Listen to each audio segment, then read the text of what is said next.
Hello. Thanks for choosing to listen to this audiobook. Aside from the voice actors speaking, there are little electronic noises I could not edit out. Please enjoy the story otherwise. Thank you. Devil's Blood, an Inspector Gadget and Gadget Boy adventure written by Aaron Weinstock and read by John Wilhelm III. Chapter 1. The Gadget Gang in Flight. Madam, girl, asked an airline stewardess, leaning in towards Penny Hayward's plane seat. Third person, right? I have permission for him. He has papers, Penny answered, tired of explaining the companion sitting beside her, half asleep, with his head and forelegs in her lap. As you've told others who work with me, you sound so sure. Madam, who gave you the authorization for this animal? He does not appear to be a service dog. The lady continued to question the 17-year-old blonde, mildly glaring about the line of conversation directed at her. Happy? Know of them? Not the most known of multinational organizations, but far from secret, the teen answered. Not sure what to make of the answer. Emotion? Group? Company? The girl's snarky way of speaking to her made her wonder if it was some form of ruse or odd joke being played on her. As she tried to figure out how to respond, and wondering in that if she could use her native language of Finnish, sometimes useful in international flights, the girl she assumed an American en route to Sweden, she couldn't be sure. A man she could tell must have had a connection to her interjected himself into her confrontation with the miffed passenger. Her uncle beside me here has the pet's papers. If I got them out for you, would you mind looking them over and then passing them between your fellow flight attendants? She's been asked about him a few times before, and I think you can understand. This is getting a little old. Quickly scrapping her look of confusion at the sandy-haired man, him seated a row behind the girl with the dog, that the stewardess was sure didn't belong, she conceded to him and shook her head yes. Relieved, the man leaned back into his seat, and when noticing his companion by the window didn't have his attention, he poked him. John, being oblivious, was a little on the rare side, Alan had noted with him. It didn't happen on the job, even though his logic made those who didn't know him well wonder. No, it happened when he was deep in thought, when something was bothering him. John! Earth to John! Brains papers, I need them. Alan, eugenist, asked his co-worker, sworded friend, and permanent biotechnology responsibility. I think I've been duped about this, the inspector answered as he broke his attention away from the window to his work partner. Wondering and feeling almost assured right on the matter, Alan asked him, You know the paperwork is in line about brain, John. I don't think you've been duped about it. Giving the engineer an odd smile about the misunderstanding for lack of information, and then grabbing a zippered binder from a pouch in front of him, built into the seat ahead of him, John commented, I meant that towards Happy's idea of a paid vacation. Alan, I should have seen right through that veil in the beginning. In fact, I'm sure I did. I just didn't want to dwell on it at the time. John, after having unzipped the binder and finding the needed papers, and after handing them to the still curious flight attendant, which involved stretching across Alan and giving the woman a feeling of disbelief at witnessing the action, the tech replied, Does it bother you to be along others like yourself? Putting the binder back into its seat's pouch after zipping it back up, John answered, looking to the fellow happy agent at first before turning his attention back to the window. How would you like to be treated like a token? How are you a token if you're surrounded by other cyborgs, John? Alan questioned him with a mild amount of concern. With a light growl on his face, the inspector answered, Let's just drop this topic for now, okay? Looking at his scowling friend and then to his comfort zone, outside the plane of the open sky beyond the window, Alan sat back in his seat fully, commenting under his breath while he made himself comfortable. You brought it up. Troop 603. I can trust you all to work peacefully together, right? Venture Scouts, I expect you to find everything on your building list, and bonus points if you see any plants or animals on your eco list. Report back to the main grounds here by 6 p.m. at the latest, the scout leader shouted towards the boys in his care and command, before blowing a whistle and waving a hand in the air in a wide arc, indicating for them to move out. Us having to build our own shelters for the night? This should have started much earlier in the day, grumbled Ryan, a newcomer to Troop 603, as he followed after his partner Buddy at a distance. Ryan's walk at a relaxed pace, not out of fear of poison ivy, which he normally feared, encountered at any given moment while hiking in unfamiliar woods. It was because his heart wasn't in the activity. His old troop never did things like this, and not for the first time being almost out of his teen years, he began again to consider leaving the Boy Scouts. Chipper and swinging his head around as he moved forward, eager to find anything on either list, his builder's list being of main concern, Tommy commented without turning to face Ryan. You know that detour to pick up the Daniels kid en route to the site couldn't be helped. Besides, do you think the Scoutmaster wouldn't have shown that goodwill? The only bad thing in that was something which he had no control over, the GPS blinking out. Otherwise, we'd have gotten here faster. As Tommy started feeling about and eyeing a fallen small tree in a molding state, Ryan retorted to him, It's 4 p.m. What do you think are our chances of finding any of the animals on our list are? Second, when do you think that snapped? I'm not so sure I trust it. Positioning himself in a stance which he was sure would make his strength most effective against a small fallen tree still rooted mildly into the ground, while wrapping his arms onto it and burying his hands tightly to its trunk, Tommy answered, "If we were truly, and I mean truly, in the middle of nowhere and needed shelter, we shouldn't be picky about luck. A long piece of timber is part of our builder's list. Also, a good number of nocturnal animals are on that eco list." Looking around him, and not for the fear of bad footing or rash-inducing plants, Ryan stopped walking. Nothing at eye level or below that, but in the air. He could hear something crashing through the tree tops. Moments later, he noticed what had been causing the noise. Birds. Lots of them. Mostly all flying above the forest canopy, but a few of them, and Ryan cackled to himself, mentally, appeared to be drunk. Some of them, for seemingly no reason at all, were breaking off from their flock and plowing through the trees. "Tom! Hey, Tommy, do you see that? Hear that? What kind of bird?" Ryan broke off his questioning to his partner as he grabbed for his eco list to check its information. Pausing from the task he'd been fixed on, that at this one point he'd almost finished, Tommy chimed in, looking for the source of the sound as well. "Some migratory species, but I don't think any of the ones that would pass through Virginia at this time of the year are on our eco list."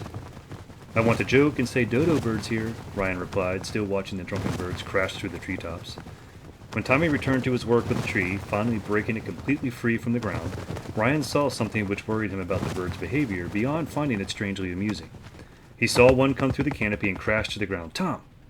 The younger man continued to speak as he started moving off towards where the bird fell to. "Something isn't right.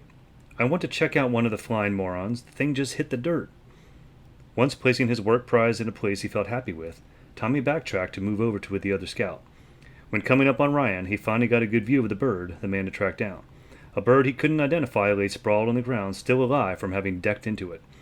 It was the size of a raven, and somewhat looked like a raven with its black feathers, but it also had shades of gray feathers to it. Its underside, when that showed, as it scuffled about and moving on the ground, when that side of the body was showing. The underside looked like a deeper shade of a robin's breast. Muddy red, pure red, ran on the avian creature chest to tail start. Its eyes, Tommy didn't know what to make of those. They looked like those of a cloven animal. He'd never seen a bird with eyes like that, nor he had read of any. What is it, and second, what could be wrong with it? I'm having a hard time wrapping my head around the fact that it's still alive after the fall it took, Ryan said while crouching nearby it, as it slowed down in its movements, panting for air. Cocking his head while keeping his attention fixed on the animal, bending down to get a better view of the plumed beast, Thomas replied, "I don't know. Maybe it's an introduced species which shouldn't be in this part of North America, and it's some form of odd shock. I have no real explanation for the thing."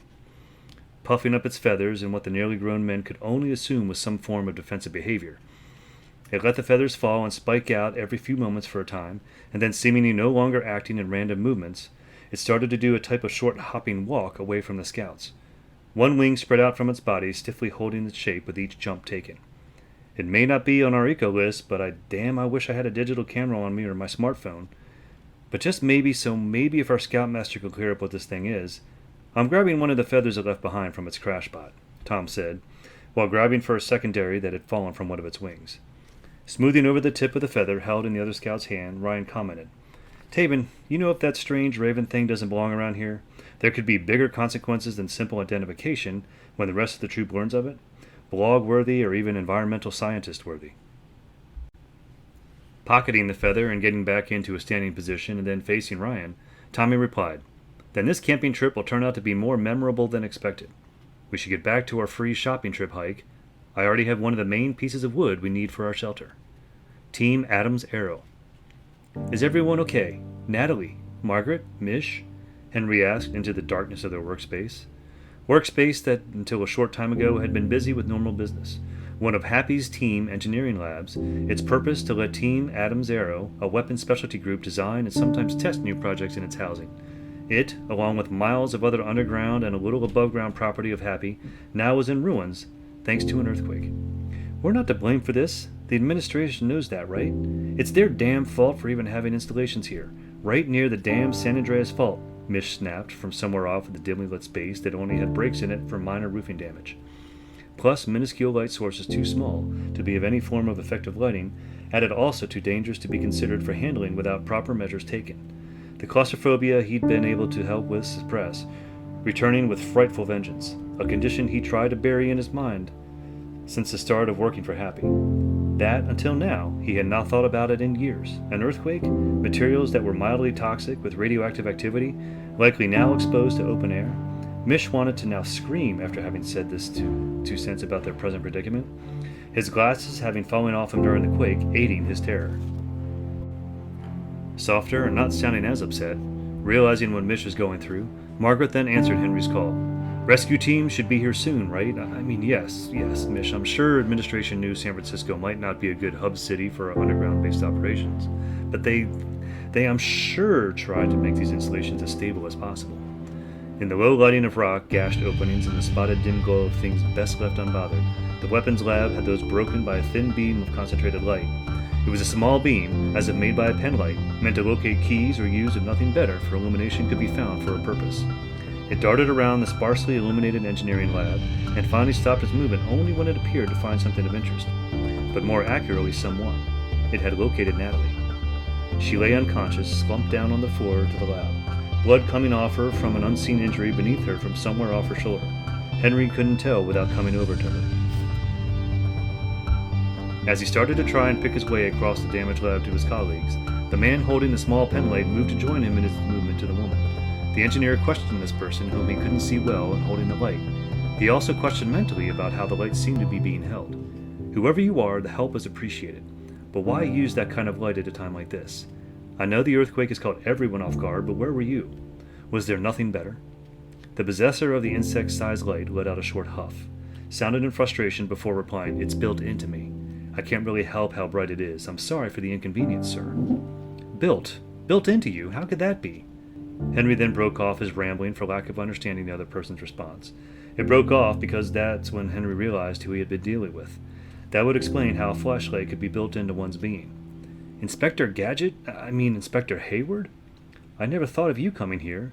Some criminal case given by our higher-ups? Henry asked, visiting the company. Gadget? Cute naming idea for a cyborg. No, listen. I'm not who you think I am. I'm also not here for any criminal, the dimly lit man said, feeling for a pulse in the neck of the woman against the wall, to then smoothly run one hand along her back to feel for where her injuries were. I don't deal with the normal criminal element. My work, unlike yours, isn't completely government supervised. The man continued on before then adding in more by saying, I think she'll be okay, although she does need attention for her wounds. Wait, who are you? Henry asked, his almost unseen associate in helping him lift off his injured teammate. Crap, I don't think I can get us out through that hole I came in through, the cyborg commented to himself before sighing and adding, We're going to need additional aid getting out. Help for our help. If I were dumb, I'd grab for that reworked comm blaster we were just fixing just before the quake hit, and create a larger hole. Margaret commented, almost laughing as she started out towards the stranger's penlight. The only thing in the room she could focus on that didn't scare her. A whistle, or at least what sounded like the start of one, came out from an unknown cyborg sounding into the lab.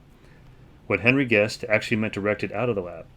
Your idea of dealing with a distressed situation is whistle into it? He asked, surprised at what had just happened. Not really. No, I just called for my dog. He should be able to dig us out of this, shove aside the debris to make a good-sized exit hole for us. The man who'd entered the nearly enclosed lab, the one assumed by others to be Inspector Gadget, said cheerfully at the thought of his pet joining in to aid them in getting out. 2 goons. Cement walls with no decoration of any kind. It gave Terry Skinny bad flashback memories of places he'd been held captive in the past. Happy's underground jail cells, but in more recent recollections, normal jail. He was starting to have a hard time recalling how many of those had been thrown in over the years. His last visit giving him an odd sense of nostalgia, having been arrested in Pierre, the capital of his home state. Pierre might not have been where he'd first been led into a jail cell in handcuffs, but it was still part of the local turf of the Jackrabbits as it had been to Wall. He scowled at it before turning his attention back to his best friend as Lewis, eyes fixed on one of the old-fashioned analog security monitors, spoke up. Damn, that's a lot of money they've got. What suckers. I bet more mad agents are already on the inside of this place and they don't know it yet. Dumb legal dance around. If we were still with them, I'd say just take the offer flat out, no mucking about on the formalities. Louis Largo's suckers, being the current government caretakers of an old U.S. Army anti-ballistic missile system, or ABM, or as a safeguard program was more commonly called, the Pyramid of North Dakota.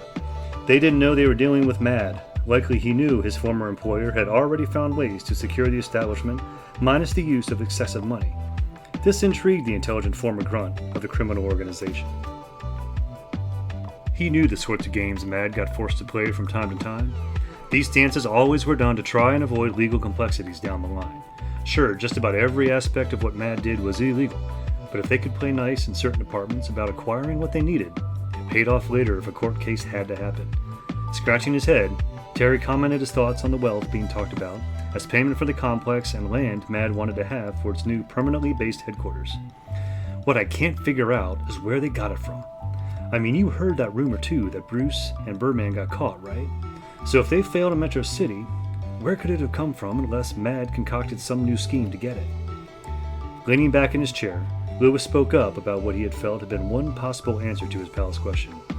Those boats you guys acquired after I took off, stolen I doubt not. Resale Terry, that would provide them with a lot of dough. I bet a lot of them are in other hands now. Giving out a fast huff, the cyborg then gave a light, snapping back reply about his friend's hunch. You generally can't sell stolen vehicles, Lewis. Unless they've been given a good disguise, repaint, a little remodel. Remember that artsy trickster apprentice Chart Ripper? He could do such a thing, Lewis retorted. Moving forward in his chair now, Lewis spotted a matter of interest on another one of the security monitor screens. Not a government employee or a Mad internal worker. No, this person didn't carry herself like that former Mad agent. Too predatory an air to her, and the clothes didn't speak of being conservative in nature. Most internal laborers happened to be that way, considering most of them didn't work in the field. Furthermore, she didn't come across to him as looking like she would have been a fellow grunt worker if he still worked for Mad. A specialized agent, but a new one. Possible danger. Extending out the metal implanted claws of one hand, Terry started on an extra project he now felt inclined to do. Add some form of decorative touch to one of the walls of the security office. As he messed his index finger's talon around aimlessly while he attempted to figure out what to do artistically, minus his old friend of spray paint, a tool he hadn't had a chance to use in years, Lewis felt grateful the sound was off ever so much, as it didn't quite match up to the nails on the chalkboard. Trying to persuade his friend's mind of changing the look of the room, Lewis asked him a question. How many of them do you think would side with us, Rocket? It worked. Much to the former grunt's relief, the redhead stopped making marks on the wall to stop and think about the question. Taking on a pained look, Terry then said, Only know of one. You know who, don't you? He had to pause on his words as the feel of a lump came into his throat. In act Terry was surprised he could manage given how abnormal his neck was compared to how it once was, when it was purely natural. Forcing himself, he finished giving his reply. Don't know if she's still alive. Bad snakes. Lots of them. The question had been meant to distract his friend, but Lewis had not intended to distract him with painful what-if thoughts over a woman not seen in months. Turning back to look at the monitor he'd been watching, now not seeing his former partners in crime or even the complex staff by the way of it, he thought carefully about what next actions needed to be taken. One logical course of action seemed to present itself best, but work would be needed for it. I don't know where they've gone off to. Not on the working monitors anymore, and those others, well, I wish they were functional. Want to go get a bite to eat? Lewis asked, with concern for others' matters. Loma is the nearest place, and it really don't have anything. Farm country, wish I could say something better for it. Terry responded, still sounding glum. After taking in a deep breath, mouth closed, his hands placed on his upper legs, Lewis thought for a moment before replying, What about Cavalier? Great fast food and almost 48 miles away. Why not? Well, money is always for starters, Lewis said, giving a small smile before adding. But getting up that sort of bread should be easier than what we're itching for right here. Good practice and useful, Once Lewis got up and patted one of Terry's shoulders, the taller man nodded his head in agreement before saying, Being busy can help. Yeah. Chapter 2. Airport and an awkward intro. That is some nice-looking powder out there, John exclaimed, standing before a lookout window to the runway of Termoso/Langness Airport to distant landscape beyond it. The flight had been a long one, with only a single layover in New York's JFK Airport before going across the Atlantic Ocean and Norway. Of the gang, Penny and Alan both were fighting how tired they felt. Brain, however, unlike them, had slept often during the flight, his only breaks from sleep being nuzzling his master and her providing him love. Plus, once in a while feeling the need to come to attention about inquisitive airline staff over his presence. While neither the engineer and doctor in early training hadn't slept much, was excitement about the trip, which was more geared towards fun and leisure for them than what their normal international trips tended to be. This trip had the label of a paid vacation from Happy, Not an assignment or mission for them to stop some form of wrongdoing. No mad agents, common or even a little uncommon expected present. No everyday criminals exacting foul acts expected either. Nothing thought to be amiss they needed to be looking into. To Penny, it came as a perk of relation to Happy's one super agent. To Alan, it was a chance to relax from his normal work duties unless something went awry with the inspector requiring his knowledge. To John, however, it was not as had quickly surmised at its start. Not what he'd been glad to have been given to him when first proposed and accepted, his free paid trip. Bothersome thoughts of why he'd been given it, why he'd been singled out by Happy for it, other than he had personally asked for vacation. The realization why him. It had been enough to keep his mind busy enough not to drift off to sleep during the trip. How anger and frustration could keep him alert. He knew it was wrong, but there had been times in the past on true missions where it had kept him awake when needed that if he felt otherwise emotionally different, he'd be asleep. Still admiring the look of snow and having a happy thought blanket over, while he was truly there started to buzz in his head. Turning to Alan, he asked, "Do you enjoy practicing and winter sports?" Inhaling sharply through the nose to repress a yawn, the other happy agent answered as he felt the need to rest against the runway lookout. "I've never been a sports person of any kind, really, John, unless you count ping pong. Why do you ask?" John had to pause for a moment before he could bring himself to voice his thoughts. Admission to a hobby he'd been neglecting for years. He had not spoken of for some time. Surely a surprise to the other man. Continuing, the inspector went on to say, "I ski, and this looks like a great place to take in that sport. After all, we're going to be almost on top of the Rikskransen resort while we're here for the Cybathlon meet and training." Then, after taking a deep breath, he added, "Presentation. I was wondering if you'd like to join me on one of its mountains for it." Shaking his head with lowered eyes, Alan replied, "No, I think I'd rather stay in our hotel and check out town. Sorry, John." Disappointed, but knowing other companionship on the slopes might still happen, before John could utter one word to that possible pal about athletic engagement, she stepped him. "I'll likely be joining Alan for roaming around town some. Local culture, you know we don't always get that chance when visiting other countries." Now swiftly having his attention changed to a different concerning matter, and attempting to not show concern and act his voice betrayed him on, John now had another thing to ask his niece. "Will you be meeting with any of the local boys here? Any I should be concerned about?" "One mistake, Uncle John, one mistake. Please note here, we aren't here in connection to any form of suspected wrongdoing. I swear I'll be safe. Plus, to put your mind at ease, no boys, I swear." Penny protested to him, crossing her arms under her chest while doing so. Although at the same time, not only did her words impact on John, they struck another. Brain put a paw on the young lady's hip to remind her of something, that while not a human male, well, he counted for something, right? Surely she'd never ever have such a thing cross her mind. Force him to leave his master unprotected in unfamiliar lands? She took the gesture right, looking down at him, touching lightly the paw he had just moved on her hip. "Fur-covered guys, they're okay," she said, smiling at him. Giving relief to his thoughts on the matter, him, her loyal guard dog and companion, he was in total sync with her. Crestfallen about knowing he was wading into an act he didn't fully feel comfortable doing, his downtime lacking familiar faces, even a welcome one that skis, would be too awkward for having on four legs. John started focusing his mind on another matter, one which he had forgotten about the moment he'd started admiring the view of the landscape out the windows. In attempting to invite the familiar faces to join him, he'd forgotten the luggage carousel. Lord, their belongings he needed to locate that conveyor belt for all their sakes. "Inspector? Inspector Hayward!" John heard shouted across the large lounge entrance and departure area in accent and English.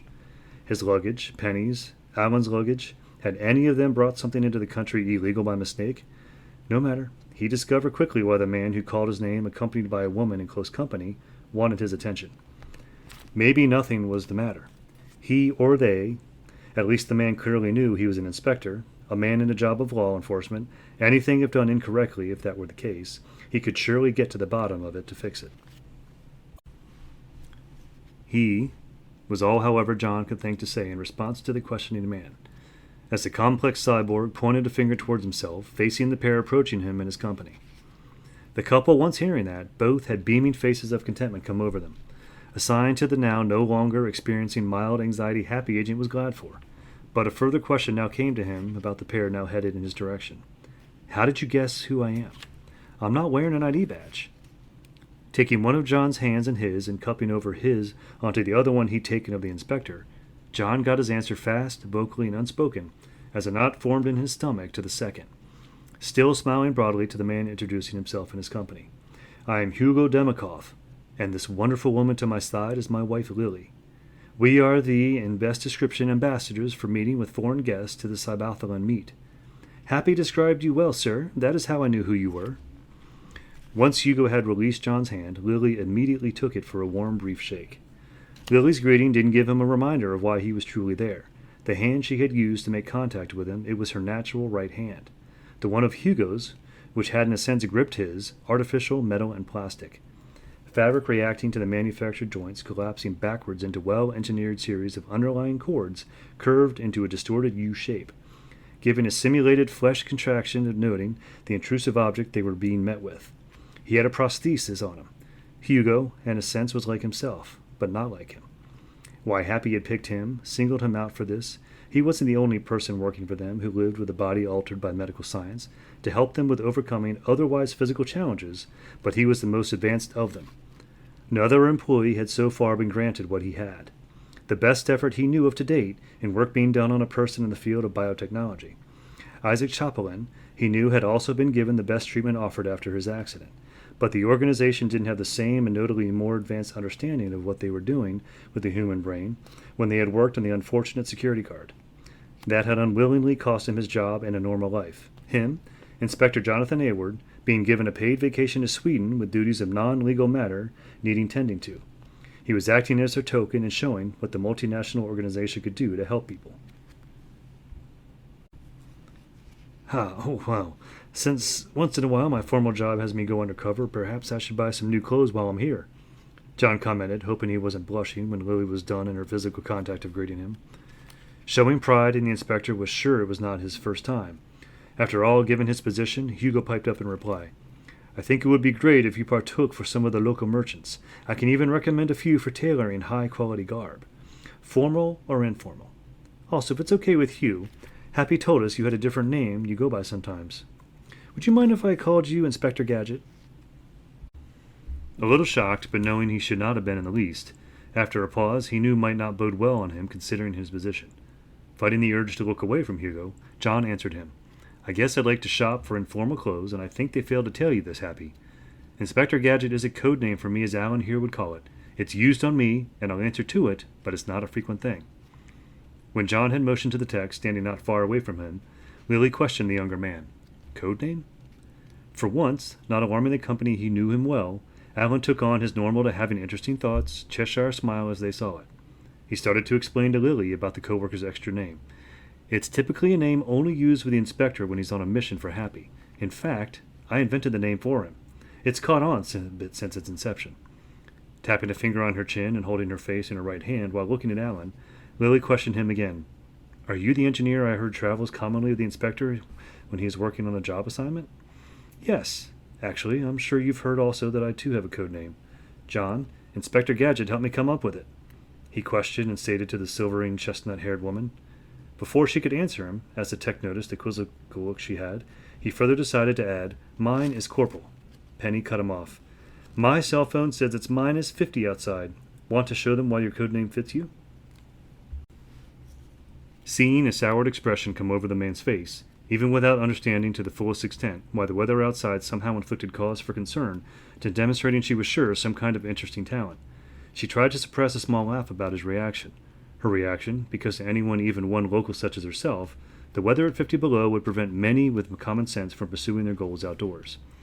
You can explain to me later why you're called Corporal, sir, when we have better time for it, Lily told Alan, so he dare not risk his health and maybe safety for a demonstration of some sort to her. Inspector, if it won't bother you, may I see either of your hands? Hugo asked, after fondly dismissing a hesitance he had been feeling towards the man since he discovered he had been correct in who he'd located. Not sure why the warmly dressed man was asking the question, wishing he'd thought to do better himself as he'd later be presenting himself to the outdoors. His niece's notation about the cold outside driving that idea home, as he extended forth his hand from his shirt sleeve a little. Normal thin cotton he took note of when thinking about how it could stand up to a temperature of -50 below outside. That distraction had him not think clearly at first about the request he was now obliging as Hugo once again took a grip of him. As the man brought in Jonathan's held hand for a closer examination to himself for a better view, The cyborg realized what was going on with Hugo's observational commenting. Fine craftsmanship what was done for you. I'm told you can still feel everything. It looks like true flesh. Speaking with enthusiastic pride, Alan, taking note of part of his earlier work being given good remarks, moving towards Penny a bit so she could hear him well, said, I'm feeling better now. Politely taking back his hand from the he felt too curious man, John told him, that is because it is flesh to an extent. The feeling only goes so far as skin deep.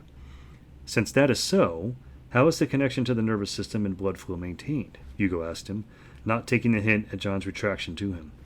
Now it was John's turn to give a sour face, but as Alan had told Penny, the tech, feeling better about appreciation of his skills surfacing, knowing the law officer's temperament as well as he did, the engineer who had been the lead biotechnician in John's transformation to his current state, quickly butted into the conversation to ensure by mistake the inspector would not say something foul, personally and professionally, regrettable to the local. I can explain those matters. I may not be a doctor, but I did assist people medically trained some time back on what you're inquiring about. Lily, having it dawned on her what had nearly taken place, then did her own means of intervention by asking a question she stunned herself for having forgotten when she and her husband had initially greeted the visitors. Have any of you eaten since you left from New York? No, thank you. We got treated to airline food a couple of hours back. When the teen had finally told Lily this, it was her turn to give a face showing an unpleasant reaction now. I see, Lily replied, looking down and holding her hands, unsure of what to say before the right next matter of courtesy protocol struck her. Picking up again, now directing her words at first to the high school student, to then turn to the rest of the visiting party as she spoke, Lillian added, Then you're looking forward to your rooms, I'm sure. That first, and rest, and then we'll show you where our formal place for this get-together is, which will also where most of the training is taking place tomorrow. Our luggage before we leave. Do either of you know where the carousels are in this airport for that? I bet our belongings have likely been put in lock-up cages by this point, since we've now been out here a little while, John told both Hugo and Lily simultaneously. We can show you to those and help you to your rental car, a courtesy of Happy, I believe. Self-driving, your important destinations while here have been programmed into it already, but feel free to add your own places of interest into it for traveling. Lily stated with a feeling of hope. Their meeting was on full course to a better track than it had been just a short time ago.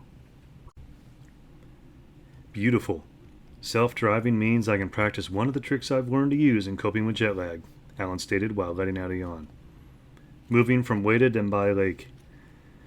Leaning up against the hull of the houseboat he'd been calling his home at Mad's discretion since they'd sprung him from locked confinement in St. Peregrine Hospital, Icarus Finch, eyes to the sky, watched a formation of cinnamon teal ducks fly high overhead, a type of freedom he had not had the chance to enjoy since before he'd been in the hospital.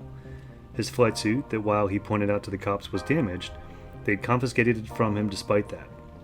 Mad had given no effort to help him retrieve it, and none of his willing feathered friends were capable of helping him.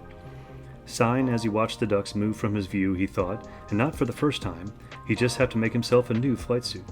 All that he knew stood in the way of that was getting the right parts to do so and solving its delayed maneuvering. In the past, prior to his hospitalization, he thought it worked. His flight suit was the best piece of personal flight technology in existence, but it turned out he was wrong, and had been proven that by the worst means. A Happy employee had shown him up, the same person who had landed him in guarded locked confinement. He had been wearing what at one point Finch had thought a dog blanket. But it could not have been. Its fabric looked too different. The way it caught the light shimmering across in rainbow colors. Something had to be going on with that. He knew once upon a time, long before he'd entered MAD, even before MAD as MAD in name, the former organization had attempted to make technology-driven fabric that had been a failure. Was it meant to be flight-capable? Had this guy named Genesis, had he solved a problem the former organization for MAD failed with? Getting that information from his coworkers had proved fruitless. Finch had asked everyone he knew who had worked with MAD prior to its name change, and none of them would tell him what the experimenting with technology-driven fabric had been about. Some mark of shame, he assured, but he sure as hell wished he knew the why to that. He knew he had to be right about the Happy employee's escape. Maybe one of his friends could help him in getting the information out of the older MAD agents who would know this.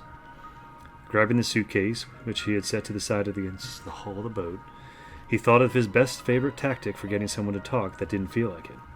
Getting one of his birds of prey to feasting on the person in a room with little space to move until they agreed to speak. All it would take at that point would be a simple verbal command to the raptor, and it would cease its attack. At that point, his human subject would spill his guts out of the animal's physical persuasion of the body had not done that first. The problem with that, however, that was without an order from his commander, Dr. Claw, he could not assault another mad agent. The agent would have to have done something wrong to either mad in a mission or had done contact going against their code of treatment to a fellow in the organization. What he wanted to do would be a breach of code of conduct for the treatment, but the only other way permission could be granted to harm another mad agent, he did not have the means of it. Only one had that, and again that honor of order only befell to his leader, Dr. Claw. Only the Alpha had the right to flat-out hurt one of his underlings. Carefully making his way over to the side of the granted home that he was departing now for the last time. Something to feel sentimental about, he wasn't sure. As Finch found his footing onto the last dry land, or at least partially dry, of the lake's narrow shoreline. He noticed at least one of his comrades seemed to be feeling something about this place, but what he couldn't guess outside of possibly being narcissistic. Adams was looking down at the water, as if it somehow was puzzling him. Weighted in by a lake, didn't have anything particularly interesting about it, so now he felt intrigued about the other specialized agent's current stance to it. Something in the water interesting, or are you feeling vain about yourself, Adams? Finch questioned him, walking over to where the other mad agent stood, on one of the few planks of wood still above water level from the sunken pier it belonged to. Adams, whose area of talent lay in routes normally unthought of, and sometimes so out of bounds to normal thinking. The amazing thing is, those thoughts worked by strangely implemented actions. The talent of smuggling goods, shaking his head when answering the question Finch had presented to him, to the order of no in movement. The commenting coming from him, once hearing it slightly surprising his peer. Those fish down there, they aren't very big. I know but the ones we imported in. The big ones, Birdman. How the hell are we going to hide bodies now? The old-fashioned method, what else? Finch replied, shrugging his shoulders and lifting his eyebrows about answering a question which didn't even remotely tinge his thoughts with interest about its subject matter. Looking from the water to Finch with a disgruntled air to him, Adams commented, "But the big ones, with the bodies cut up in them, the smells of rot combined, it was a perfect combo, much better than dumpsters." Gently pulling him away from the partially sunken pier, Finch told him, "We're going to be soon living in better quarters. It's going to have to return to the old-fashioned way, unless you think you can make fish work in the middle of nothing North Dakota. Are you packed? Because you don't look it." Slanting his eyes and smiling broadly was all Finch needed for an answer to the question he had presented to Grayson Adams. The man skilled with birds in an unusual fashion should not have even thought to ask a man skilled at packing things into unusual places. Adams had stored his belongings somewhere, some place with which to ensure their transport to the next living quarters. Now discovering where his packed possessions were, that Finch wouldn't dare venture to ask. The other man had his professional pride, and that was a fact that Birdman didn't want to entangle himself with. It had already happened once, when Icarus was new to working for Mad. He had simply asked Grayson what sort of special skill he brought to the organization. That led to discovering a few hours later Finch's belongings, still mostly packed from his long trip to Warland, Montana. Mount Everfrost had gone missing. It took 2 days to discover where the other mad agent had stashed them. They'd been put inside a disregarded radio room on the 18th level of NACO 18 in Section D area, as he learned from the seasoned mad agents called it. Moving away from Adams while still keeping an eye on him, Finch failed to notice where he was going, bumping into another one of his fellows. This agent he didn't have a fear she'd do something to him or his packed suitcase, which he was making sure his grip was firm on. Specialized agent, no. Because Sydney Harrington was a woman? No. Because she could bench press what Finch weighed and was one of the organization's grunts? No. He didn't fear Sydney because she was a friend who treated him kindly most of the time, had never been harmed, at least as birds. "You good?" he asked her, wanting to turn away his attention in full from a possible culprit of loss to himself if he continued contact with a man now off a few yards from him. Slinging over her shoulder a standard-issue duffel bag, her position as a grunt worker granted to her for quickly changing locations. Once it was on her back, she answered him, "You know I've never been a fan of this place, so yeah, I'm good." Reposturing her stance, looking from him to Adams, she smiled and shook her head to him. Then she questioned him, "Are you okay? I know you and how you can hold on to certain things. Example, fears." That isn't important right now. If I have anything to fear, well, currently that is just a matter of the past, unless I can make a new and improved flight suit," he lightly snapped at her in reply. Glancing towards the sky for a moment before returning in attention to him, she asked Finch, "Have you had your flocks migrate to our latest locale, Icarus?" "I sent them off for it yesterday," he answered her. Then, remembering a troubling matter of current events not related to them, changing where they were living, remembered because his other friends had been brought up. He asked her about a relation to them Mad was dealing with. How are the mutants doing? The plague birds. A look that spoke, as if to say without words, "You're kidding," that she gave him, shook Finch in a bad way. Before she could speak up to force him to reflect on what he'd asked her, he added in, "I know I vowed not to be involved with that assignment, but it bothers me how these little guys got created by our geneticists and their sole purpose for existing is to spread the hell mist contamination. I care for any birds played, okay?" Having barely changed her look towards him, that being of standing on some form of high ground to mildly sympathetic, Sydney finally answered his question. "I didn't get tapped for guiding them, so I don't know much about anything for the details of their flight path or how they are going. I'm sorry." Nodding his head towards the direction he knew the SUVs awaiting them were, he asked her another question as they both started heading to their transport. "I don't know, maybe an inkling at least of target towns, cities?" "Some town, I think, named Staunton in Virginia," she replied as she made sure to step up and over a large rock jabbing out of the ground shortly off to the side of the path she was making through the woods with him. Rubbing his neck because of the action he'd taken moments before, and remembering why the feeling bothered him, he continued to question her about the birds' targets. "Hear any plans for them to hit Metro City?" As they entered a clearing of the forest, meeting the roadside in a stretch of land, banding the two areas with grass, weeds, and gravel, she told him, "Again, I don't know how much of this, but it would be my guess Metro City isn't on the list right now. Although, if things proceed onwards with these death birds, likely Metro City will be on the list eventually." When she took his suitcase from him, Finch yelped when she did so. As she threw it into the back of the nearest SUV to them, the lady grunt thought about his reaction. She realized in a heartbeat it was connected to his encounter with Adams a short time ago. Almost gone afoul in his mind, that must be why her help was met with a shock. Observing Finch gave a mini shriek in terror about her help when he was capable of awful things as much as she. This Harrington found as sad, but in an amusing way. Not Inspector Gadget. Chalopin? Henry guessed aloud, as his help aided him, the visitor pushing him to force the man's way up through the hole in the ceiling of the devastated by earthquake engineering lab. Once most of Henry Roebling had emerged out into the open, well, open so to speak, knowing he was still underground, he sharply inhaled the air around him to take in his freedom from the confines he'd just left behind. No different, he noted immediately in its smell, but looking around himself, he sure at least saw a massive change in his new situation. A sight he was sure no average employee was ever meant to see. The external structure of the constructions, making up what existed of Happy Underground, lit up by, he guessed, either forgotten work lamps or emergency lighting put in place just in case something like this happened. Maybe the teams who had worked on the other side of Happy realized what likely its staff would be faced with one day.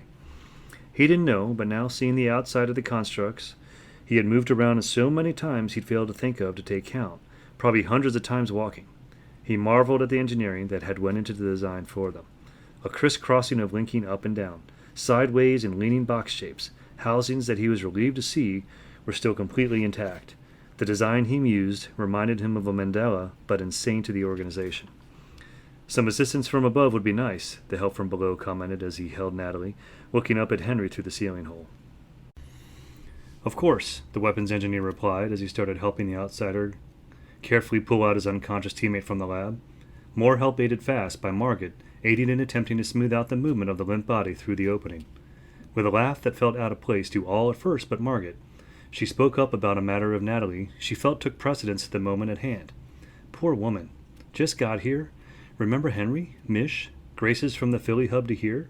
You guy knows she's going to want to transfer back there after she wakes up and has been treated." Henry responded in saying she was likely right, while Mish kept quiet. He didn't like what he was being faced with, despite having someone come to his rescue.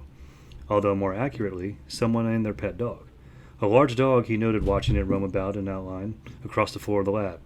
He couldn't make out the animal's features enough to identify breed, but knew it had to be something tough. Working-class breed, he thought, and then he started wondering if the dog was trained to act as a service animal.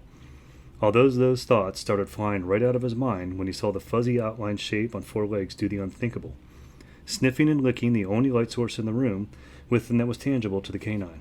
After seeing the blurry dog pick up with its mouth and bite what it had been fondling with nose and tip to the tongue, Mish, panicking, could take it no more. Shouting and feeling the desperate need to do so, even though the animal's owner wasn't far from him, he told the man, Your dog is eating the T-16745. He's going to kill himself." "He can't kill himself. Don't worry about whatever the T-16745 is." The owner outsider lightly snapped back as he motioned to Margaret. He was ready to help her out of the lab.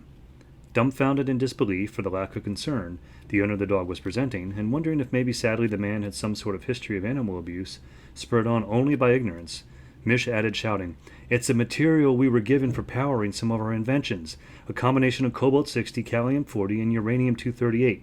That stuff is gravely dangerous to any living thing it touches." "Come on, I'll help you get out," the visitor cyborg motioned to him once Margaret had safely made it up and out through the exit in the ceiling. Grateful he could make out the shape of the man he was now considering a sinner to animals, but only notable rescue aid available at the moment. The weapon-focused tech slid his back up the wall he'd been pressed up against, to put himself into the standing position, as he attempted to scan the floor for a more advanced height than that of the first taken of a crouch when he'd first realized earlier his glasses were missing from him. Knowing he'd soon be facing the sinner nearby, feeling anger and frustration more by the second about this. The thought of the guy's dumb beast verging on its deathbed, Mish shouted some more, "How can you be so calm about this? Your pet is going to die!"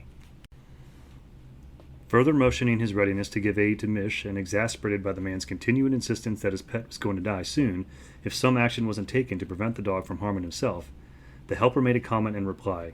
"He has been dead more than once, and right now he is in no danger, but we are in danger, so please hurry up and get over to me. Once you're out, I'll get out, and I know he'll be able to jump out after us."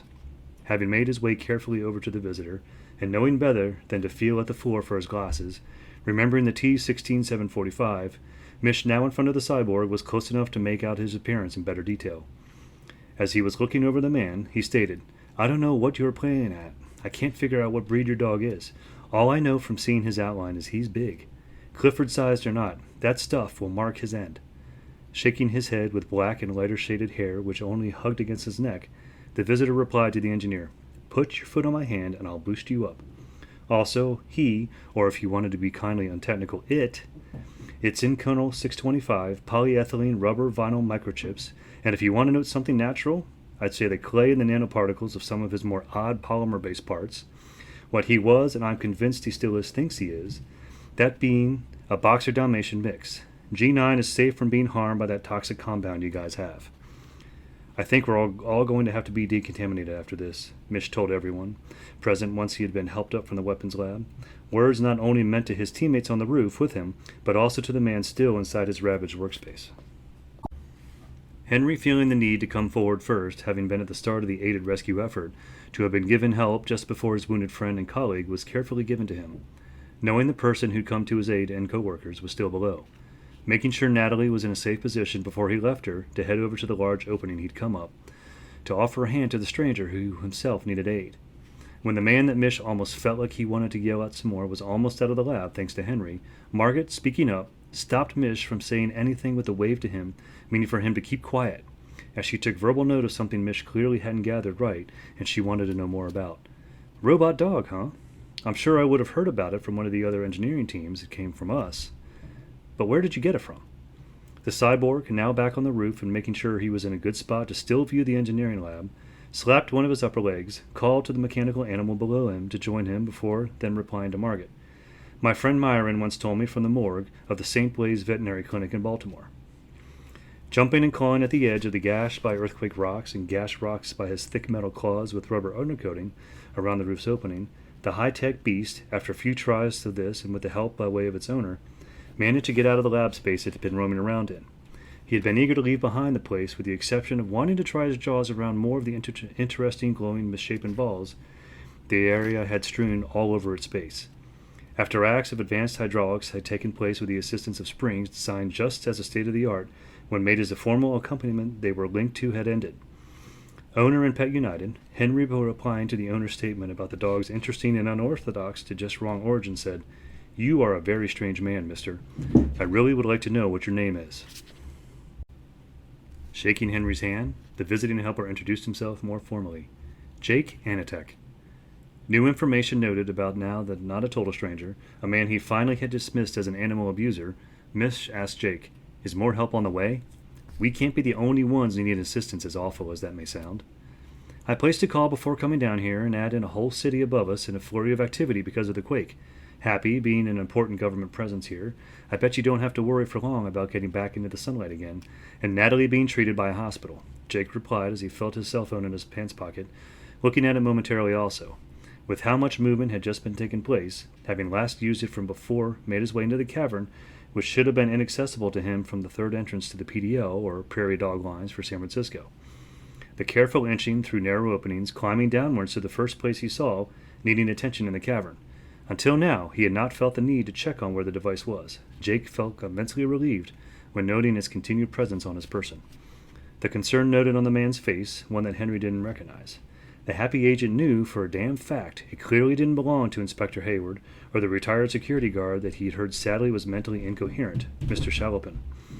The other weapons engineer, having concern too, asked Jake, "Are you authorized to be here? Not that I'm ungrateful or anything." Looking as innocent as he could, the taking on air of that because he truly wasn't in a place he belonged, Jake replied as much to the effect that thought and added in more about what he'd been thinking about. "No, but I doubt your superiors would mind me here. Question. I saw some roughed-up, industrial-grade and insulated power conduction cables coming here. Likely useless now. Mind if I grab one or two? I have an affinity with electronics. It's a bit of a personal hobby." Margaret then felt the need to jab home the point further of what her coworker was implying, even after hearing the named stranger's words. "You shouldn't be here," she told him flat out. Being speechless was the cyborg's only response to her. Looking at who she was working with the exception of one unconscious and hence unaware he was even present, Jake awaited their next verbal actions towards him. Henry took it upon himself to do as much in telling him, "Mr. Animatic, when more help makes its way here, people we will work with, when they come, do stay." A toughened smile was all Jake could now think to do towards the other man. That, and really think on possible plans of what to do next, he hadn't given much thought of before now. Sure, he knew before going into the third tunnel to enter down into Happy they might question him. That had even struck him shortly into knowing some time back the earthquake which had just happened, when months back he had learned it was coming. The people he intended to help might wonder about the outsider in the midst. At least, asking him to stick around was better than the other ways they could treat his presence. Being on government property was something he didn't even blink at, even though there are others he knew would. Having lived in Washington, D.C. until the end of his teens, and having a father in government service, a mother who was commonly in the presence of people of importance, and for a while having a connection to a government program now scrapped, had currently a longtime friend still living in Washington, D.C., and at that having a job in the White House, he knew trouble could come of being too comfortable with the familiar. To simply visit his friend Heather Taven, to deliver her a gift of a new brooch pin because she had just been given a promotion within her work for the Secret Service. He should have known better than to have entered the grounds of the White House unannounced. After being tackled by Heather's coworkers that didn't know him, who also at the same time considered a jewelry display box to be a containment vessel for some means of attack towards the president and the officials he worked closely with, Jake had learned his lesson. At least now he wasn't being tackled and being faced with people drawing guns on him. You clearly aren't the everyday man on the street, and regular visitors don't ask for what you have. Hobby not likely, Margaret proceeded to add. Secret Service agent Heather could clear this still.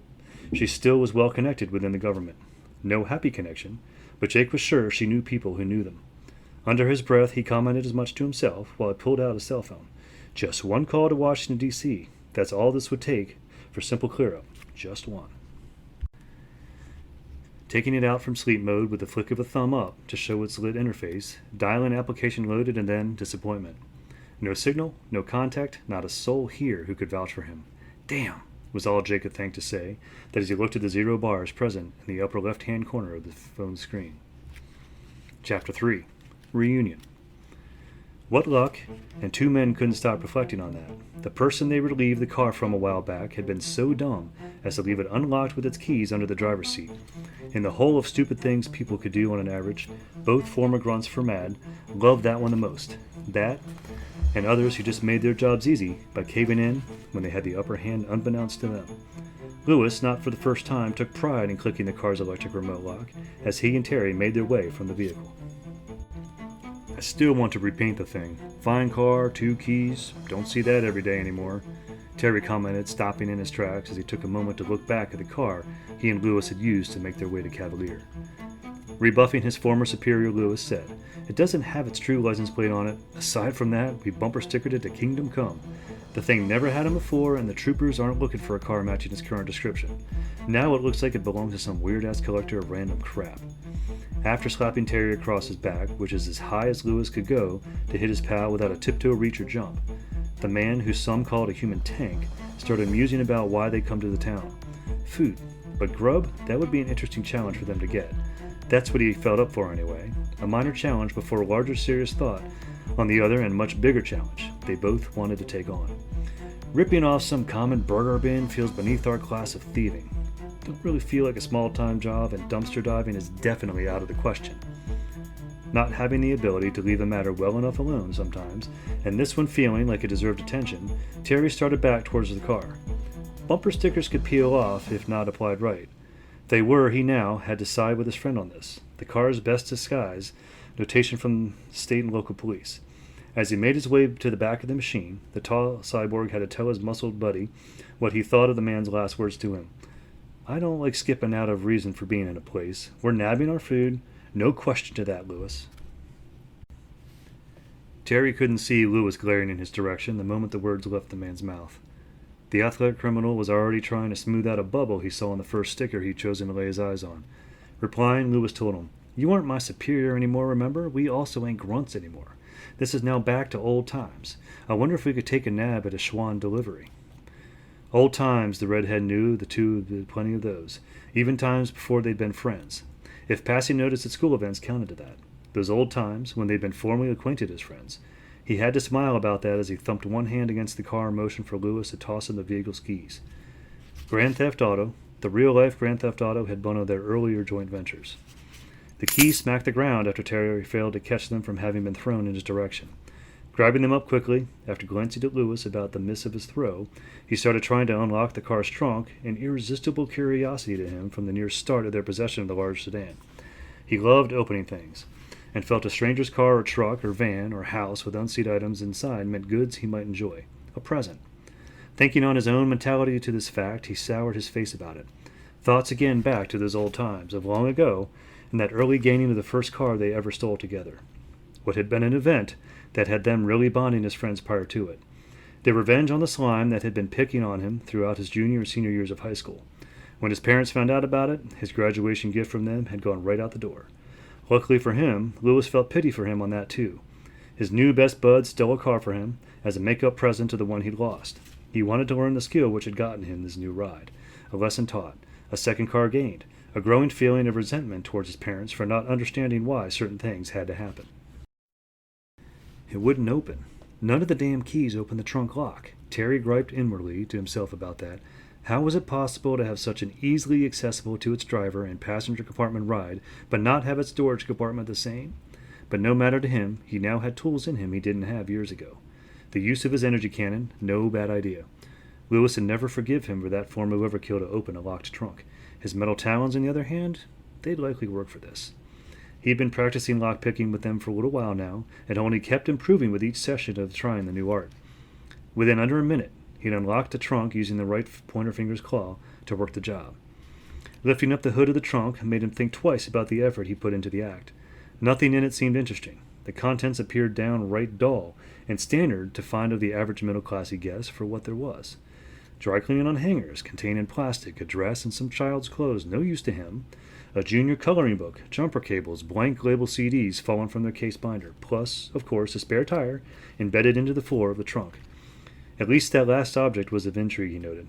Sometimes objects slipped down to the sides of the spare tire well, even underneath if forgotten by owner after the tire was put in place. Starting to remove the tire from the well in the floor of the trunk, the hood of the trunk buckled in for a second. Snapping, Terry shouted, "Lewis, cut that out! Slim chance there might be something worth snagging in there." Terry?" Lewis said, unseen to the man, still focusing on removing the spare from its spot. The mere mention of his name, having sounded toned with concern, should have made Terry wonder about why Lewis had said it that way. What had caused the metal above him to buckle for a second, if not his friend coming down on it a little? Right after he removed the tire from its well encasement, and after having moved into a more upright position with his body to the car, he soon discovered what had touched the hood of the trunk. In quick reflex to the sound just above him of squeaking metal moving down fast. The cyborg bolted out from under where he'd been standing. There before him, with its front half positioned on the metal hull, stood a large panther. A large jungle cat in North Dakota's northeast corner, almost on top of the southern border of Canada, looking him right in the face. The chances of why this would happen to him? Only one explanation rang through his mind. A warm feeling came over Terry at that thought. She wasn't here, but at least one of her cats had found him. A familiar face, if however covered in fur and loaded with sharp fangs. Sneaky panther. Terry cooed to the animal, smiling, looking not fearful about her proximity to him. When faced with a panther, the reaction from a normal-minded person wanting to protect their life would be to either back away from said animal or run away from said animal. Terry bent in to pet it, and this action having not gone unnoticed from his friend, Lewis is trying to get over feeling speechless. Besides simply saying the first name of his companion, which he had earlier, he finally was able to string together more words, and when the large cat started giving affectionate rubbing against the arm of Terry's now reaching to pet it, speaking with some show of concern and fear in his voice, Lewis asked, Terry, is that who I think it is? Nipping away part of the tall man's shirt nearest her head to his body, that surprised the former mad agent, but he still didn't feel stricken with panic about what had just happened to him. What did give him cause for alarm was when she made her way beyond him, then turned to face the direction she'd apparently come from and start running off into it. It only took a moment for Terry to decide what to do next. He took after the jungle cat down West 2nd Avenue, north, and finally remembering he'd been spoken to earlier, answered Lewis, "We're going to rob a swan. Sure, got it." Dalla ran into an alleyway between two large buildings of what Terry could only assume by appearance were part of a food processing plant. Not a well-kept factory, he noted, as the black animal quickly wormed her way under and through a fence nearing the end of the alley. That being too tight a squeeze for him to fit through himself, he did the next best thing he could think to do, besides climb over the fence, which to him felt like a waste of time. Extending forth the interlocking framework of metal, overlaid and altered into part of the anatomy of his legs, Terry moved like a person on flexible stilts to jump over the barrier. His robotic extensions retracting back into him, returning his legs to normal length, happened without pause after his jump. Nearing the cat with a part of his shirt clenched in her mouth, Terry lunged for her in a tackle. Smacking into the beast, she let go of her nipped shirt fabric and tried to squirm free of the man, but her strength was no match for his. Feeling grateful to be in the presence of the panther, a feeling likely not shared mutually right then, Terry spoke with loving enthusiasm to her. "Oh, you aren't a mistress, but you'll have to do. New pet? You sure remember me because I remember you well. Good kitty, good kitty." Petting and giving the jungle beast scratching around her neck and head, minus extended claws of his own, he failed to notice the company joining their presence while he did the acts. Continuing to coo at the predatory man-killer, he spoke to the furred lady. "I miss your mistress so much. Is Spencer with you? Is he nearby?" In mild disbelief at the former elite mad agent's behavior, the company who had approached them without notice spoke up. If anyone else tackled her or Spencer, they'd be dead. Attention jolted up and away from the cat. Terry looked to the speaker of the words he had just heard. The man now distracted but still with a good grip on her, Dalla tried to take advantage of this and attempt to wiggle out from under him. Smiling from ear to ear, he muttered the name of the lady standing on two legs in front of him, pointing the tip of a spear at him. Annie Liva. Grabbing onto the shaft of her spear while simultaneously, much to the animal's relief beneath him, getting up from keeping the feline in a forced hug to the ground. Terry further used the wooden rod to help himself into standing up. Grinning with slanting nods toward him, Annie stated, "I can still track you down easily." After pulling her into a hug and kissing her on the cheek near to her mouth, Terry rapidly questioned his girlfriend. "Where have you been? Venom, what happened?" From grin to broad smiling, Annie answered him while maintaining their hug with a few inches apart from each other's faces. "Sorting things out. Mad was a part of my life longer than it was a part of yours, and also, Professor Venom, yeah, he's never going to be a problem again." "Oh, you murdered for me?" Terry said, beaming with delight at her action. Professor Venom had never been a man he enjoyed working under while he was with Mad. The man had to have things only his own way to follow through with orders from Dr. Claw. Not that doing things differently than requested by his main leader at the time was always a bad thing. Disobeying Dr. Claw was what had put him on the man's bad side for good when he'd not help him find Lewis for a death sentence. The snake enthusiast on Norm would always follow their commander's orders to a T, but if he had other ideas about how to successfully carry out a mission, he'd do whatever rang to his mind as being Plan A. Never mind if the grunts ordered to tag along with him had their own ideas, ones which would help things move on more smoothly. Their Plan Bs or Cs or Ds would never be used. The former elite mad agent, when it had happened, relished the man being sent on a mission to Antarctica. When he'd heard the news, he chalked it up to being management listening to suggestions about what to do with the guy. Rubbing a hand on one of his shoulders, she replied to him, "I murdered for Tanner and you." "Was it gruesome?" he asked in turn, remembering the unforgettable way the specialized agent had killed the Liger. Something which had turned sadly into an off-and-on nightmare for him in his dreams of what if he had been the victim and not the large cat. Shrugging, she answered him, I tried my best to do to him what he did to Tanner and worse, so yes, very gruesome. Pleased with her answer and hopefully resolved to bad dreams, Terry told her, I love you, honey, before he took her in another long hug and asked her, mad? With her head cradled against his neck, she questioned his memory and pointed out her new reality. What did I just say to you a short while ago? That Mad was a part of my life. Did you think I'd welcome back from a mission minus your head and having just killed an equal? Full understanding finally sinking into his head, Terry wasn't sure what to do except embrace her tighter before then stating what he thought must also be going on in her life. So Dr. Claw and the rest must want you dead too now? True, she said as she and he noticed that they now had company not of the feline kind. Lewis, jogging, was approaching them. Looking at the couple, he was glad for them plus surprised. Ever eloquent with his choice of wording, the former mad grunt, coming towards them, started talking to the flame of his best friend's life. Amazon Annie. Wow, how'd you... Never mind. Shit, woman, do you have any idea how much the Red Rocket here has been pining for you over the last few months? What brings you here? Him?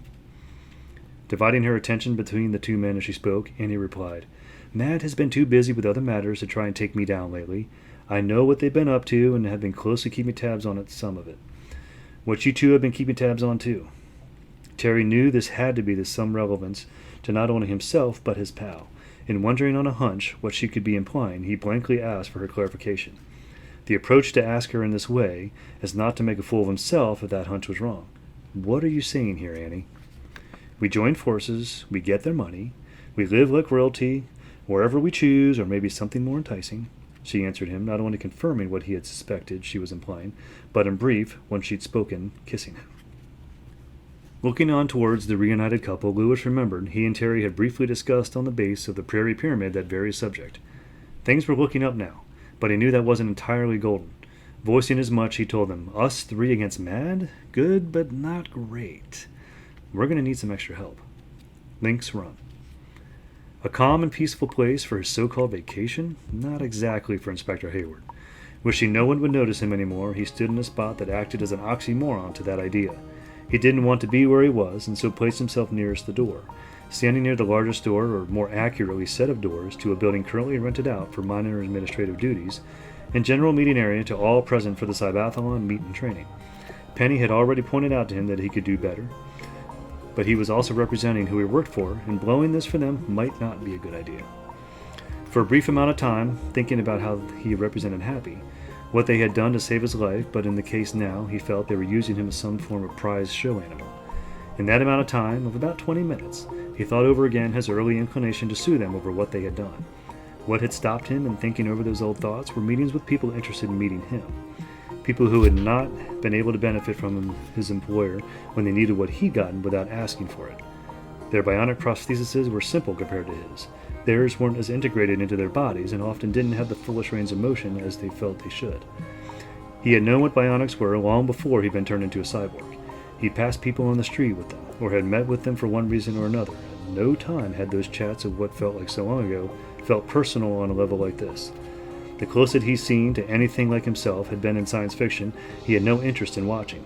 Science fiction didn't represent reality, but it came across to him as a possibility of what one day might be real fact. To the people he was getting to know from little meetings of curiosity, he came across as one day might benefit all of them. With a burst of cold air hitting against him from the side, John knew someone was now entering into the rented facility. Awaiting either the predicted question of who he was, and then a wide scope of new questions that centered around him, or complete indifference sided with a feeling of disregard to his presence. He thought he knew either of those outcomes was about to prevail. Instead, what he got was a spray of snow hitting him all over, as Braden stepped forward a few feet into the building to shake himself off. Penny? He voiced in question, not really feeling the need to glance toward the open door to his side. Correctly assuming the teen would be near to her pet, Penny answered, Some snow fell on him a short while ago from a tree, and he didn't want to clean himself off outside. A little shocked that an earlier time the canine had not removed the snow from himself when given a different opportunity, John turned to face his niece and asked her, What about the equipment shed for the sports gear? People aren't in there a lot. This place gets a lot of traffic, and I assure you, I know what I'm talking about. Getting cocky at him, Penny told him a point of hers about Brain's choice of cleaning space in his current job. The equipment shed was normally locked, unless someone paid to get stuff out from it, or was putting stuff back into it. Second, while she was so sure he was aware of how active the place was that he was in, he didn't have to stay there anymore. His time of duty was up, and had been for about 5 minutes. After thanking her for notifying him of his obligation having been very well met, Penny then decided to carry her fun with them further. You know, you're the only person in the world who can claim to have a clock built right into them to always know the time. She smiled at him while saying the words, removing her thickly insulated jacket and bundling it into her arms. Brushing off the attitude from her he'd gotten used to even before his accident, he asked her, "Are you good here?" "Yes, and why do you ask?" She questioned him back. "I'm going skiing," he replied to her. Abby Latchin, looking at the man standing a few yards away from herself, she couldn't tell if he was a novice or real skier by how he was standing, preparing himself mentally to start heading down the slope they were on. Fearing the first of the two, given the difficulty of the proposed run, she questioned him politely. "Do you feel you're up for this? I can't quite tell your status here. If you're new to the slopes, this might not be a good idea for you." John, at hearing her question, instantly stopped his fidgety movements and lay talking to himself for motivation. Turning to her, he smiled and exclaimed to her in his position, "It's been years, and I've been meaning to get back to this for some time. The links run is meant to be for intermediates. Nitialikya," she exclaimed back at him as she started down the run with a grace that told the inspector she was seasoned at the sport. Wishing he'd done further reading on the Swedish language before he left home, a thought he'd been having over and over since arriving in the country. He also chided himself inwardly for not moving around with his personal computer, which could translate any language he got presented with in a heartbeat. Here on a mountain, the computer would be a bad idea. It would interfere with his ability to see to an extent. Also, he doubted very much Happy would be happy with him if by mistake he destroyed it while skiing. When not wearing it at earlier times during this, his so-called vacation, fear of a forced warranty matter to the gadget was not what had held him back from wearing it. It was not wanting to stand out more which had caused that choice to happen. Wearing a device affixed to one's head that to a degree looked like a transparent umbrella with digital information presented on its specialized plastic screens was not how to keep attention away from one's person. Hearing the sound of wet crunching beneath him as he shifted about on the snow, he remembered a fact about himself he'd rather forget. He wasn't sure if it was faulty memory, but he felt the white crystallized water years back didn't feel the force of his presence as much as it did then as it did now. Now he weighed more than he used to. It wasn't fat weight, which is what made him weigh more. It was his altered in-machine side that made him that way.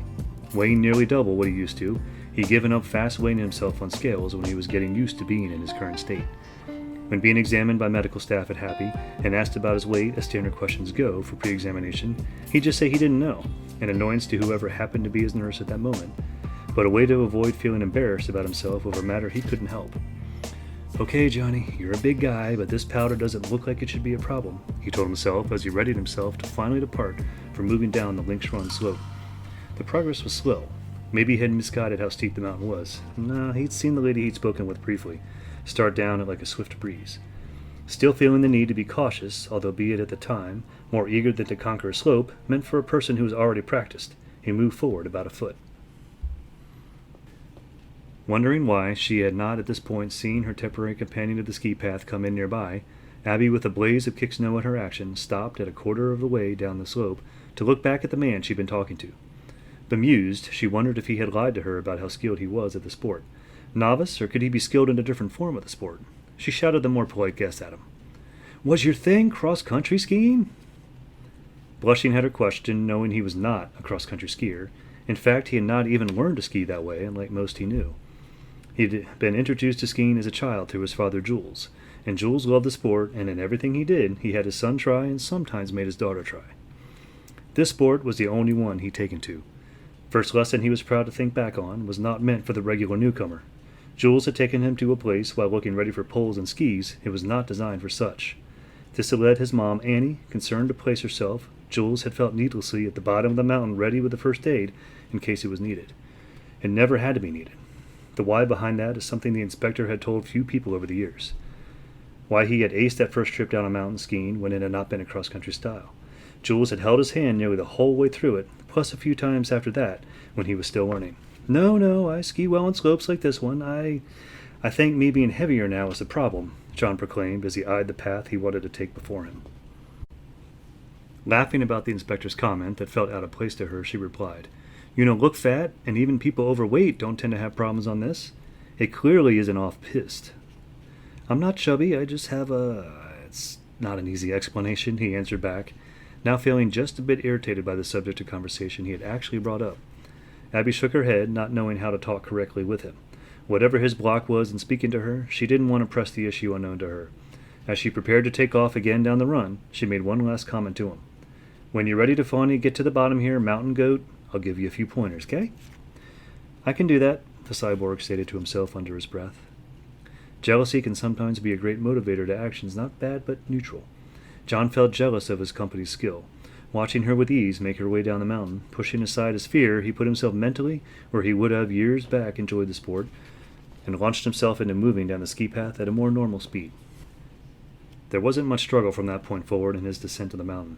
It seemed John figured his balance of good versus bad of the day was finally leaning into the first of the two, the one he needed. In retrospect, he thought even thinking such a new thing was a jinx. With the movement of bringing his poles forward to sink down into the snow and ice for a grip to push forward until they got caught, this caused a chain of events to happen swiftly to him, none of them thought out, and his third brain taking action for him where his normal organic one was being hit by sensory bombardment too fast to have it react correctly. Arms extending beyond the normal length, an attempted halt to action, that being of him further moving forward from the position of the stuck poles. That, by the way of speed with gravity combined, made him lunge over his arms with hands still gripping the poles.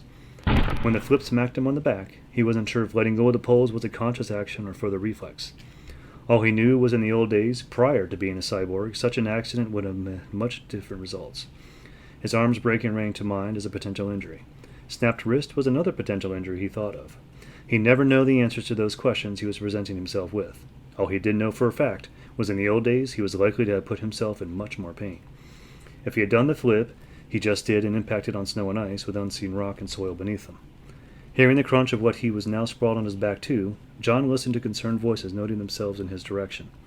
People coming to try and help him. He wondered what they must have thought of his exotic flip from a distance as he lifted his head up to a normal human length to try and see them approaching him. Two men and the lady he had been talking to a short time ago were the ones now en route to him, believing him in need of aid.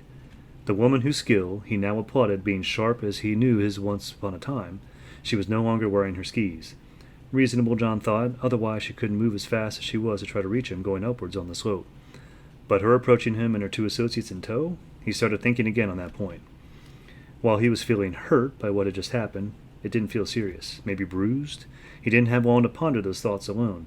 As the lady reached him a short time into analyzing what degree of pain he felt he was in, he got his exam halted by her to try and gently push his head back to the ground. Fear of neck injury, John was sure, must have been her thoughts toward him with that action.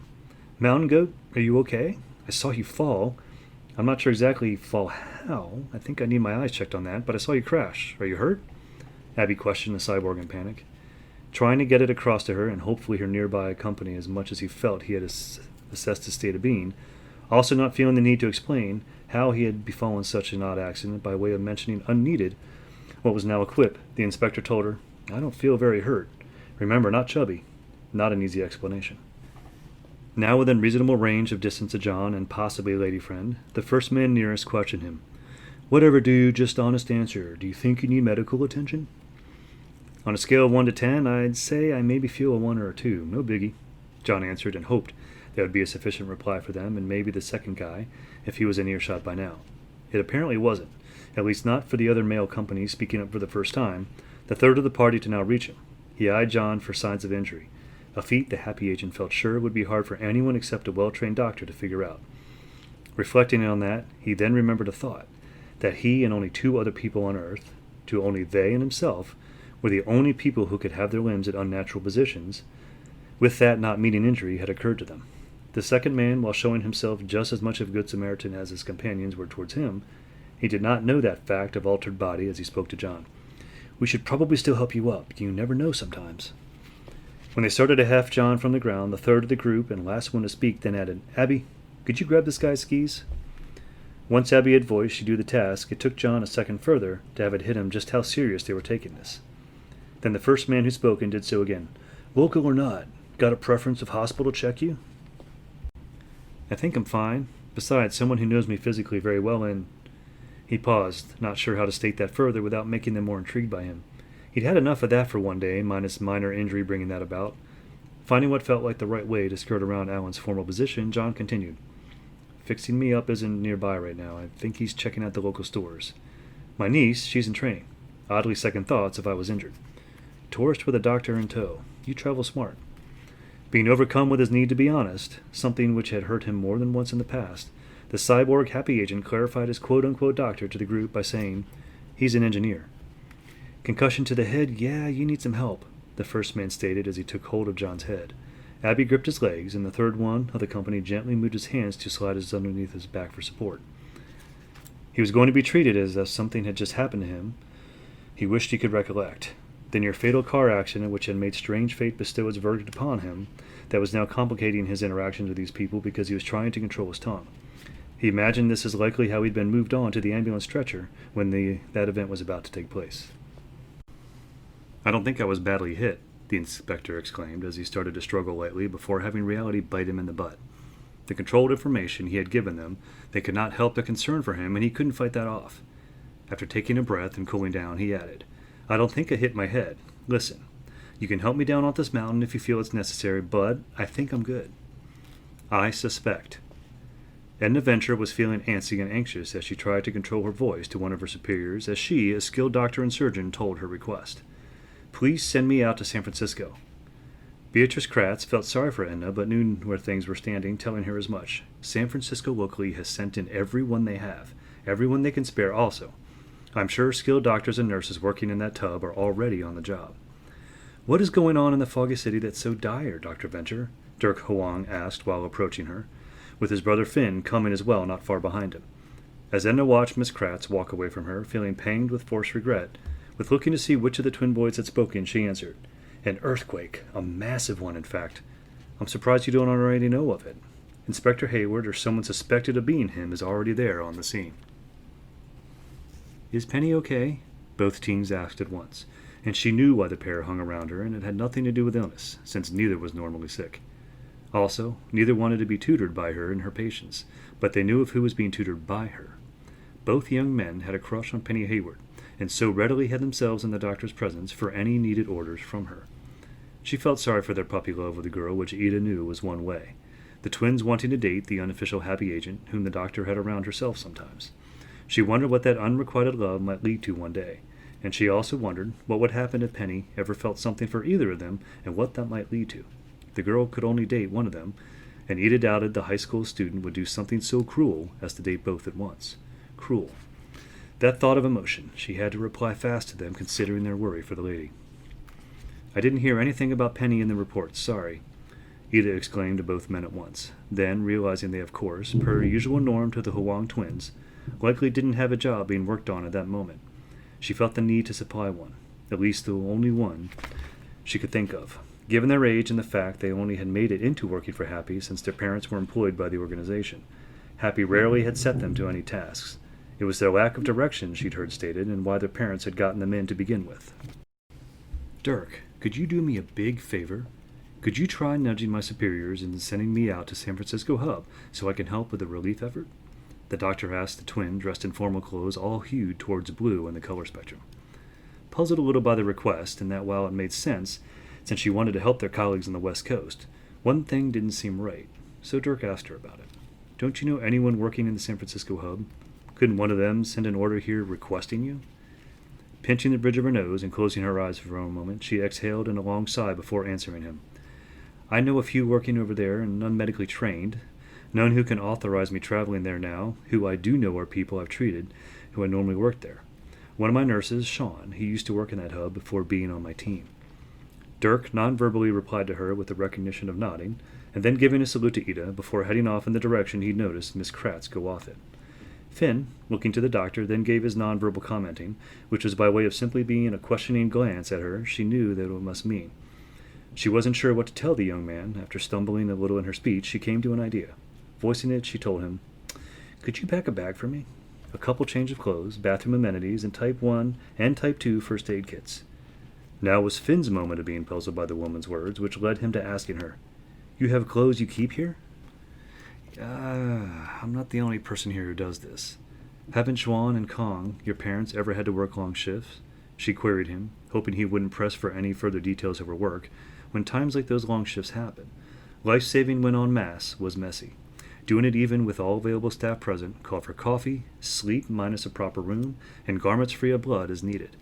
Ada didn't think the boy, dressed similarly to his brother, but in a shaded hue to orange, would like to hear why she had the clothes on hand. Finn, she felt grateful, didn't ask her further about the need to have clothes on hand at work. His further questions to her, once she understood and answered him in a way she hoped would not confuse him, where she kept her clothes. Down the hall to the intersection, cross of Hall 12, still of course Area 7, go down the stairs to the door labeled L3. Go down that first hall to Office E2. I normally keep that place unlocked. You'll find my belongings in the closet. The second she understood but didn't like, re-questioning her about his task, but asking what undergarments to pack. It was not a true question. No, it was the sort of thing she had seen coming talking to an adolescent boy. Don't, just don't. I'll take care of those myself. She snapped at him, the second time in recent minutes having to try to control her voice, this time lost unlike her talk with Miss Kratz. As she swiftly made her way into her formal office, Finn smiled and turned away to head off for his newly given job. When turning around to do it, he got faced with a man that, while well into adulthood, he knew probably would have asked the medical practitioner the same second question. Zach Lamberton, a longtime employee of the organization in its information research department, plus a former detective for Acme, a different organization that had been melded into Happy back in 2001. Zach had been approaching Finn, unknown to him, from behind with a can of soda that he offered the younger man to take. Cracking its tin tab upwards to break the seal on the can's lid, Finn thanked his friend for the drink, and then as he started to swig the soda, Jack asked him, "What was that about? I didn't catch what she said to you, but she sure didn't look very pleased at you as she left." "I asked her about, I should have known better, and now I have a job to do," Finn answered before taking another drink. "Is it important?" Zach asked him back, knowing that whatever the teen had been asked to do, it sadly likely wasn't of some high importance. Finn and his brother Dirk, getting low-end jobs, burned the former Acme official. If this job the kid had been asked to do was important, he'd drop his meeting with Finn right there and then. If it was not, then he could chat with him for why he sought him out. Finn stared at his can of soda for a moment before answering Zach solemnly. "Dr. Venture might be leaving for San Francisco to help with the medical relief there. She wants me to pack a bag for her." "You are preparing her belongings for a hypothetical trip?" Zach stated, shaking his head to the motion of no. Then afterwards, having bit his lower lip for a moment, he slapped Finn on the shoulder, nearly making the boy drop his drink in surprise as the senior agent said, "How would you like some real work?" "That has my attention," Finn replied, indenting his fingers into the metal of the soda can, an expectation of being actually useful, a chance to maybe make a real impact on what took place in Happy. Mystery and adventure. That summed up lightly what Finn knew Zach had once been involved with a long time ago. When he was just a toddler, Zach had been out in the field going up against international criminals. He had, with the aid of his sister Ivy, and many helpers from around the globe, foiled heists and evil plots. A large amount of crimes he learned early into knowing Zach were done by a single woman, whom he knew worked for a time for Rage. She had been behind handing over the radical aggression to Genuine Elysium, the technology they tweaked into being the G-Portal, a transportation device that he imagined a real-life Stargate portable would be like. The thing made him green to the gills to travel through, but it intrigued him. The man was in his 30s and had been a fully fledged sleuth during his teen years. Finn felt grateful for the man's attention. He understood what had motivated Zach into taking him under his wing, that while the Acme Detective Agency in a sense was no more, it didn't stop one of its former best officials from training what he viewed as the next generation for the same type of job. That even though Finn didn't have a policeman's badge under his belt, Happy still in part counted as a law enforcement institution. "Finn, what do you know about MAD? And when I say MAD, I mean the Malevolent Agency of Destruction." Zach questioned and stared to Finn as they made their way to the vast cubicle-laden workspace he sat in most of the day. "I know that they've done some pretty awful things over the years. We at Happy have butted heads with them more times than anyone cares to count. Also, Zach, I've encountered MAD agents before. What are you looking into something they're doing?" Finn knew, as he asked the last part of what he said, that had to be. He also knew the man was, of course, throwing him into whatever informational investigation it was he was entailed with. Entering the cubicle garden, as Finn had sometimes heard people call it, Zach asked him, "Have you ever heard of a man named Icarus Finch?" "No," the boy answered rather simply, although be it Finn knew Zach had the tendency to test his knowledge. All he could think of with that name, at least for the first part, was the name of a Greek myth, even though he doubted relation. Not entirely surprised by the ignorance the younger Happy agent had towards the MAD agent, Zach explained the man to him. "While you and your brother were dealing with Rage on that matter of their scheme with the presidential election, plus the murders being committed to them, and you guys bring in the man doing the homicides to justice. Icarus Finch, one of Mad's specialized agents. This guy deals with birds in a nasty way. Don't think he's brutal to them. I mean nasty as in he can somehow connect with them like an evil Dr. Doolittle. The guy can make them do his bidding, like stealing. Finn, while you guys had your business, Inspector Hayward's more regular partner caught him, and one other if you don't count animals. These guys were ripping off people's money and belongings in Metro City after getting caught, and get this, hospitalized with lock and key added. Mad busted him out. Almost Zach's little corner of the world beneath the world, one of his co-workers poked Finn for attention before he could speak up. Zia wanted a word with the novice agent. Finn betted about what before she started to talk to him. If he's roping you into something, please only involve yourself in it. Don't place me in it somehow. I still haven't forgiven him for that last little quest of information gathering you two swayed me into. Finn won his bet. She was still upset at him, and the former detective, for the latest, for what was at least to her, felt like a shenanigan of making her use her talents, when she felt she could be doing more meaningful tasks. If she was still truly upset at him, and he knew he was less familiar to her than Zach, wondering on how upset she was, Finn had to query her. Are you still ready to hang with me as you said last time I was here? I'd never hang with you, Finn, but your friend, I'd more consider the action, Zia responded to him. Clearing his throat to get Finn's attention and remind Zia she was not alone with his pal, Zach then asked, the mad agent? Talks to birds and not in jail. I remember what you just said. Finn replied, defending his memory after the distraction he was now ridding himself of, moving to the nearest wall to him of Zach's cubicle away from Zia. The blonde motioned with his hands in anticipation of the youth with black hair. He wanted him to speak more on the subject. Betting anew for Finn, and knowing Zach, this had to be going into studying more of what they had been talking about. Finn quickly asked, You know his whereabouts, or want to know his whereabouts? Getting a grip on the back of his personal chair, Zach offered it to Finn, saying, Take center, junior detective. After accepting the offer, and then thanks to wheels in the bottom of the chair's legs, Finn moved to face the computer of the man's workstation. Zach, helping himself to one of the chairs belonging to the table just beyond the cubicle, then added, It's not just where he is, I have some idea of that already. It's what he's likely doing. He works for Mads, so yeah, it probably isn't good, Finn exclaimed before motioning towards the computer and questioning, What is it you want me to access? The chair from the table, not having wheels built into its legs, Zach lifted it before setting it down again, now nearer to his desk, to then reply, I'll pull it up for you. With a mouse click, the former Acme official brought up what had been a minimized window on his computer screen. Shown on the window was a news report speculating about a recently discovered health crisis in Virginia. Finn read over the report and looked with curious, picking-apart detail eyes at the one photo shown in the report. Workers moving a body, covered over a stretcher, into an ambulance.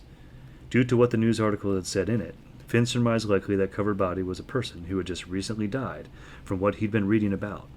What he couldn't figure out was what the exact connection was to this had to Icarus Finch. What makes you think this Finch guy is connected to this awful outbreak in Staunton? Fever, loss of control or motor functions with insanity and death taking some? That doesn't sound like the bird flu. Something like this sickness could be pinned towards a guy like him. I guess he commanded the infected birds to strike there. But I see no evidence birds or him have any connection to this.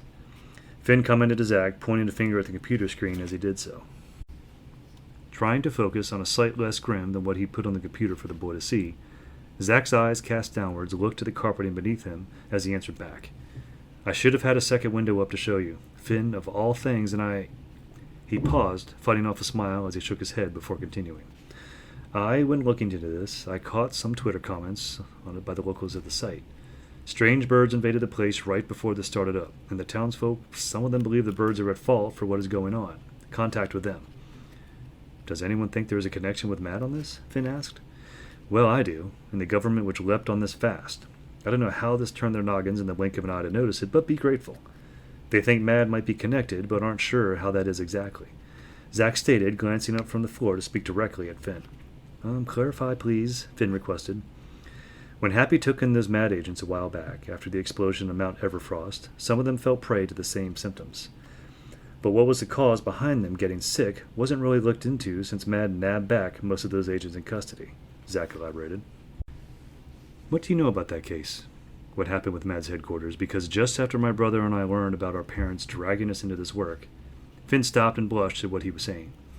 Zack had, in a sense, been dragged into working for Happy, but his case had been very different. His parents weren't at fault. Him being a Happy agent came as a default of the merger. The man feeling sore about that matter, Finn was never sure how the man felt about what had happened.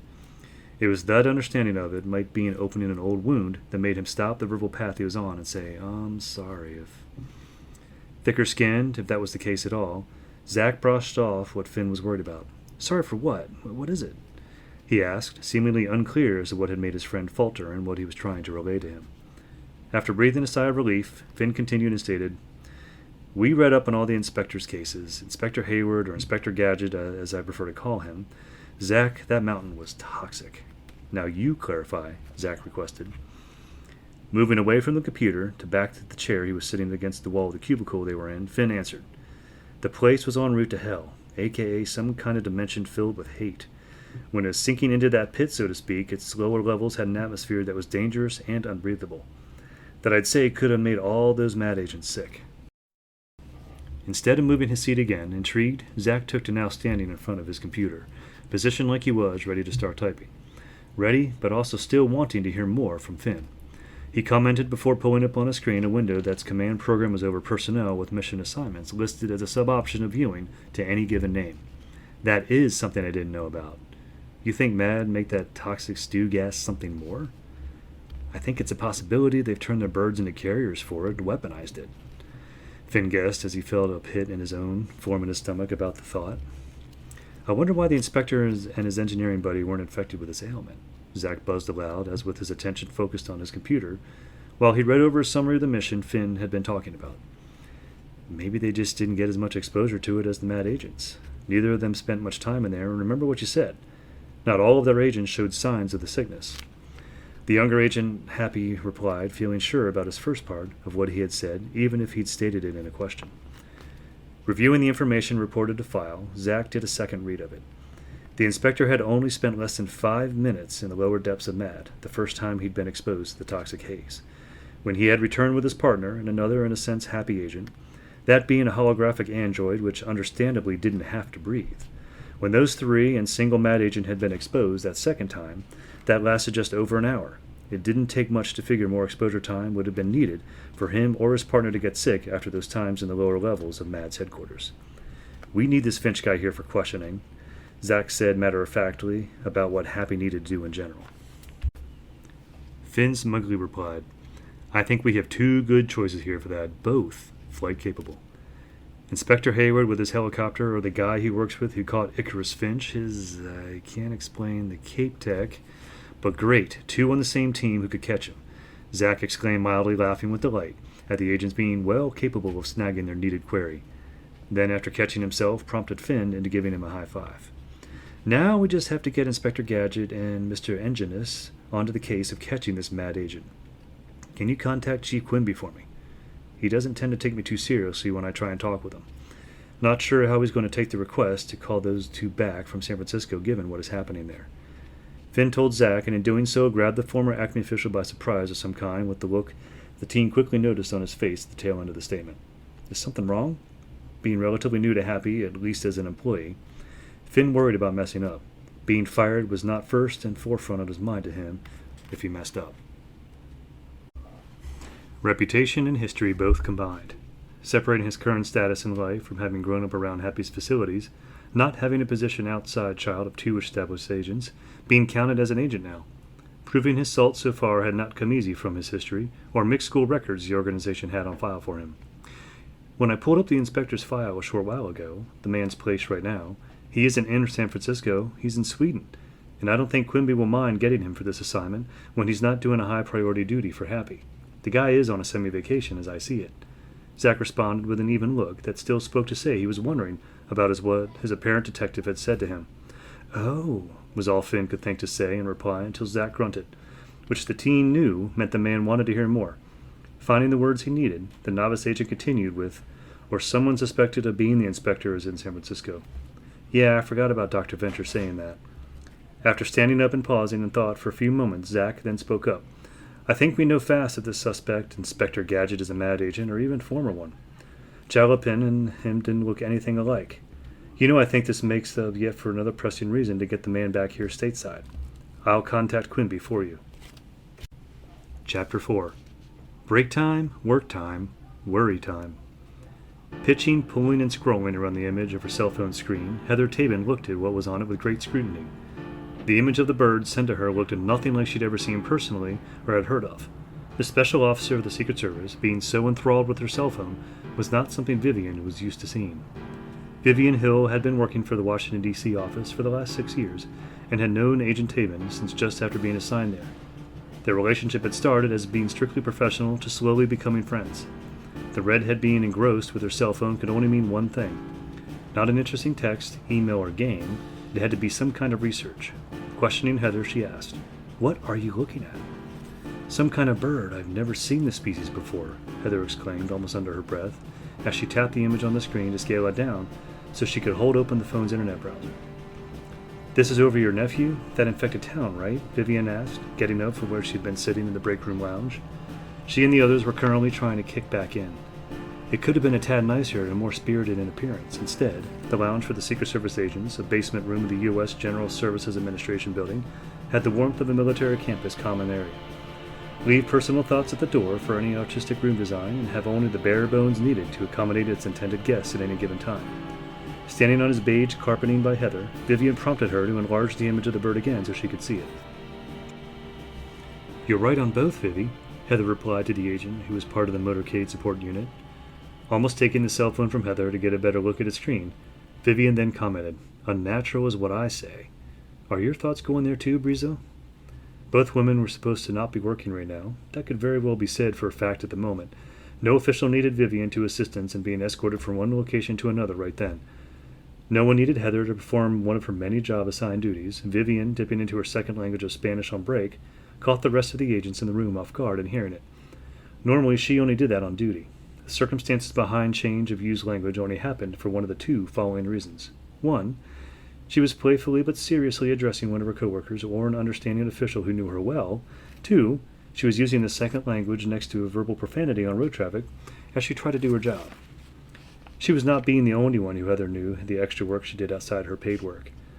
The fellow company president of her friends, Neil, Chandler, and Melissa. They too were now paying attention to what the two ladies were fixed on. If Miss Hill was using her Spanish right now, it meant that she saw what Miss Tabin was up to as important. "I have my suspicions, but I'm not about to point my finger just yet. Not without confirmation," the former agent of Joy said as she maximized the application again of her internet browser on her phone. Using Google got cut short. Not being on duty at that moment, her phone's ringer at normal volume as opposed to silent vibration. A ringtone she had picked told her who was calling without even looking at the identification on screen. Answering the call, she asked, "Tommy?" Sounding wary, he replied, "Did you get the images I shot of the bird?" "I was about to start looking into what it might be just as you called. Yes, I got the images." Heather answered as the concern she had already been feeling for a close relative grew at hearing his unwell voice. Before he could talk further about what they both knew needed investigative elaboration, she quickly asked, "How are you feeling?" "I feel like shit." Once finishing biting her tongue about the foully worded reply, Heather responded, "I did not teach you to talk like that, and neither did, I'm sure, your dad. Rory has a clean mouth."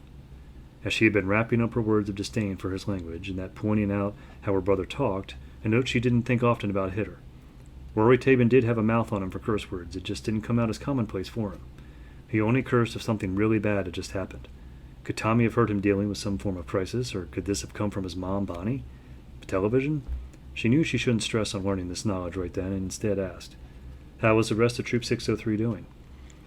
"Only Ryan and Scout Leader Marcel are showing signs they have what I do. We were the dumb ones who handled the feather," Tommy answered, sounding pained and regretful towards the end of speaking the words.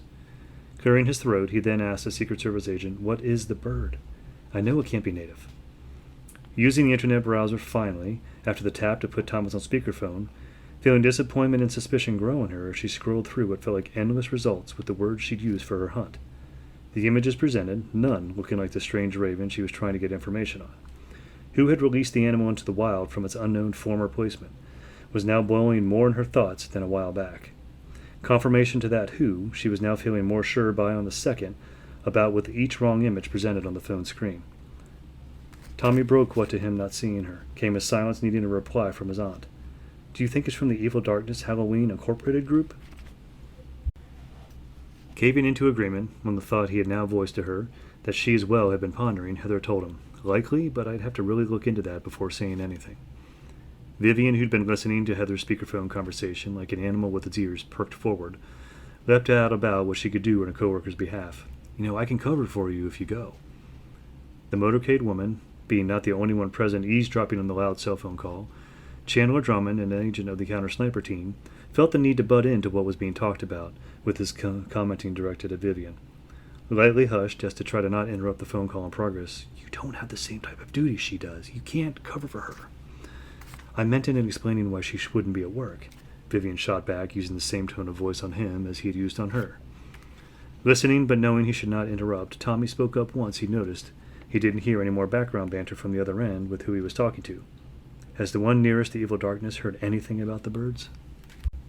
With her free hand, smoothing back the hair on her head from front to back, the former Joy agent replied, I haven't heard anything from Jake in a while, not since the quake hit hours ago, and I called him up to ask if he was going to try what I guessed he would. I haven't been able to reach him since. I don't know if he knows anything about the animals. New information given he hadn't heard about, his camping trip and break from the trip placing him in quarantined hospital care, an earthquake having recently happened was something Tommy had been unaware of until his aunt had brought it up. Not being sure about derailing what they had been discussing, he tried to just lightly touch on it. Do you think Jake is okay? I don't know. Jake can be tough about how he handles things most of the time. It just depends on that. Happy being underground, where I'm assuming he is, at least his heights issue isn't a factor here. But if rage... She had to pause and try not to think about what could be happening if that were the case. Auntie Heather, Thomas broke in, snapping her out of her depressing thoughts about what could be happening to her best friend at that moment. Tommy calling her Auntie Heather only had one association in her mind, because it only meant one thing.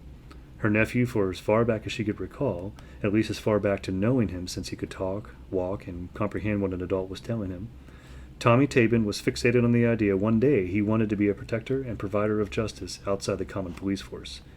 He wanted to be just like her and her friend, plus a few people he'd only met once but from the stories told, knew a lot about.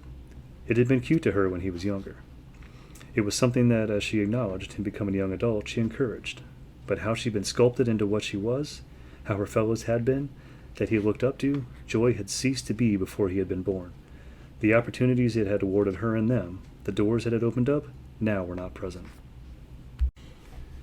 His chosen path was a hard one, and all the man could do was try to create those doors for himself, sometimes with her aid.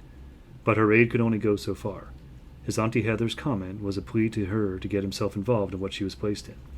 She knew him hearing of Happy more so than Rage, this case being rare, since she normally would be dealing with Rage and not the other. Hearing of Rage reminded him how she had told him how her service to others had started expanding. That Joy, when it had been present, it had allocated more resources her and Jake's way to try and thwart Rage's schemes. The funding and resources that, while stopping in 1991, did put a damper on their efforts to stop Rage and what it was doing.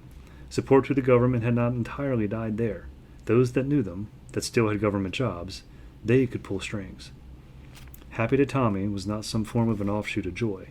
He knew what Joy had been primarily. The junior officers of Young G had been from a government boys and girls group. Launched in the 50s, it trained preteens and young adults for government work, mainly to act as non-military protectors that would uphold the ideology of the Constitution and law in any way granted to them by the organization. Happy, which stood for Hector Agents Providence Protection YAR, that while still providing law enforcement did many other things. It was because of how diverse they were, one would have to really look into the organization to take in the full scope of it. They were not just the United States government. They also had connections to other governments around the globe. They served diplomatic functions for science and technology and provided health services plus disaster aid. Heather did not know much about them, but she did know the catalog of their services had not always been what it was. She knew that after the event of 9/11 is when they had gained their catalog of services condensed. Before that time, they had existed, but more loosely based, not always under the single name they currently used. Knowing which name connected to Happy had created the formal connection to the law was something one day she knew she should look up. It was their law enforcement and goodwill services to others why Tommy was interested in them. Not Joy, but the next closest thing as far as he was concerned. Heather answered him as best as she could. Not now, maybe one day. You need your rest right now. He acted like he was ready to say more words she didn't approve of. The Secret Service agent could hear it in his grumbling before he agreed with her. Once that had happened, and she asked for his forgiveness of the act she wanted to do, and had been granted that, Heather hung up on Tommy, hoping he'd go straight to sleep or accept any help the medical professionals on hand could provide. Melissa Stafford, a member of the Special Operations Section, voiced her thoughts she was sure were shared by all present. Good luck.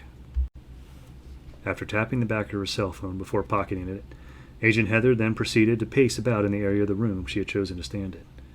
Picking it had come unconsciously. It was a semicircle spot nearest the dry erase board they used all the time or another to sort through what they needed to do day to day.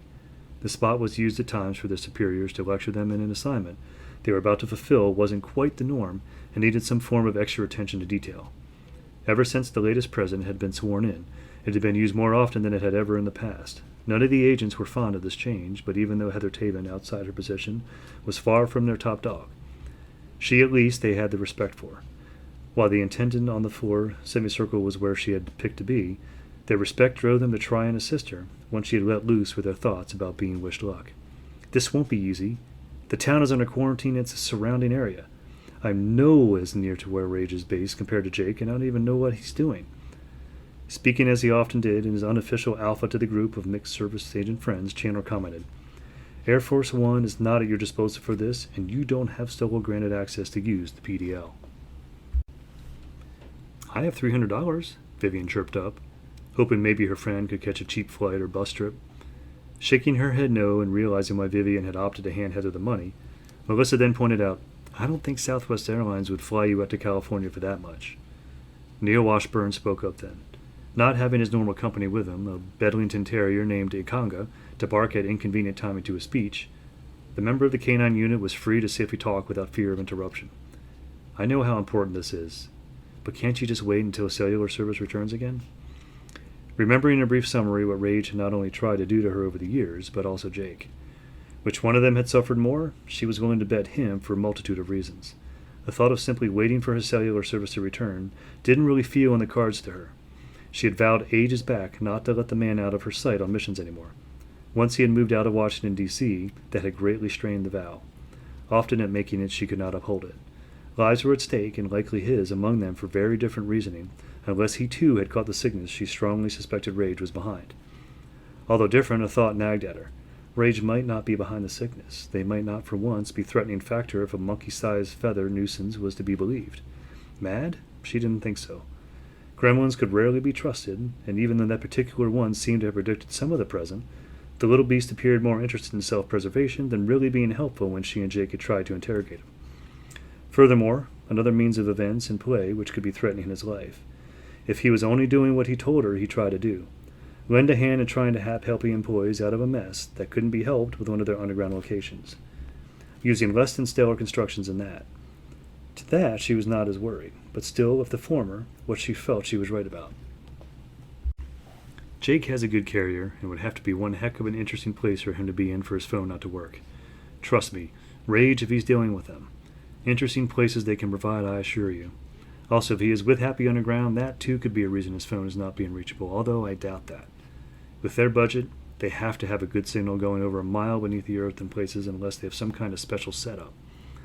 Pausing to catch her breath, after having shot out her words with speech comparable to an auctioneer in training, or one feeling sluggish, Heather walked up to Neil before she moved forward what she'd been trying to say. I can't wait. I have to go. Explanation said and emphasized when done so, Neil, after a couple of moments, smiled slightly at a fact that struck him about what was going on. A possible solution for his co-worker's pressing problem. Getting up from the recliner he'd been relaxing in, he brought her to attention what he thought could help. Look, I know a pilot who flies a commercial jet frequently out of BWI. He might be able to do this for you. Get you out to Los Angeles if he pulls a few strings. Good idea presented and not missed by any of the Secret Service agents, Vivian took further initiative towards Neil's thought. Going over to him, she forced open one of his hands and placing in it the $300 she'd mentioned earlier. Grasping the money in hand, he stared at it momentarily before looking at Vivian. She explained when seeing the look. It's not for you, she told him, believing him to be in the dark on the handed-over cash. Giving her a friendly small hug, Neil replied, I know, I guessed as much. This, I'm sure, will help sway my buddy more than just a verbal request. Breaking the hug, Vivian backed away from him and sternly said, I'm not Ikanga. I'm aware of that, too. knowing he should have known better than to show Vivian the gesture of appreciation. A hug being something she had witnessed him do to his partner more than once. The act always being connected to Akanga having done something he was trained to do correctly. The woman always wanted to be treated with decency, and having what mentally connected as a dog hug done to her, Neil blushed before continuing to say, "That wasn't meant to be of offense to you." "Forgiven," the motorcade woman said before she walked away, to go to the room's K-cup machine to get a drink. Taking point, Chandler gave Heather an approving look of expression before checking his watch about remaining supposed respite time. The break room's latest downtime, or what should be downtime, extra job work was now done. It had taken, he didn't want to count, where he had just settled into the room and he had just started reading emails on his mini tablet. He wanted to count away from that time, starting the moment when all their eyes had started to fix on Heather, when she was reacting to having just gotten the image of the plague bird on her cell phone. The extra job work had taken about 10 minutes to deal with. 5 minutes left of his break time also noted. Check more emails? Nah, he figured he would join Vivian at the K-cup machine to get himself some green tea. No hands needed car trip. It had been an eventful time in Riksgränsen, Sweden, even if brief. Being requested at urgency to return to Happy in the United States, and at that to a disaster zone, 2 reasons underlying his recall. First, someone Happy was concerned about had entered their underground facilities, who some at first had believed to be him. The person clearly not, and whose behavior had caused him to run up a red flag and alert. The second reason, looking into capturing and trying to resolve a public health crisis created by a mad agent he'd heard of, but had never personally dealt with, a Mr. Icarus Finch Esquire, a bothersome man Alan had dealings with months back and have come out from nearly unscathed. Thinking about why he'd been prompted to go to the town he was now departing, to again be shuttled by a driverless car, being on the route to the nearest international airport along with niece, her dog, and his work partner, he commented to Alan sitting in the passenger seat, "I am one of them, and yet I'm so different from them, Alan." Stopping the task he decided to take on and returning to work mode after having been granted a pause of indulgence at local bookstores, the type of which the cyborg knew had no factual and educational contents in the pages of the books they were hawking. Alan sighed through his nose and replied, "Not everyone gets access to what you were given." Looking at himself and then moving up one sleeve of his shirt to feel the indents of what the others called his banding, the rings that covered not only his forearms but his legs and neck as well. These band lines, as he called them, were all people could see on the surface that indicated one's neck or limbs could extend beyond their natural limits by interlocking piping. The lines came off as looking like minor indents in the skin because of their close proximity to one another, almost giving the skin a wrinkling look. He then said, "I'm so much more advanced. They deserve, I don't know. You know I wasn't okay with being a cyborg at first, that it took me a long time to accept that. What if, just what if, anyone who needed this got it? Would they be fine with it?" Now closing the notepad he had been scribbling technical theorizing in, Alan answered, "The field of biotechnology and medicine has been on the fringe for as long as I've known of it. There aren't many doctors and engineers who care to pursue the path it takes to putting it really out there. Those people out there likely will never get the high care you got, at least not until it's a widely spread practice." Turning his gaze to the approaching high noon lit passing countryside and pushing back down his shirt sleeve, the inspector happy agent questioned, "Well, just out of curiosity, how long has it been around? Shalopin is my only real example outside what we know MAD has done, and even then, they did nothing with humans and technology until after they found out about me." Tucking his notepad into the cubbyhole built into a resting spot which divided his space from John, Alan told him, "I know from reading it's something that started getting messed around with decades ago. Anything noteworthy from that work is what you saw before you in the Cybathlon meet and what we've seen. I'll admit, I haven't read every paper on the subject, but then again, not everything can be found online or in books." From the engineer to the road outside and back to the then younger man again, driverless cars being something which the inspector knew he'd have to start getting used to. Not having to keep his eyes on the road, and even though he had not needed to touch the steering wheel so far during the trip they were making, a bolt of fear surging through him. Not at the state-of-the-art technology in the sedan, but the state-of-the-art of technology embedded in his body. John stated, "That scares me, you know. You worked on me, and you don't know everything there is to know on the subject." Not wanting to make eye contact at first, and trying to make the ceiling of the vehicle feel interesting as he stared up at it, Alan responded with, "Historical at this point, John. I've read everything relevant." He broke from looking at the ceiling to his coworker and friend. What he had to say next, he knew the other man didn't want to hear, but it was something which pressed him on to relay louder. Some books are nowhere to be found now. They weren't in the high demand for printing years ago, so they've been lost. Tell me what I should know, Alan, what you didn't read, John requested as he made a sour face about what he'd just been told, a fear of what could likely only be perceived as more deeply concerning information on the way. The possibility of the man chiefly responsible for the inlay of his machine parts not knowing entirely how to do his work. Listing off, Alan relayed: Reiner, Hornsnet, Klamstein, Fricker, Cooper. John had never heard any of the names before, and that showed non-verbally, as Alan looked on at him, seeing his look of inquisitiveness. While the inspector had been the one to question what knowledge Alan lacked, himself being ignorant of the names struck him as a minor blow to his own education, even if prior to his transformation into a cyborg.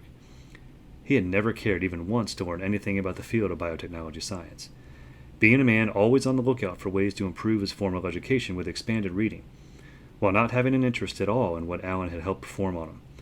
Not remembering seeing any books on the subject, be it in a local library or bookstore, now didn't come as a shock, given what the tech had recently relayed to him during the conversation so far.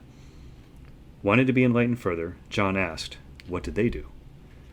Patting John on the arm as he spoke, answering with what he hoped the 40-year-old would accept as finalizing facts, to hopefully not be compelled into further anxiety over what had been done to him, Alan said, documentation. The early work, John.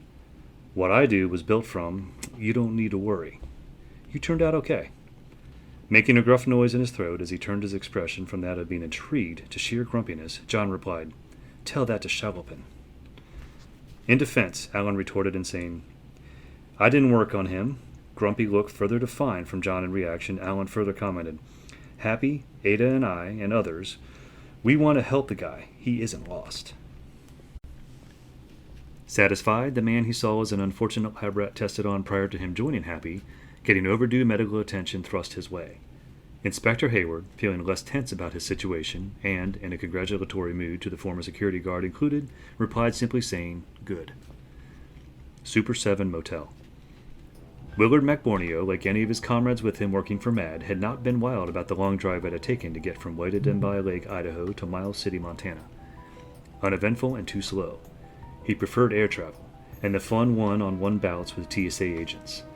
That is, before they realized who he worked for, and further, what he could easily do to them. When they had all departed their SUVs to stretch and make themselves at home, for the time being, as it were with the Super 7 motel they decided to stop at for the night.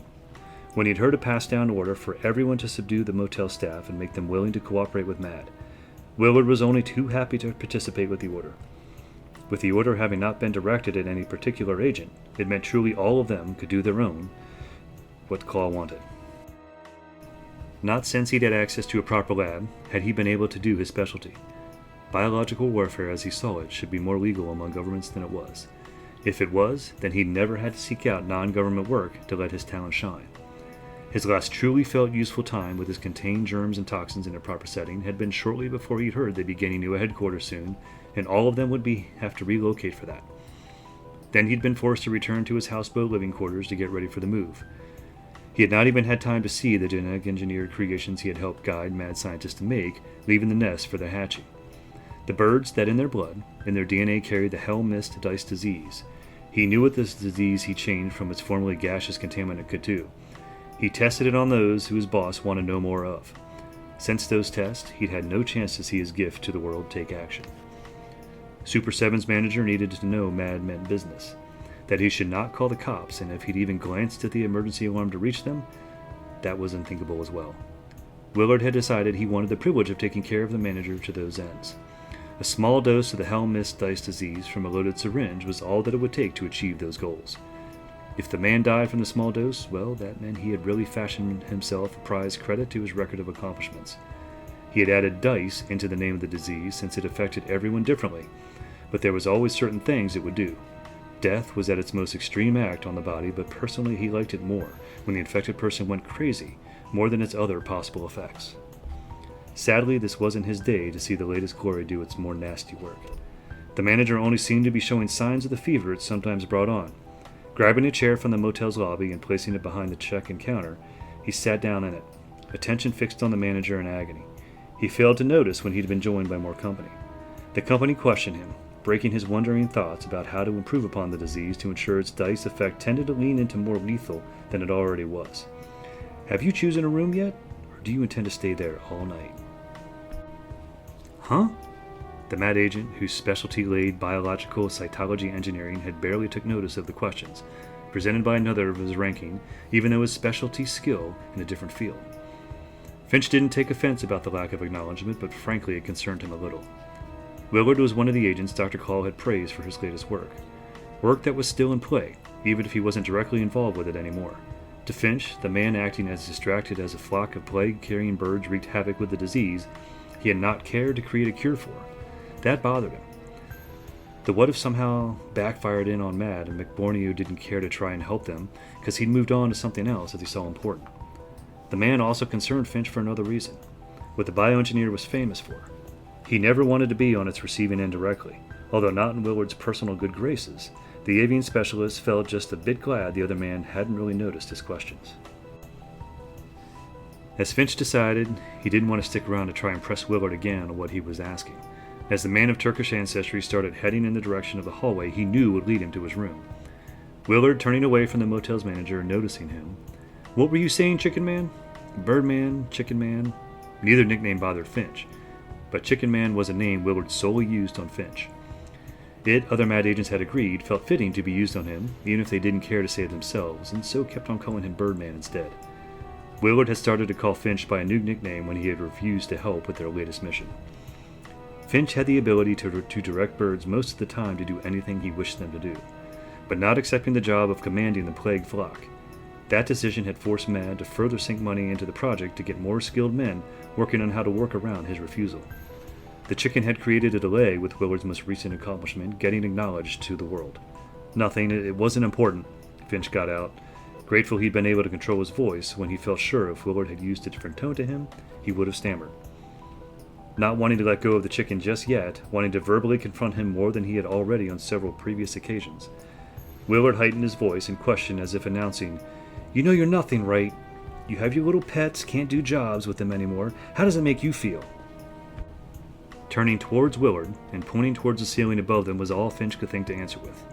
He didn't want to speak with a man, didn't want to try and pick a fight right there even if the temptation was present. He himself was a bit of a hothead. That was not something he denied, but acting on his first impulse to a man who regularly carried loaded with deadly diseases hypodermic syringes, that just wasn't wise. He now needed to blow off some steam on someone else. Continuing to watch Finch as he headed out of sight into the nearest hallway, Willard laughed at him. After he'd felt he had dealt a decent jab at the chicken man, he returned to his attention back to the hotel's manager. Eyes closed but giving fitful movements, Willard tried to determine what was going on inside the man. Betting it was likely just feverish sleep had disappointed him. A coma would be a much more interesting state for the man to be in. Opening a case filled with his personal arsenal of revenge and fun, he felt on the verge of being ready to fix that state of sleep to being a deeper one. Remembering Dr. Claw might not approve of this, something in his tracks, approval would have to be granted first. Fortunately, reaching the giver of the helpful authorization was nearby.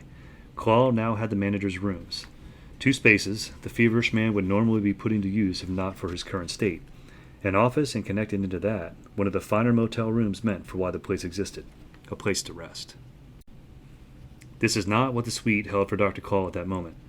On rest at hearing reports from his mad agents in the field, doing their mission assignment of creating terror using the plague-carrying birds.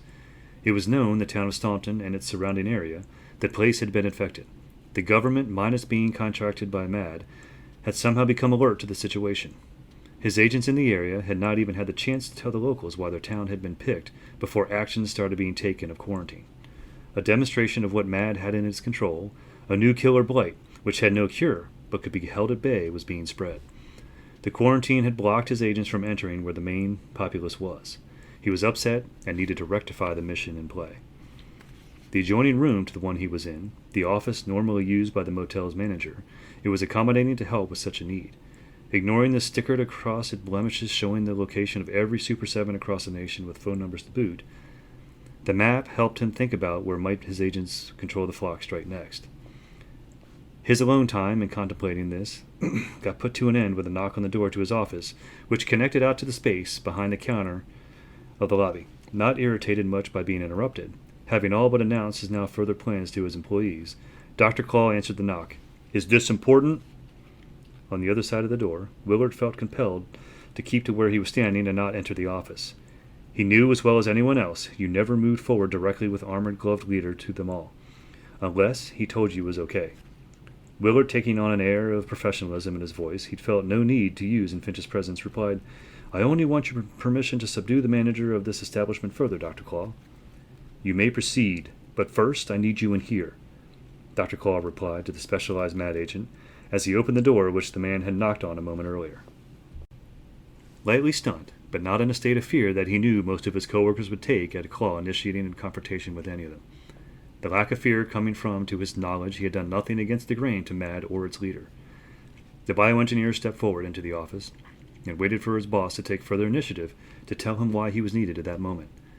Wagging an armored finger to Willard, Dr. Claw then pointed it in the direction of the map in front of him.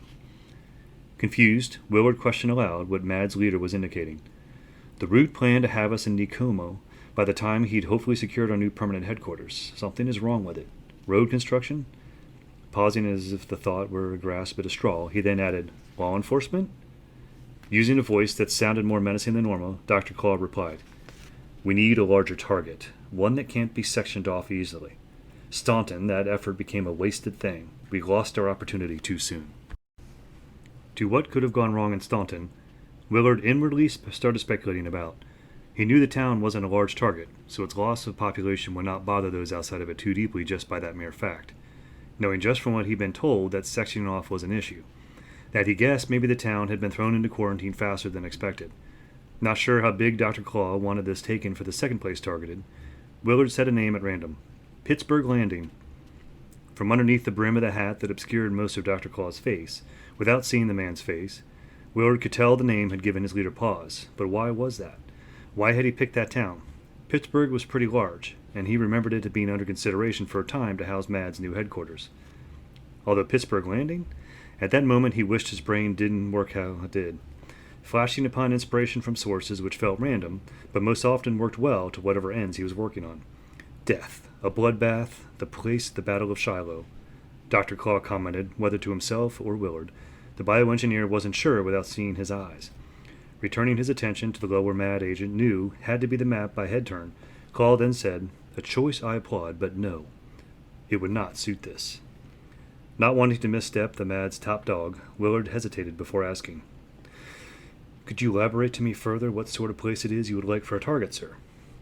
After rapping his fingers against the map of the state of Tennessee in contemplation, Dr. Claw, dropping that act, then with the same hand, now covered New Jersey and part of the Atlantic Ocean, seemingly now attention fixed on the state holding the better-known Pittsburgh, however spelled differently. He spoke up. "Without our agents alerting the media to our actions, a minor amount of progress has been made. The internet in places, I find that unacceptable." Opening his mouth to speak and then thinking better of the act, Willard awaited his boss to take a further step in what he needed to say.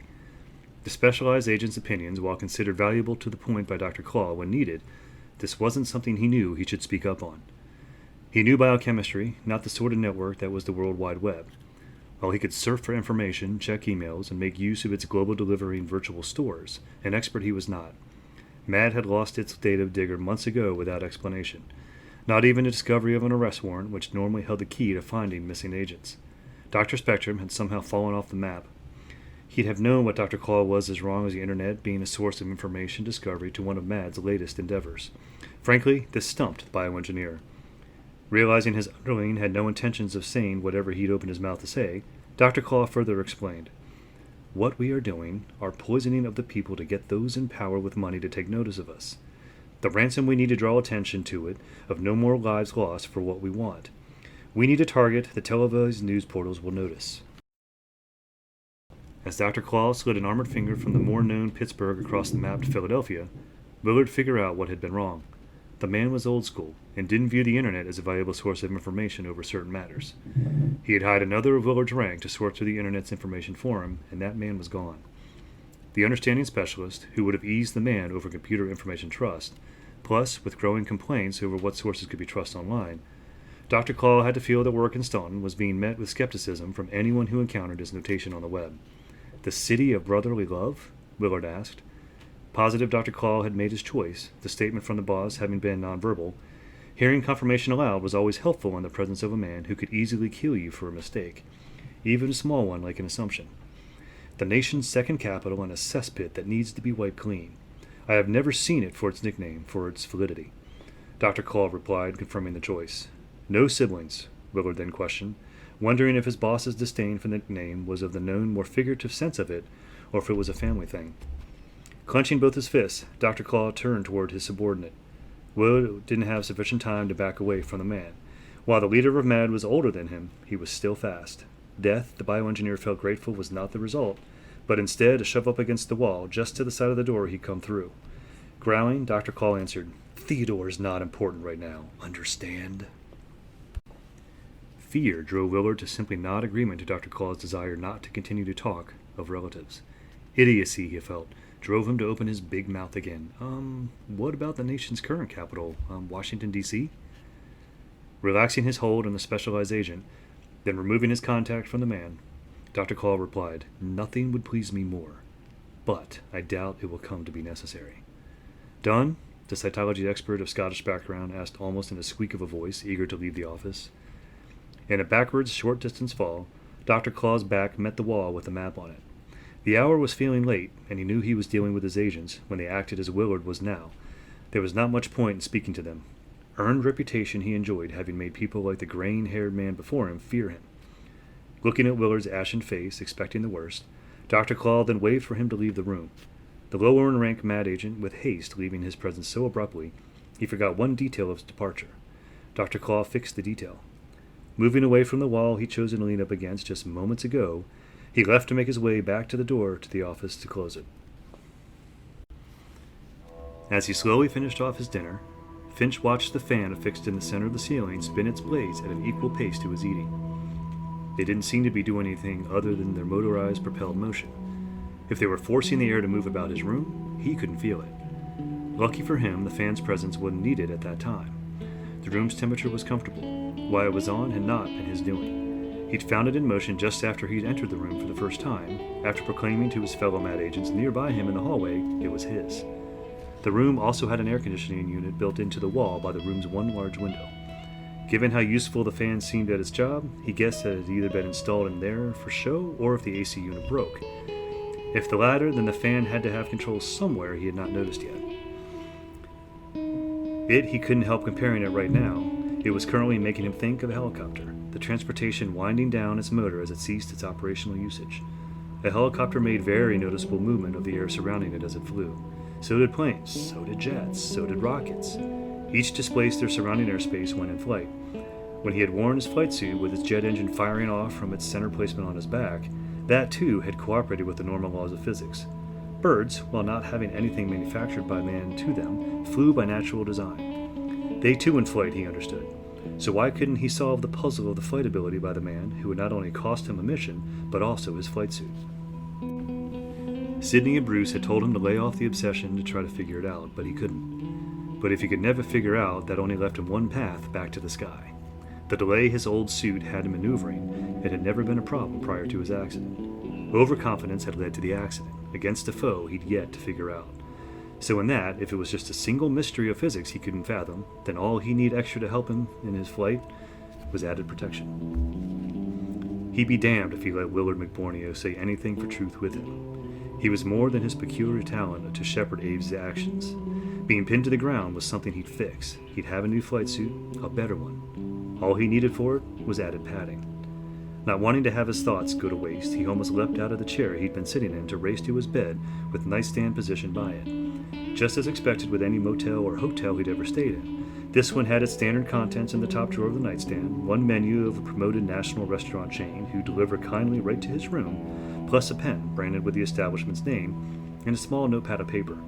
Grabbing the pen and pad of paper, he got to work jotting down everything he could remember about the lost flight suit and its design specifications. Finch wanted to see the words on paper, not just in his head.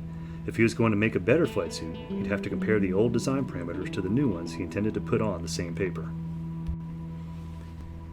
Hitting a snag after writing down in full how the metal parts all came together that connected to the jet engine, he froze with the pen.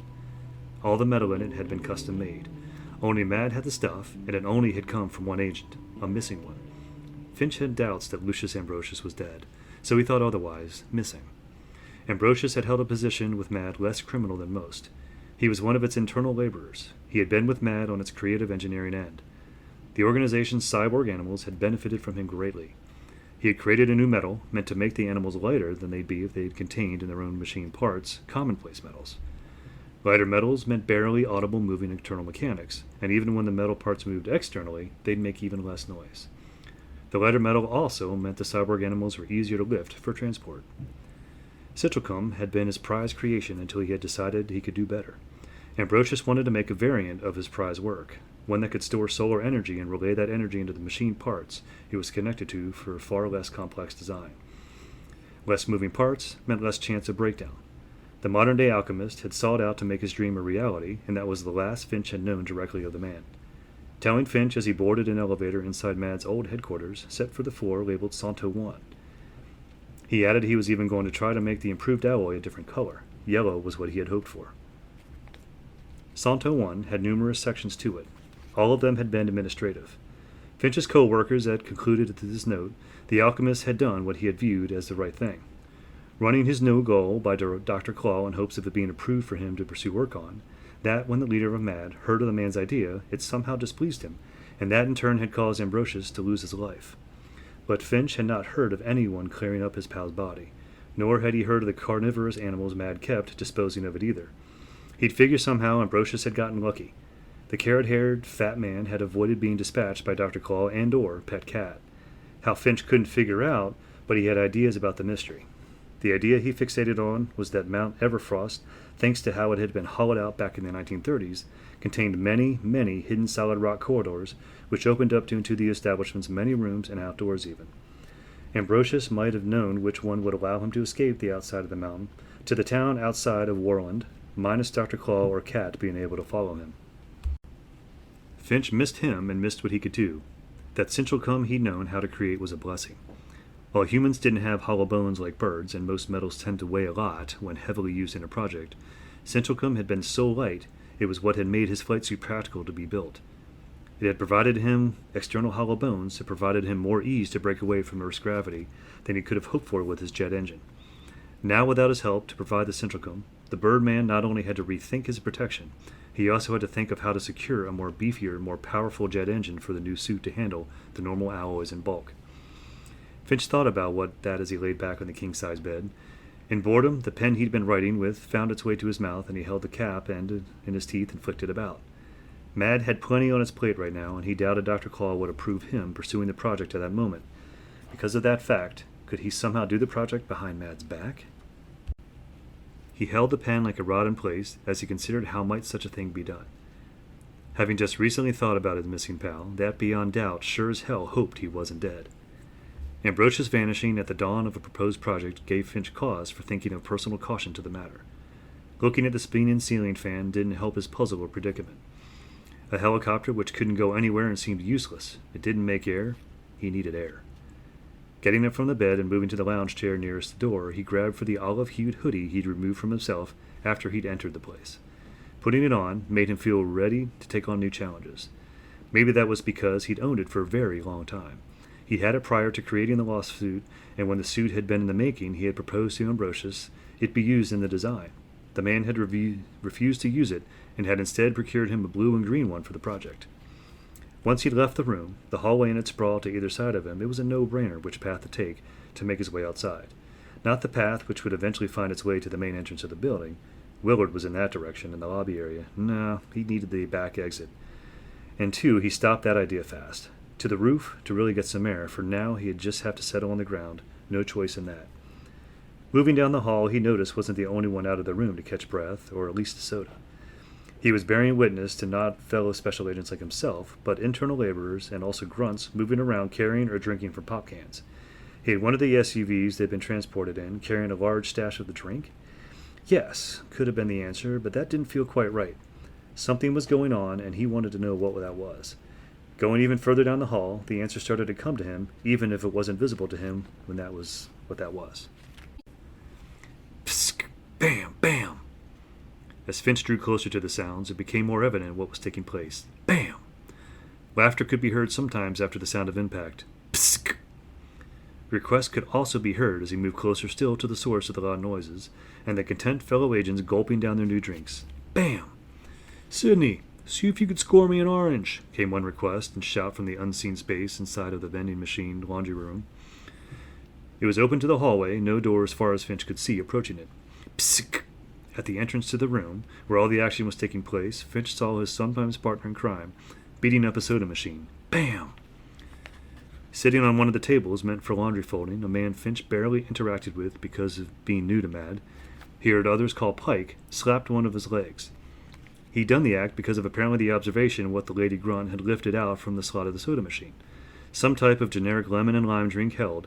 The man wasn't happy about the find and voiced as much. "Yup, yeah, girl, close, but no cigar." Rude was all the bird shepherd could think to add to describe the man. He knew the guy wasn't a specialist, because if he had been, there would have been a welcoming gathering that consisted of everyone at that employment rank, telling him what he could expect of a new professional association, and that had never happened. Him ordering a grunt, or if one wanted to sound insulting, said aloud, "goon," around. Finch guessed the man likely was not on Sydney's rank level. In the room were a few agents, however, he did know. Quinn Masters, Rye Gregor, Peg Lee Phelps, and Moss Luciano, all fellow specialists. All not paying Pike's behavior with any mind, as Finch could clearly tell annoyed, handed him his can. Now, drink in his possession, the man held it close to Sydney as if ready to flip its tab, saying, "Want a refreshing bath, Muscles?" Other grunts were in the room, too. All he knew and all he had been working under him at some time or another in the past. Bruce, Finch's last one to work under him as of late, seemed to be the only person present that, besides himself, also saw Pike's attitude was not being well-mannered. Within Mad, behavioral etiquette was an interesting thing. While none among them were good people, they all knew it was in their best interest to try and respect their comrades. The due feeling of discontent about what was happening, both Bruce and Finch locked eyes with each other in silent communication. Neither man was pleased about what was happening, and Finch knew it had to feel more personal to Bruce because Sydney was one of his same employment rank. If they had a further relationship other than professional, Finch wasn't aware of it. Sydney wanted none of the crap the man before her. Balling a fist was all she did in response to Pike's threat of a carbonated spray bath. Outside, a show of seething fire in her eyes. Finch was sure Pike didn't see that fire as he then smiled and cracked open the can away from her to take a drink. His focus keep on the whole time, doing the acts of to somehow mock her and accepting the drink at last, or appearing at least to accept it. When the lady grunt turned away from him to face the battered drink machine again, he put down his can to start walking over to her. That was when Bruce decided he'd had enough of what he was witnessing, and feeling that action being taken as a cue, Finch moved in turn with him. Both made it to Pike before he got close enough to Sydney to touch her. Pike whipped his head to look at both Finch on one side and Bruce on the other, as both agents placed restraining hands on his shoulder. Confused and glaring, Pike asked to both confronting agents, "Chill, both of you. What, you don't think she needs to be taught how to do her job right?" Using a twitch of a smile and a light nod to Finch, both used in getting the man's attention, Bruce asked him the question, "Should the grunt teach him how things are done, Birdman?"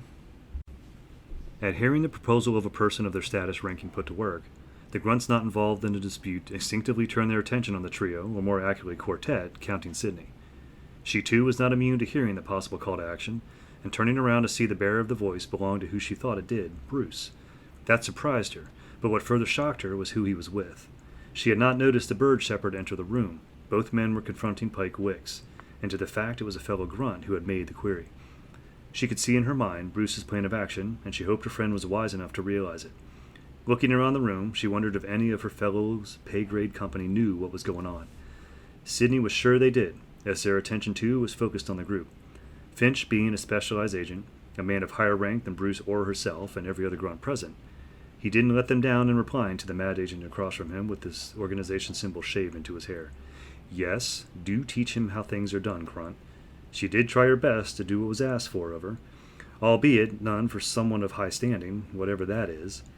Finch started with his focus simply staring at Bruce, but it quickly migrated to the man's fellow grunt workers, to then onto Pike with a smirk. "I work in Assets Discover Group," Pike proclaimed, glaring at Finch. To Finch's new knowledge of knowing what exactly the man did for Mad, which he had known had to be below him in rank, it made his smirk deepen, and a glare of his own was added in the exchange. Replying to the man whom Finch was sure mainly acted as an internal laborer because of those assets discovery, didn't venture out much into the world despite what their job called for. Assets discovery being the employment term for those who found valuable items, it was in Mad's best interest to secure, or more accurately steal. "I don't really care what your position. but you know what my position is. Not knowing the bird shepherd more than having seen his presence since joining MAD, with added once in a while in the company of he assumed a pet blackbird, and sometimes other avies, Pike shrugged his shoulders by way of reply. Noticing this, having not left their attention off the confrontation, the grunts not involved in it awaited their cue. Finch, ready, then in a justified position, gave them, all of the grunts present, what they wanted. I am a specialized agent, which means my rank is just below that of Dr. Claus. It entitles me to have as many grunt workers as needed for me under a job, and they have to obey my orders. So I say they need to teach you something. As the grunts, who were until now away on the sidelines, moved forward to take their shots at Pike, Bruce tapped the man's chin lightly once before slugging him across the jaw. Impressed by what she was seeing, as her comrades moved in to then pummel the Assets Discovery employee, Sydney, strangely for once, didn't feel like joining in on the lynch mob scene she was witnessing. She just wanted to watch and enjoy watching it. While this took place, Finch then looked to his fellow MAD agents who had the same job status. All seemed engrossed in watching the fight of what was mainly Pike having the living tar beaten out of him. The only action taken by Moss, that of taking a gulp of his soda. The only action of acknowledgement to what Finch had done, a thumbs up from Quinn directed at him. Steering clear of the fight in progress, Sydney made her way over to Finch. Finch, that outside of looking smug, didn't seem to have noticeable plans as to why he was even present. When both of them had been cooped up in the same SUV riding to the motel, she had asked him what he was planning on doing once they made it to their overnight pit stop. It had been only the passing time chit-chat, but she had taken his word for what he had said he was going to do, relax and stay away from anyone who had a beef with him over his rejection of assignment. She thought that must have meant staying in his room, but seeing him now, surely he had the conflict with Pike coming. Maybe he was there for something else, something she could provide. I can't promise what flavor. I mean, the cans just seem to fall at random. But if you like, I can get you a drink too, she asked him in a strong suspicion that was why he was present. I'm not thirsty, but thanks anyway, he replied, looking at the lightly dented machine to then the lady grunt. Shifting from one foot to another in balance, trying to evaluate her friend's motive for being present further, Sydney then questioned him. What then led to the break, the alone time in your room? I just wanted to get some air, get outside. Problem I'm facing, it doesn't have a resolution I see an easy path with. The words he was saying, what he was trying to convey to her, simply was not something he could sum up in a snap. However, while a person like Pike was a MAD agent, neither knew well, she knew Finch well enough to be able to read into his broken wording to see something important lay within it. That problem? Care to talk to me about it? We don't have to talk about it here. The back way exit to this place isn't that far away, she queried to him. Nodding in agreement, Finch then told her, I think for both our sakes, that sounds like a good idea.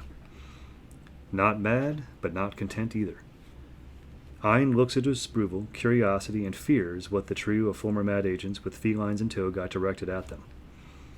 To those the reactions the humans of the group felt likely they had to do with the jungle cats rather than themselves. One, however, wanting to disagree early on, Lewis had to point out to Terry no one knew him, so there was no one to be afraid of him. When Annie had noticed the first look of fear, she had a light of what they were doing in her own way, and had invited the scared city residents to be their prey. Why they'd been moving around that city the Cavalier consisted of, it had been to discover where they might locate help for what they hoped would go down as the deepest double-crossing in history. The only break from that had been a meal, and that had caused not only the reactions they had gotten roaming the streets, but action all of them had been craving to full stomachs. Formerly of lesser rank to Terry, now equal to him because they had job rankings no more, Lewis had dismissed the thought of what they were doing being beneath them almost at its start. The smells coming from the fast food joint overtaking his judgment of self-pride, as he made his way to behind the order counter to create a customized late-night dining experience from the make line just a short distance behind it. When it became admitted they were all equally tired, a fact which was hard to be said solo by any of them, the lady warrior / expert survivor, with still more talent she didn't get to use regularly. A man used to getting his way by use of trickery and deception, but more importantly his muscles and ability to intimidate. A second man that until last year had not seemed very intimidating except in height, now had enhanced strength and abilities most would deem nightmare fantasy. They stopped to lean against the wall of a building just a block from where their journey had started. Wait, Terry said as he in the air, not touching the skin, slid one of his talon, extended out fingers across his neck in a swift motion, letting his tongue wag out as he did the act. Interested in what she had just seen but not sure of what to make of it, Annie knew it was the motion that meant death, But as far as why her boyfriend had just done it to himself, this she couldn't fathom. Speaking slowly and hesitant because her guess felt wrong, the former specialized agent said, "Do you want me to kill you now?" Putting his tongue back in his mouth, Terry stared at her in a dumbfounded shock about her question before he recovered enough to clear up his body language. "This town is as dead as far as us getting our agents is concerned. Dead town, not dead me," he exclaimed before turning away from her to slide down the wall into a crouched position. "You mean to say help, not agents, Terry. We're not with Matt anymore," Lewis pointed out. Wanting to clear up the matter to both men, Annie added in, "gang." Further scooting down to have the ground fully meet them, the former elite agent commented, "A better version of Matt." After shaking his head no, Lewis replied, "It's just one heist. It's nothing big." A gang. Annie liked that idea. She, prior to joining Mad, had served in a gang. It had worked for her because she had excelled at it. More than even her male companions in it, who had dominated it. She had taken risks. Most had refused and got away with jobs failed by even members who considered themselves more streetwise than her. In the end of that gang, when its members were either in jail, dead, or had vanished and abandoning the group, the last being something she'd only allowed them to do in pity, sometimes because from her. Disappearing off the map was hard to do. Its absence left a hole in her life she needed to have filled. The danger and challenges it had presented to her, the pleasure of the reward for a job well done. When she discovered about the existence of MAD, she'd leapt at it and had given Dr. Claw little choice about not accepting her into his organization's ranks. "A gang always needs a name, gentlemen. Maybe if with that gang and success of our mission," she replied, letting loose her eagerness about the prospect. At the same time, mentally invented grand ideas of what could happen further with that gang. Additionally, thinking over if she knew of which routes could be employed, if needed, for those grand ideas to actually happen. Mind elsewhere from thinking about what the lady that labeled herself an Amazon had said, Lewis voiced different thoughts about their goal. You unleash your cats at a public forum, and whoever doesn't run or gets eaten would be good help. Terry, too, had bypassed the comment from her and let aloud his own continued thoughts on what they faced. "I wonder how far Bismarck or Metro City is from here." The former specialized agent winced as if in pain about their attention spans. Yes, both had been speaking to the topic, but still, leader? Could she consider that in this small group, not wanting to pull status on them because it felt a tad irrelevant minus Mad's presence in their lives? She just said, "I'd be more inclined towards Bismarck, less presence of the Prozac guys there." The road trip, while not knowing to lead to a cause worthwhile, Lewis knew carried a complication that was rarely faced by others. In fact, not faced by anyone outside possibly zookeepers who didn't know how to do their jobs properly. Maybe also very stupid poachers. They wanted to win themselves Darwin Awards. Starting to bring up his thoughts, the former grunt said, "We use your car, Annie, not ours." It not occurring to her why Lewis had said the statement, Annie asked, "Why is that?" Biting his tongue for a moment, the short-cropped, black-haired man then answered, "You have 2 large wild cats, and we came here in a sedan. Your car has to be bigger, and I don't think 3 people stuffed in a small vehicle with a Jaguar and Panther is a good idea." "Point taken," Annie responded, before turning to the wall to do stretching exercises against it. She was used to their presence, and they didn't threaten her. They had never threatened the majority of Mad agents she had worked with over time, but the cat's mere presence unnerving even those in their sight. That was not unknown to her, and watching Terry slowly overcome that had been wildly amusing to watch. Getting back and standing up, Terry told them both, "I'll go back to that copy shop we passed a while ago and get some flyers made." As the lanky cyborg walked away from them, Annie, in confusion and shock, looked to do his best friend in hopes of clarification to the former elite agent's statement to his actions in motion. Understanding that she oddly might be in the dark, Lewis answered her non-vocal question. "We discovered about Mad's existence through recruitment booklets given at our high school." Turning to look at Terry disappear into the distance that not too long ago they'd all been wandering through together, he then added, "Likely that is what he's talking about, but I'm not sure how effective that idea might be today. I've never heeded the content shown in flyers in the same way I've done it with booklets. Formatting, you know."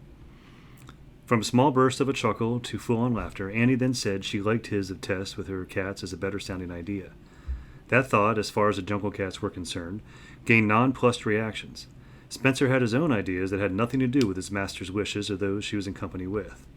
He had seen something on 4 legs nearby, something vulnerable and fearful. Prey, and he was determined to make a meal of it. Dala had noticed it taking place, but didn't care. She couldn't be bothered with what was said.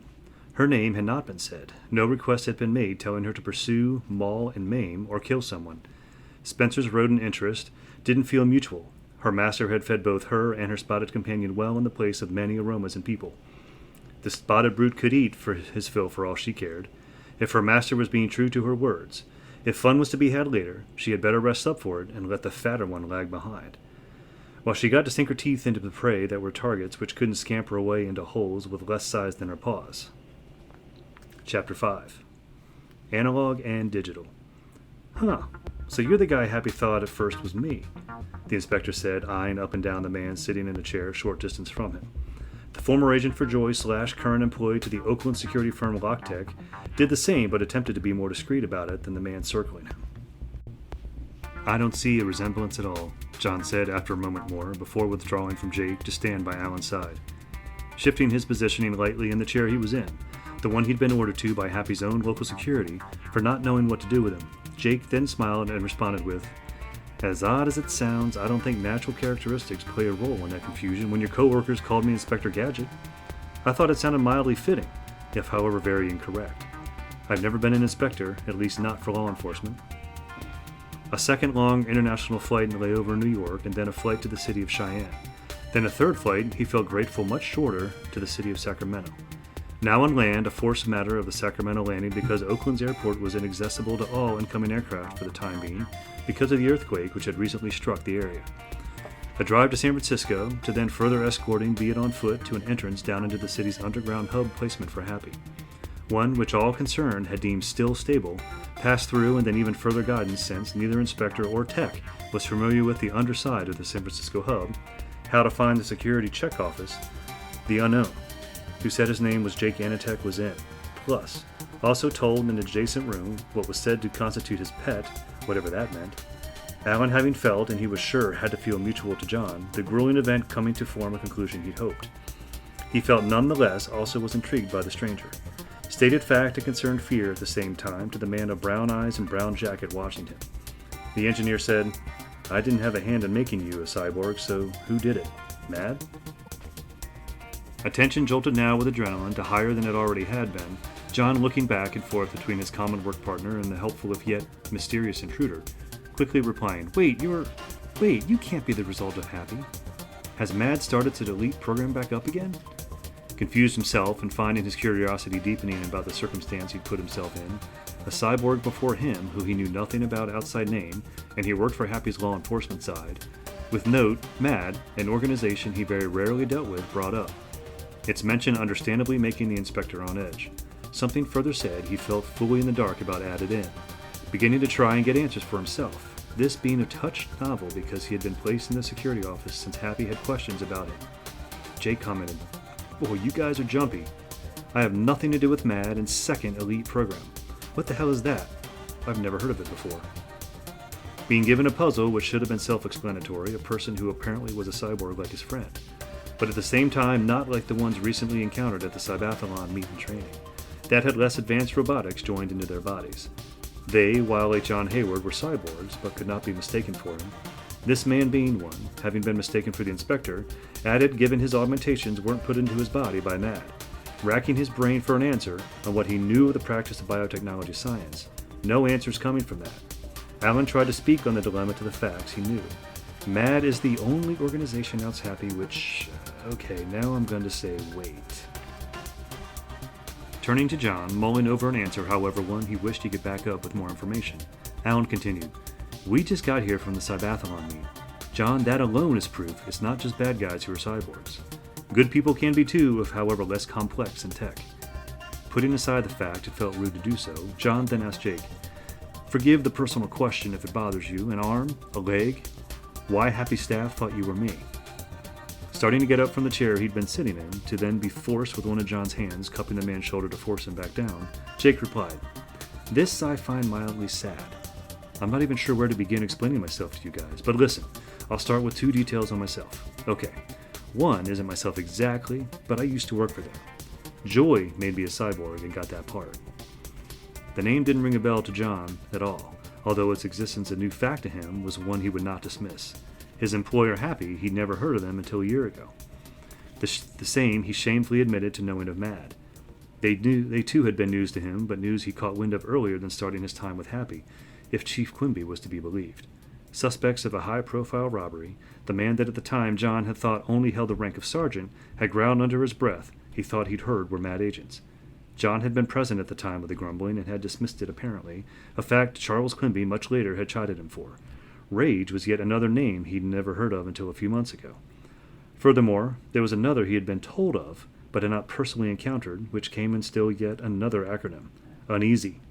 Bearing these thoughts in mind, the inspector then asked, "Never heard of, I assume, some company, organization?"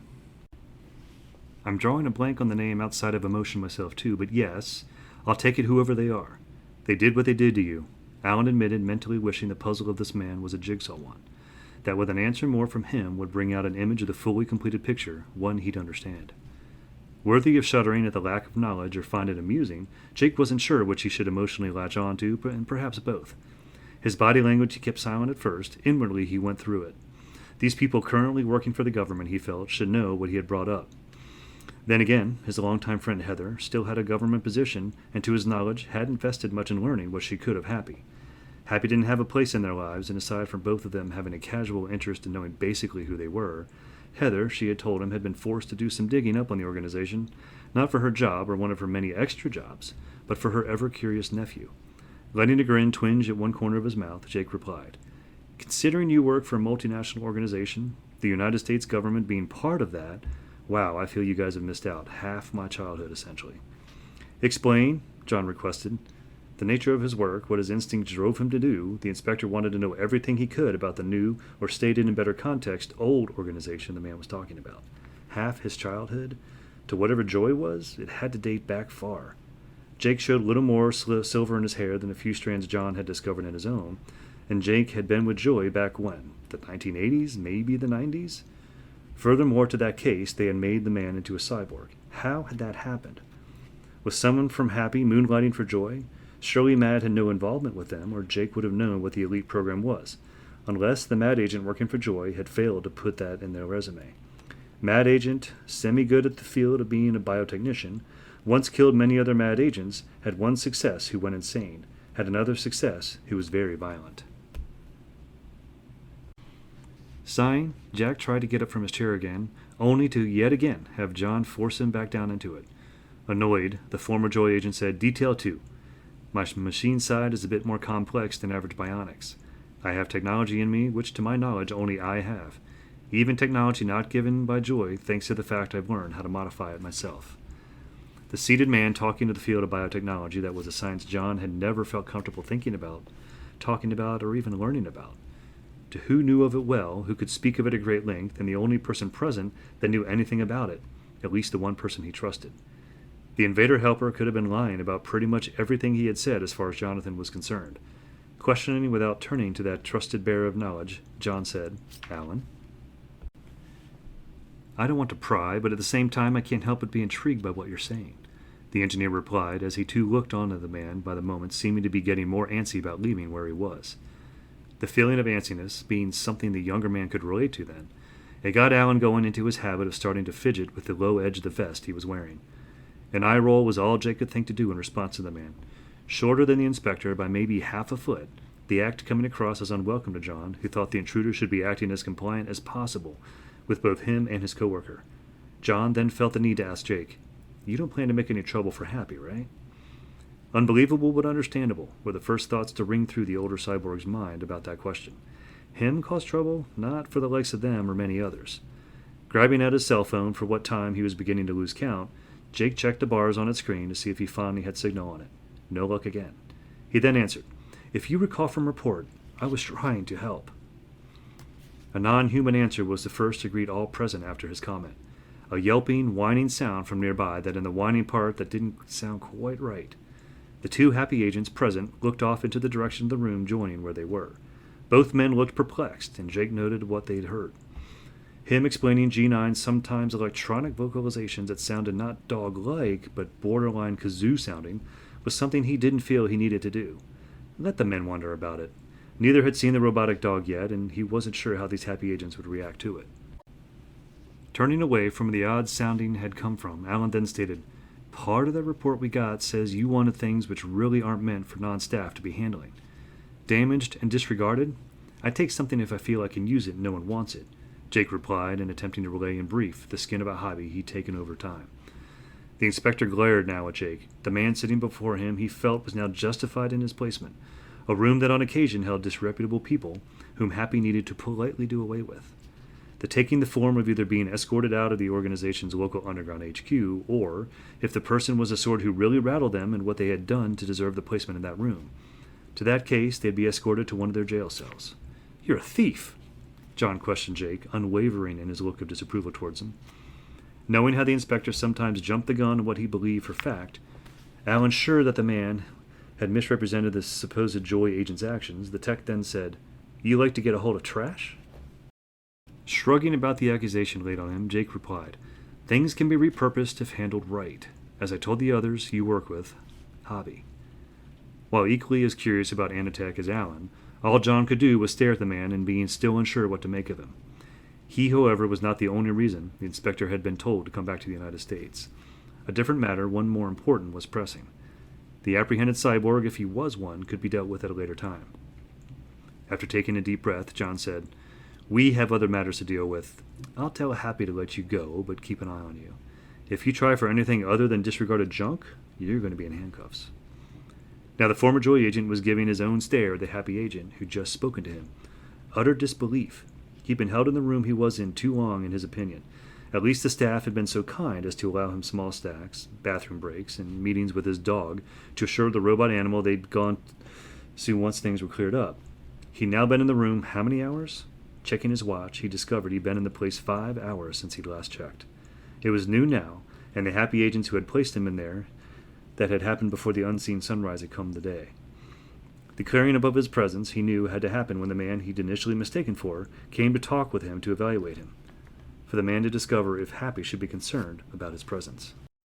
Without a word further, the inspector walked away from him and out of the room, followed after a moment's pause from his company, who seemed unsure about leaving the stranger to them be where they'd found him.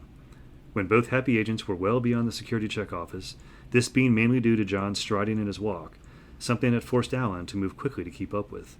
The tech commented to him, "My curiosity is piqued about that guy. You just want to walk away from a person like that? I have more questions on my mind now than before we met him." Stopping in his tracks to Alan's relief, John replied, "As you said about prying, I admit I'm curious about the man too, but right now, they are for a fact more important things which need to be tending to. And besides, if he does have complex machinery in him, prying might be a bad idea. You know why I wear a trench coat normally and a hat? What if he's sensitive about his condition because of others pointing and staring at him?" "He didn't exactly seem shy, John," Alan noted to his coworker before continuing with, "Do you think he's lying? I mean, neither of us has heard the name Joy before. Secret mad agent?" Starting to scratch his head, but seeming to catch himself in the near instinctive act and stopping himself. Then scrunching up his little face, and distress mixed with anger beginning to build, John let loose and gaining volume to his voice about what he now felt he was being confronted with. "Now you've done it. Now I feel this Anatech guy can't be let out of our sights until we get down to the bottom of knowing who he is. There's no way I'm letting a mad agent get away when they could be up to something, and the elite ones are worse than the normal ones." After a well-felt deserved stretch upon getting up from the chair he'd been forced to sit in for a time, this event having been longer than just the simple if yet irritating conversation he'd had with supposedly a cyborg similar to himself, Jake proceeded to pace about the room for a short time before his attention got jerked in the direction of someone who needed his presence.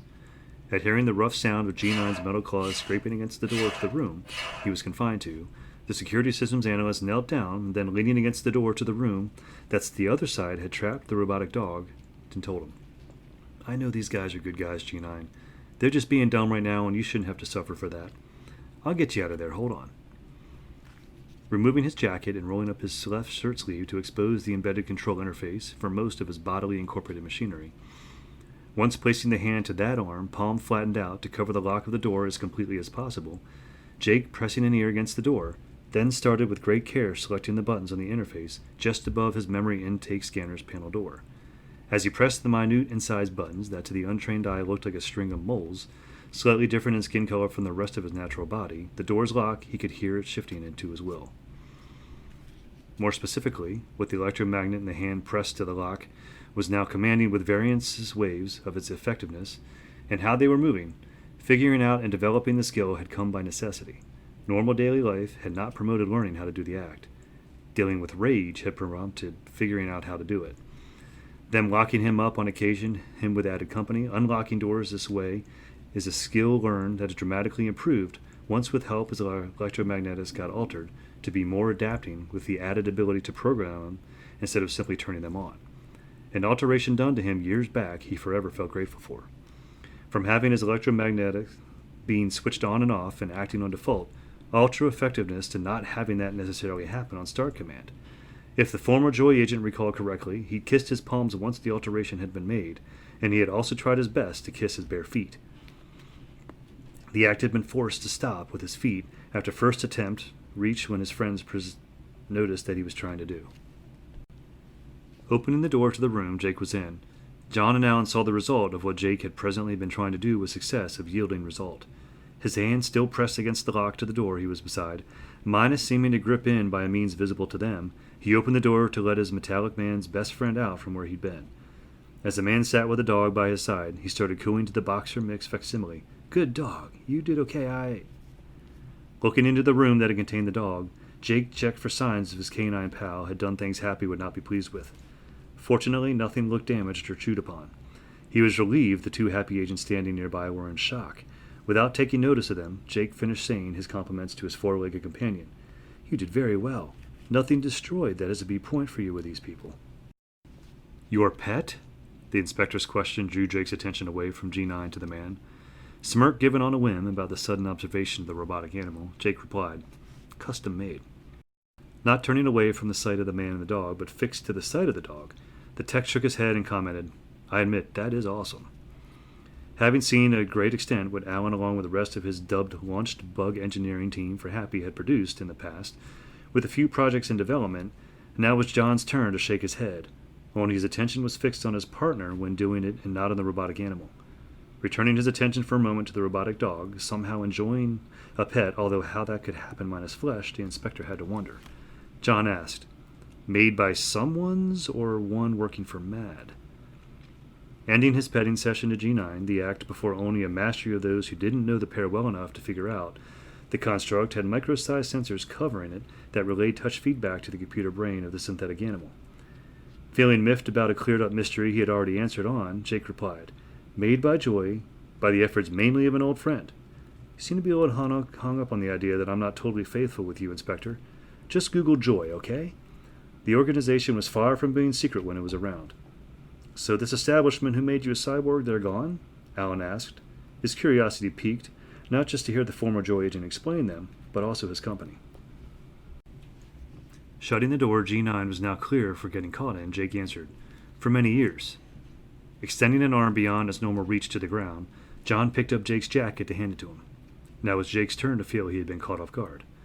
Letting them know the inspector's robotically augmented arm surprised him, with how the man had been sending out what those associated with rage and those who enjoyed, he noticed a hippie mentality outlook on life, negative vibes. Letting the surprise not show on his face to the man was something that Jake felt inclined to do. Although he admitted to himself, actually seeing the inspector show himself to be a cyborg rather than just hear of the fact, he now wanted answers after he'd gotten his jacket back. Before Jake could think to say anything to start that route of conversation, John said, "I'm going to get you and your dog out of here. I hope you have no plans anytime soon, because until I believe what you've said, you're sticking with us." Catching Jake by surprise again for a different reason, this shock not hidden from his face, he asked, "And why is that?"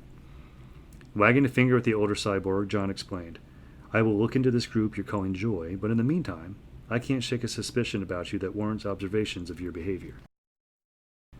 What it took to become employed by Happy, Jake started to wonder about this. A winning personality? No. Being able to do one's job competently? Maybe a no. The man upset at him was by profession a law inspector, and it was his job to deal with uncovering and dealing with criminals.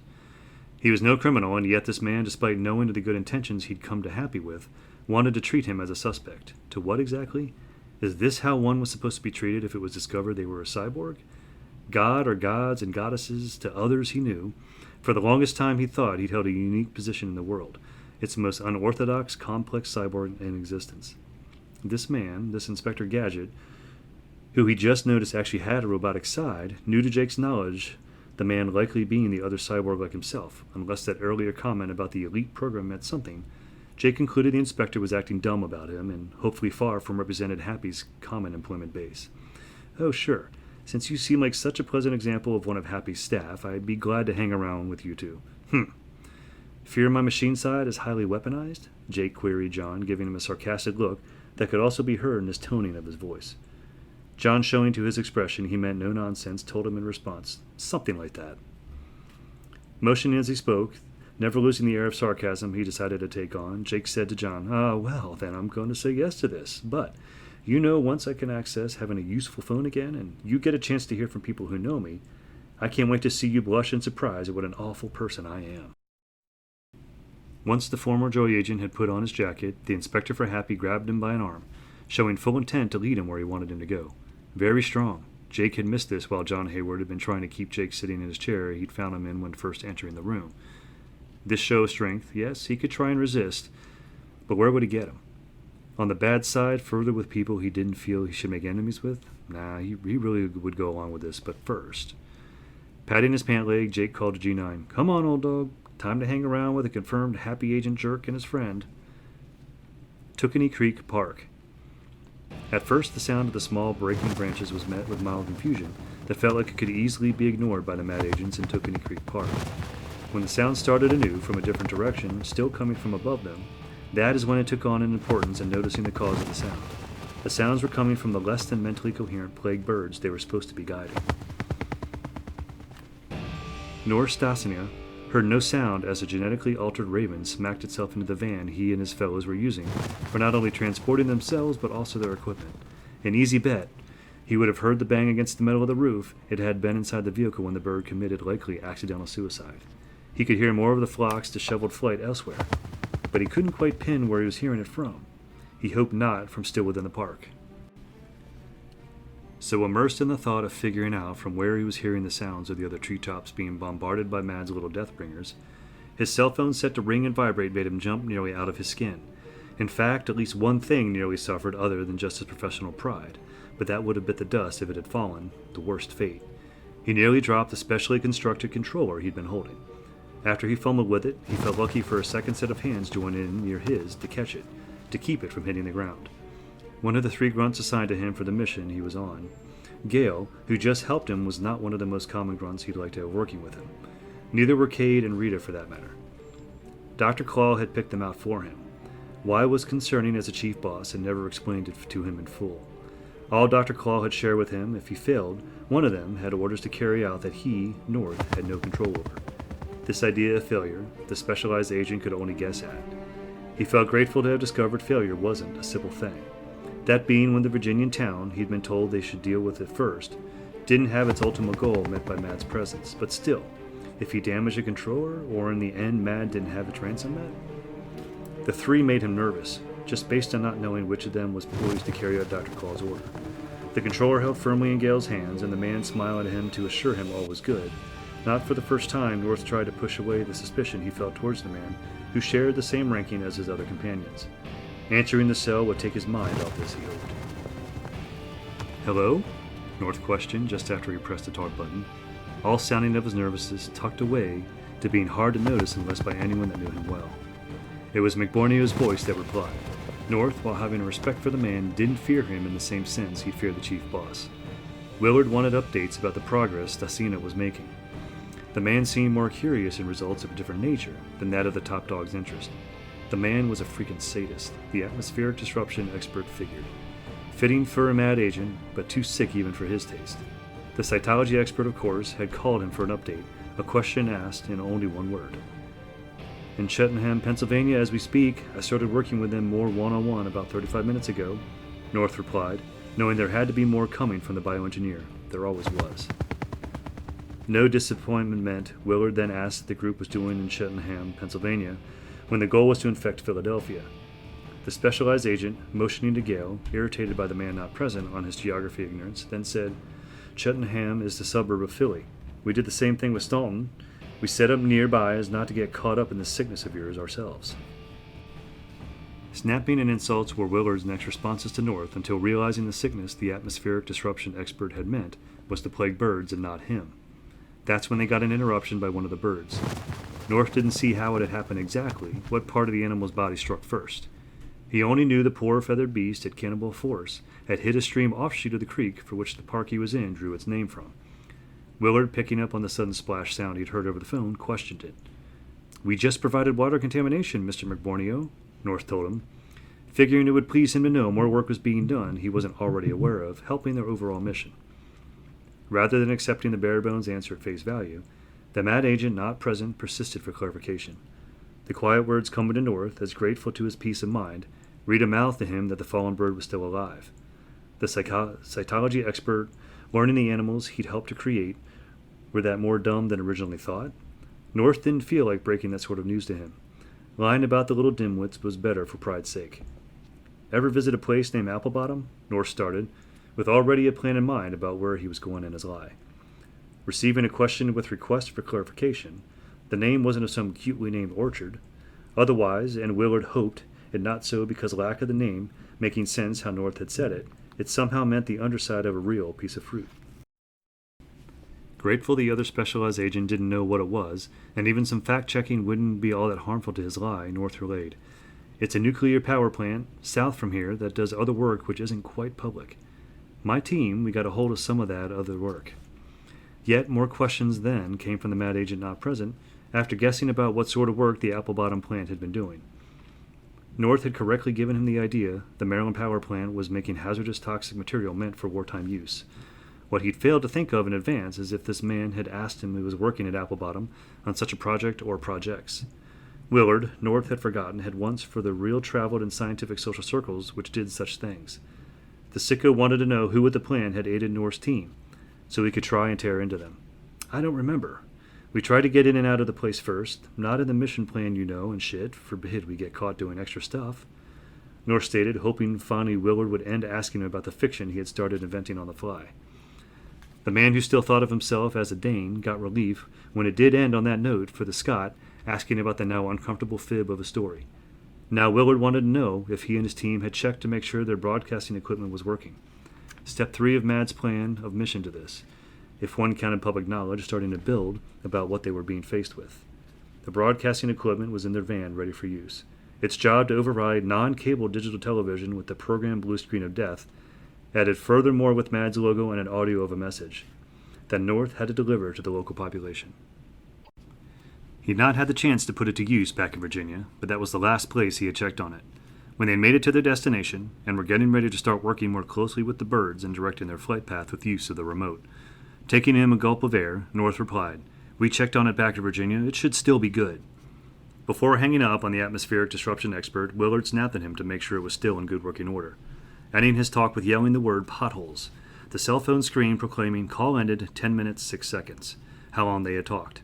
North breathed a sigh of relief in dawning on him and how long his team had been in the park, how fast they'd gotten to work, how fast the plague birds had started moving in towards the city beyond them, and how the team had somehow failed in Staunton. That event had been taking 3 hours. Had they moved too slow there, or was what had happened with the quick quarantine of the town been a strange fluke of luck for the wrong side? Could making the broadcast now be premature? The mad agent doubted such a risk existed. After all, the birds were now well inside the city. Viewing the sky, he didn't see any more beyond the canopy of trees he was under. The animals, unless prompted it, weren't going anywhere anytime soon. Surely they were busy spreading their filth well at this point. He could wait no more. North had to do what he had not done fast enough last time. He'd been assigned a place to set up shop, so to speak. Whistling for the grunts in his company to follow him, this emphasized further with hand motions. North got them to follow him into the van. Cade asked what he felt was shared yin and yang type query among the grunts as to their supervisor's actions. "We've either failed again, or it's time." "Set up the equipment. I want to send the message now," North replied, tiffed about what he'd just been asked, letting his expression relay that to the laborer under him. Without saying another word, Cade worked the equipment meant to send out the overriding broadcast. No prompting given, Rita handed him the microphone and mouthed the message to him of on. Repositioning himself ever so slightly, North making sure his intake of breath wasn't audible, then spoke with angered force into the microphone. "Hey, Philly, home of the pirates, or should I say fake pirates. The real deal has just come to your city. Our little feathered buddies have come to ring your Liberty Bell, fuckers. Take it and think on it. We have demands coming that you better listen for." Fur, fangs, and felons. Seeing a pack of people looking less than likable in appearance make their way through the high-rise office building turnstile, Annie grinned. She could see soon the men had made some success in their venture around the streets of Bismarck. Terry coming in first after the supposed riffraff, followed by Lewis, making sure everyone made it in. Not as many as she'd hoped they'd find, but she had to remember. They, the beggars, couldn't be choosers. After all, they didn't have Mad's resources anymore. Striding towards the door, a grouping of wannabe formal thugs had just come through, and making her way past Terry, she told Lewis, "Get this door locked now, I want no escaping." Whether all of the miscreants heard the orders she'd given to one of the men who had helped to round them up wasn't clear. Some turned to stare at the flamboyantly dressed woman and man whom they had met not that long ago. He was locking the door to her request, others not paying attention to the pair near the door were either glancing at the other that had helped select them, or were swiveling their heads around to take in what they could right there in front of the lobby, what they could of the building. Terry guessed those people had never been in the place before. All the better, he guessed, that meant a better test if they weren't familiar with the place they were in.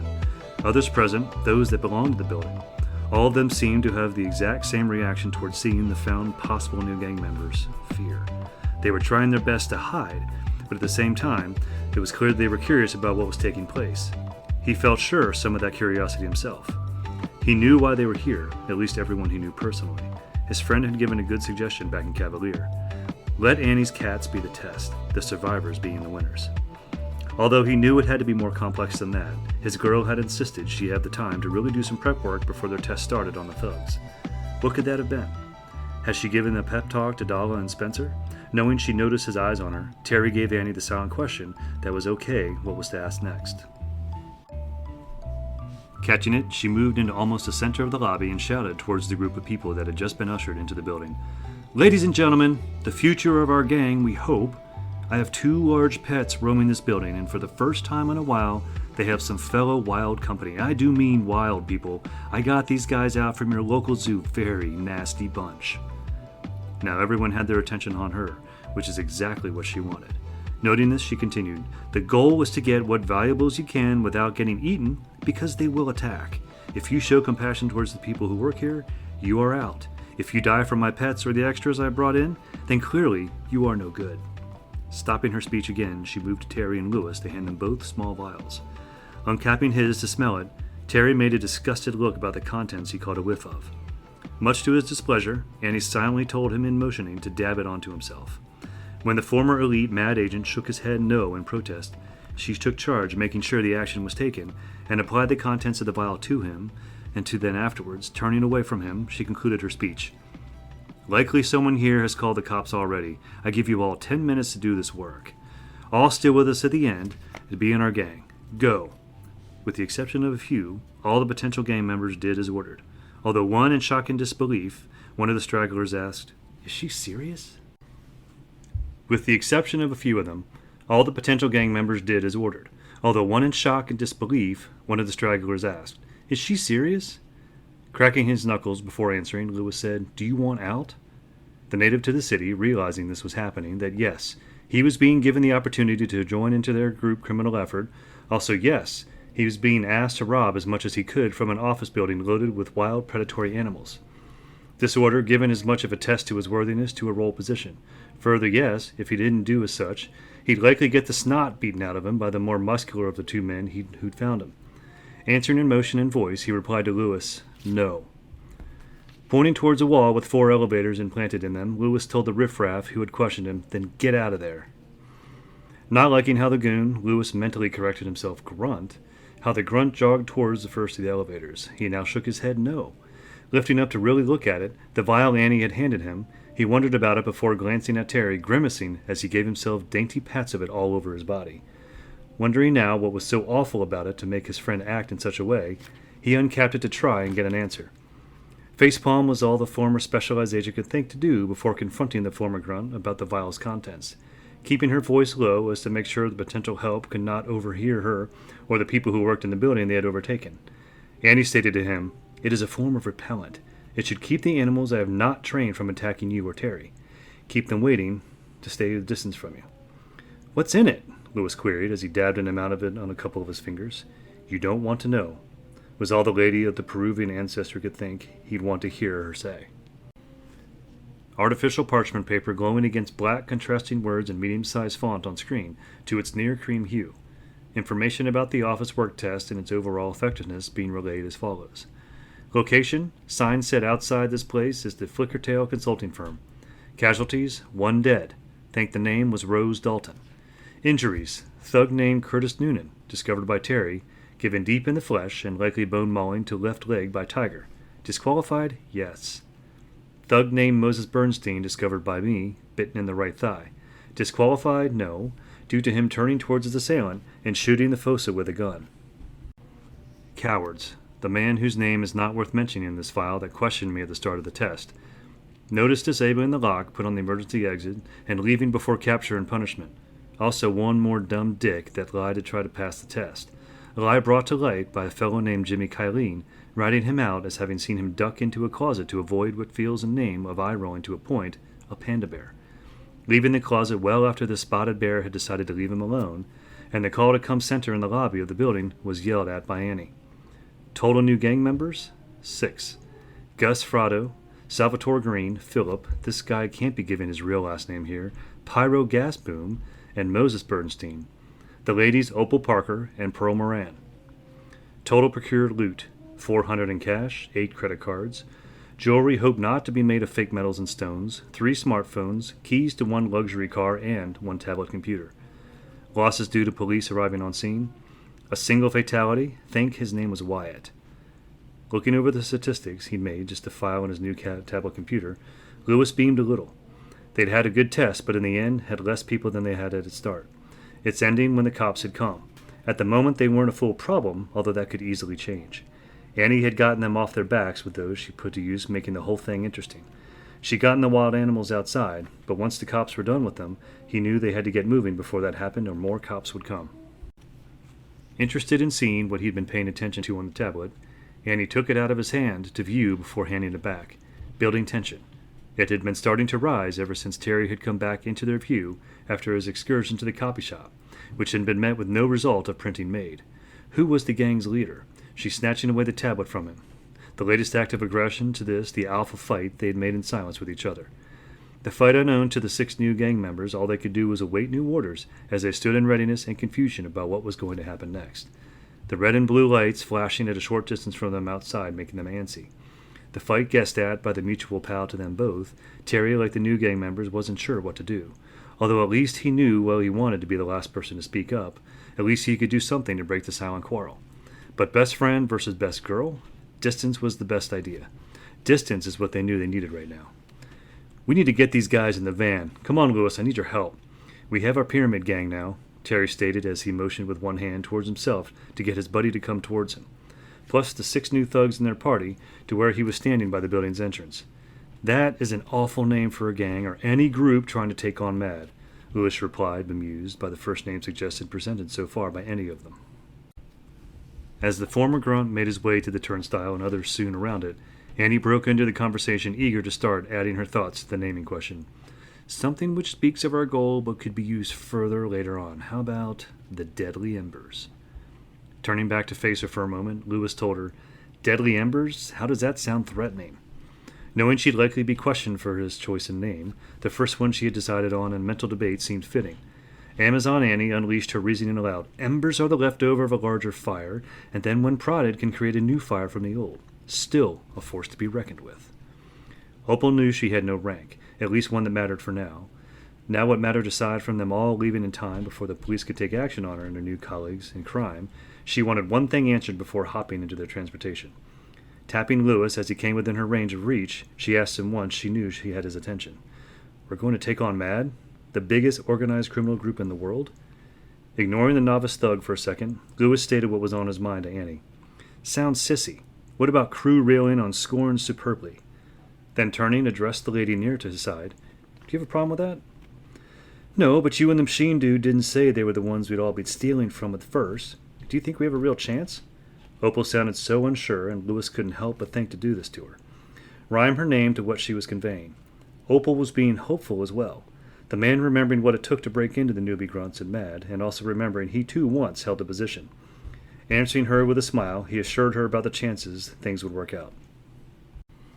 You're alive. You survived the test. Mad is filled with vicious brutes, too, but they don't got claws and fangs that help. At hearing the description given to mad agents in general, Terry tried to make a point by unsheathing 5 of his claws. Opal, not knowing he could do such a thing, looked at him wide-eyed before Lewis pushed her towards the door.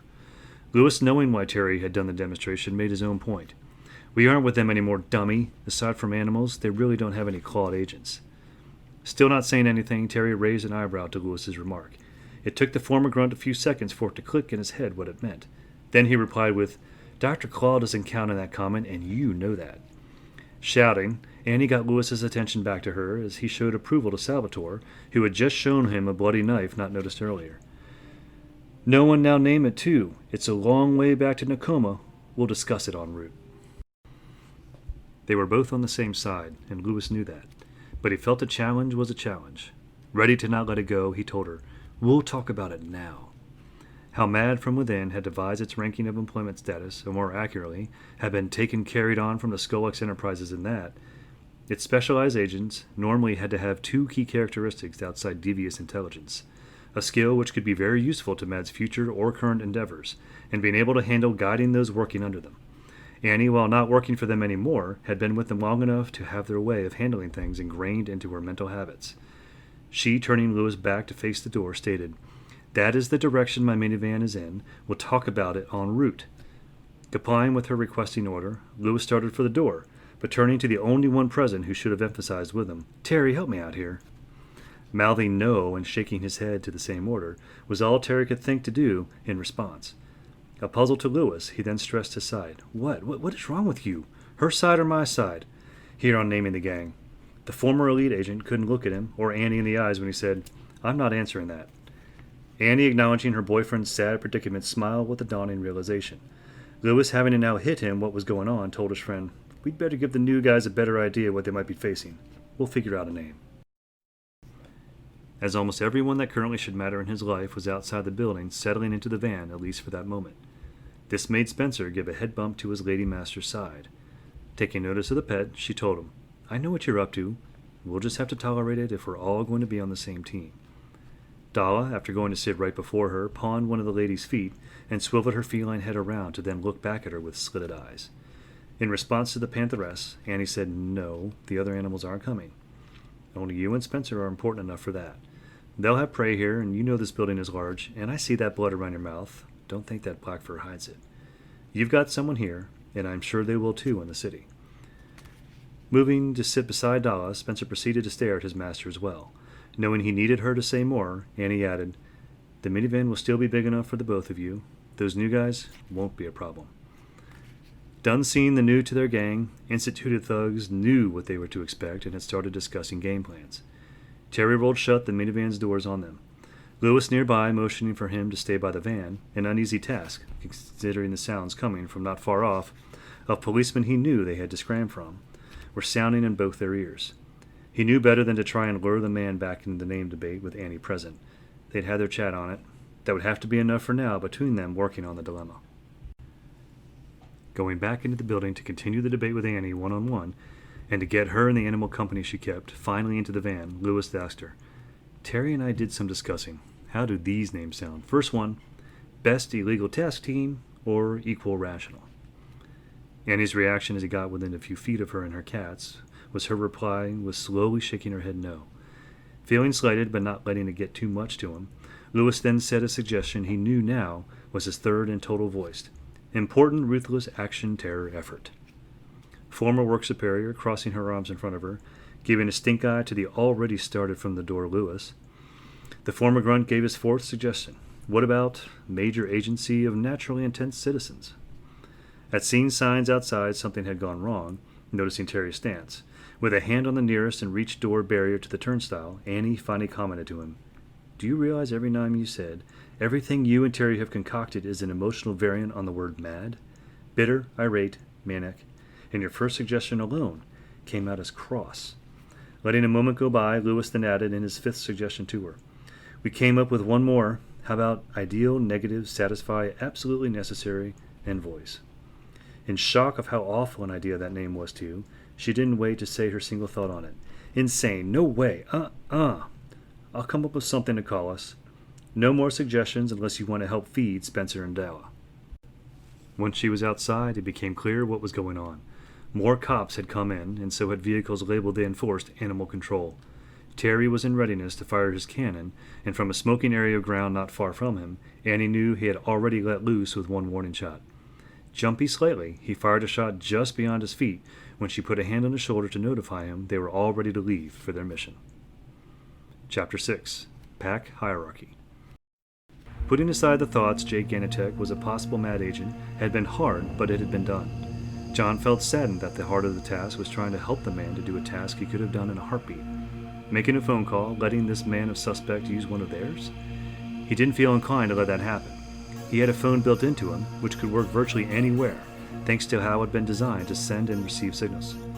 Jake had an everyday smartphone one could buy from a mall kiosk from what John could gather about it. That appearance, he knew, had to be true to itself. It wasn't modded. His work partner, Alan's phone, had the same look as did his niece's, Penny's phone. But theirs were modified to work with Happy's system for calling. Jake wanted to prove his case, and that had meant a wild goose chase. They'd all just went through for discovering where to get signal bars to his phone underground. Not that far from the surface, and how that had come to be an easy guess. The spot the mystery man had found was near one of the entrances of the headquarters to the San Francisco hub for what they were all in of it, the part that daylight never shone on. True, it was still well beneath the dirt by depth of a building level. For Happy's subterranean structuring, how far into the ground it could be in places. This was near surface level. How this sweet spot existed had been the result of the earthquake. In Happy's construction for its underground portions, especially within a short distance from the world above it, all of it had been enforced by layers of concrete and metal beams to make sure cave-ins could not occur.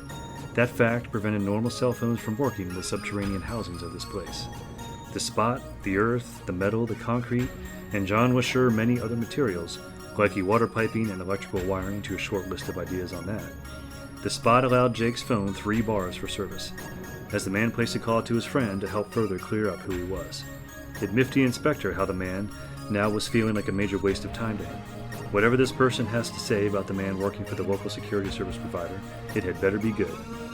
Being a little ticked off wasn't shared by Jake. He was grinning as he offered his cell phone to his escort. "Inspector Brown, I need you to listen to what my friend has to say." "You know that's not my name. It's Hayward. Inspector Hayward. Why would you call me that, and who is this friend of yours?" John exclaimed and questioned, baffled by his mistaken name or nickname. Plus, also who could be so important that person could cause him to thoroughly make him wonder about the former Joy agent for what that title to his history was worth. Alan took no notice of what was happening. He and one member of the local engineering team, some woman named Margaret, they seemed to be having a good discussion going on. More near to the inspector, tapping his phone against one of John's hands, Jake replied, "You haven't really been listening to me, and I feel you're messing with me. You are a lot of brown in that getup of yours, Inspector. I think I have the right to mess with you. Also, this person is my partner. She works for the U.S. government. Her name's Heather Tatum." Government work could mean anything from being in position to having a say in the creation and resolving of laws, to even being a postal carrier, leading John to ask, what area of government work? "Secret Service," Jake answered. Not a normal government job. Okay, not a job anyone he knew, or a job held by an associate of an associate. He recognized the position, but just not as commonplace. Heck, the inspector knew he had held a former government job and since working for Happy. His job title beyond inspector of a super agent of theirs was uncommon. Was the other cyborg pulling his leg about his friend? John had to ask. "Let me guess, she knows the president and he knows you." Shrugging his shoulders, Jake stated, "She was known a few presidents. I haven't met with any in a while, no one that's been in office as of late. Lock tech and other matters keep me busy." Those pieces of information his tech friend didn't know. Their early work done on biotechnology, not just research, with maybe some of it was outside hospital applications. Yes, he'd seen something he couldn't explain. Yes, the man had been mistaken for him. Did that mean the guy had one of his gadgets that was useful? Or useful and deadly if handled wrong? Certainly Zach or others who known of the Anitech's presence would have mentioned it to him if he presented a threat, outside his curiosity, which had no place for an outsider to Happy. "Let me guess, she was also involved in this Joy organization too, right?" John queried, putting aside for a moment his curiosity about their guest's common link. What he just asked, moving in towards yet another factor about the man, the law enforcer felt a little skeptical about. "Yeah, we were partners in that too, yes," Jack said with some pride. Furrowing his brow, the happy agent told the former Joy agent, "I'm having a hard time believing you." He'd had enough. This shouldn't be, and he just wanted to set the record straight. Snapping lightly, Jack told him, "This is one of the few places in Happy so far I've noticed my cell get any reception, and this is the first time I've gotten her on the line. Just talk with her." Taking the cell phone from the visiting cyborg almost timidly, John, then speaking into its receiver, said, "Hello." Not to crowd the man who he's first been mistook for, Jake gave John a little distance for his chat. That is, until the security systems analyst took notice of what the inspector was starting to do. He was beginning to absent-mindedly move away from the hard-to-locate sweet spot his cell phone needed in his place. Rushing back to the tall man, Jake forced his hands on John's mid-back. The inspector firmly back into the area known to have a good phone reception. Green eyes wondering what was going on, staring at Jake from beneath a ragtime-styled hat, Jake tried to clear up his case to John minus words, so as not to interrupt whatever Heather was telling him over the phone. The best Jake could think of to do was point at the floor, tap his cell lightly, and then point to the floor again. After seeing the happy agent nod his head to the motion of yes, Jake hoped that John now knew for a firm fact that he should stay in one spot while talking. The former Joy agent moving away again, then reclaimed something, another more courteous in nature, different happy agent had given him, a disposable cup filled with an over-sugared juice. Seating on an upturned earthen ledge not far from the sweet spot, he had placed it there before him, and the inspector had moved upwards to the area with less than the favorable footing offered on its spoiled by damaged land. Once taking his first sip of it, since before he'd placed it where he'd just removed it from, Jake now felt that he had the time to ask the company that kept tagging along why she was doing so. The girl Jake strongly suspected was in her teens. She had been following him and the other two men elsewhere. This going on ever since he caught sight of her when he had gotten up from the chair in a room not far off from the security check office he'd been stuck in for a time. With her dog following her, a mutt, an Australian Shepherd custom mix, with what Jake couldn't begin to guess. When he'd first caught sight of G9, at the same exact time the horrifying thought struck him the dog was dead, he'd been able to figure out what the mixed breed was. A mild talent being able to ID mixed breeds. It bothered him he wasn't more accurate about it. By zippy memory, he figured he might know more about dogs than most veterinarians. "So what are you in for?" he asked her with a joking tone in how he asked the question. Her at first nonverbal response to him was her saying moron, although knowing the stranger was in the dark, then answered, "I'm John's niece, Penny. I help him out on a lot of cases." Pressure from afar, if Heather was actually with them, and not just on the phone with the inspector, he knew what she'd be asking the girl without any personal interest in mind. So attuned to the lifelong friend's thoughts, Jake asked, "If you don't mind me asking, how old are you?" The youth then backed away so far from him, she almost got out of range of his sight, standing on the divide between the room he and their company was in, and an area almost meant to act as a lobby for figuring out which direction a person wanted to proceed further into Happy with. A lobby place with its walls lined with many doors leading to either passages that held many flights of short stairs, winding their way oddly into the earth, or elevators dropping straight down to different levels. It was crowded with people, mostly busy and panicked because of the above and below destruction of late. If she wanted to, Penny could slip away into the human mess and leave them all be without her in an instant.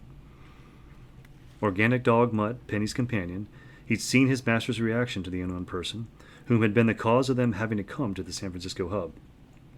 Possible danger, he had to discover this. Not far away from the older cyborg, he, venturing forth to size the man up, interruption happened. Happy's visiting helper, his robotic dog, that in life was a mutt, G9 wanted to do his own investigating of another. Tail shooting to moving between his legs, Brain let out a yelp at a robot dog dashing to meet him face to face. "I asked that on behalf of a relative of that friend of mine your uncle was talking with on the phone. You might be close to the age of that guy, and he wants to join Happy," Jake said in a loud voice due to distance, trying to clear up his words to Penny as the dogs ran off. Brain in the lead, catching backwards glances at his enthusiastic metal-framed follower.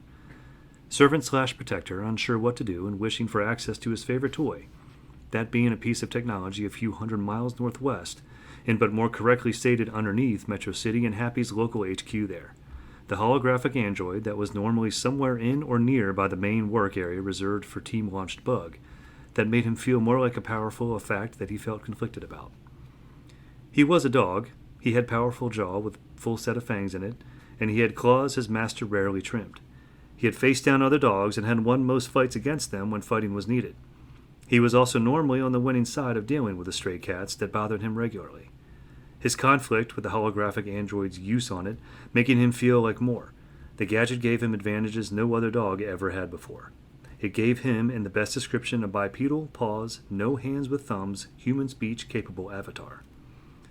With that device, he'd show his pure machine he could take it on.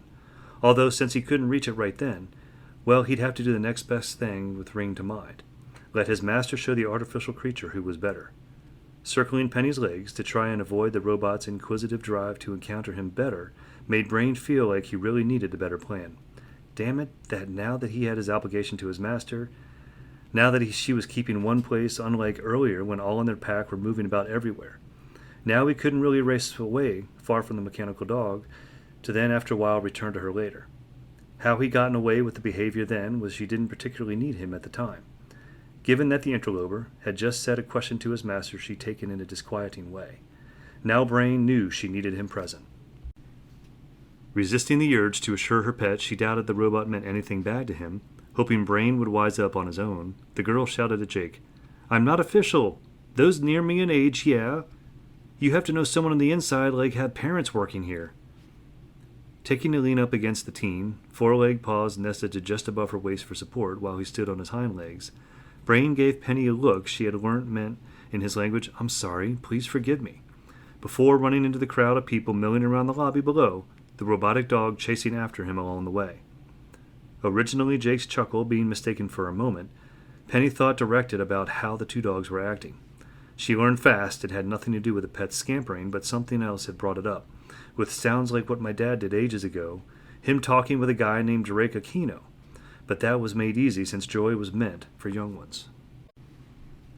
Tired of trying to carry on a conversation with the friend Jake had insisted John talk with, it being difficult because of the background noise, the inspector moving the cell phone away from his mouth after quick explanation to the woman on the other end why he was doing the act, John shouted at the visitor and his niece, "Both of you, I'm on the phone."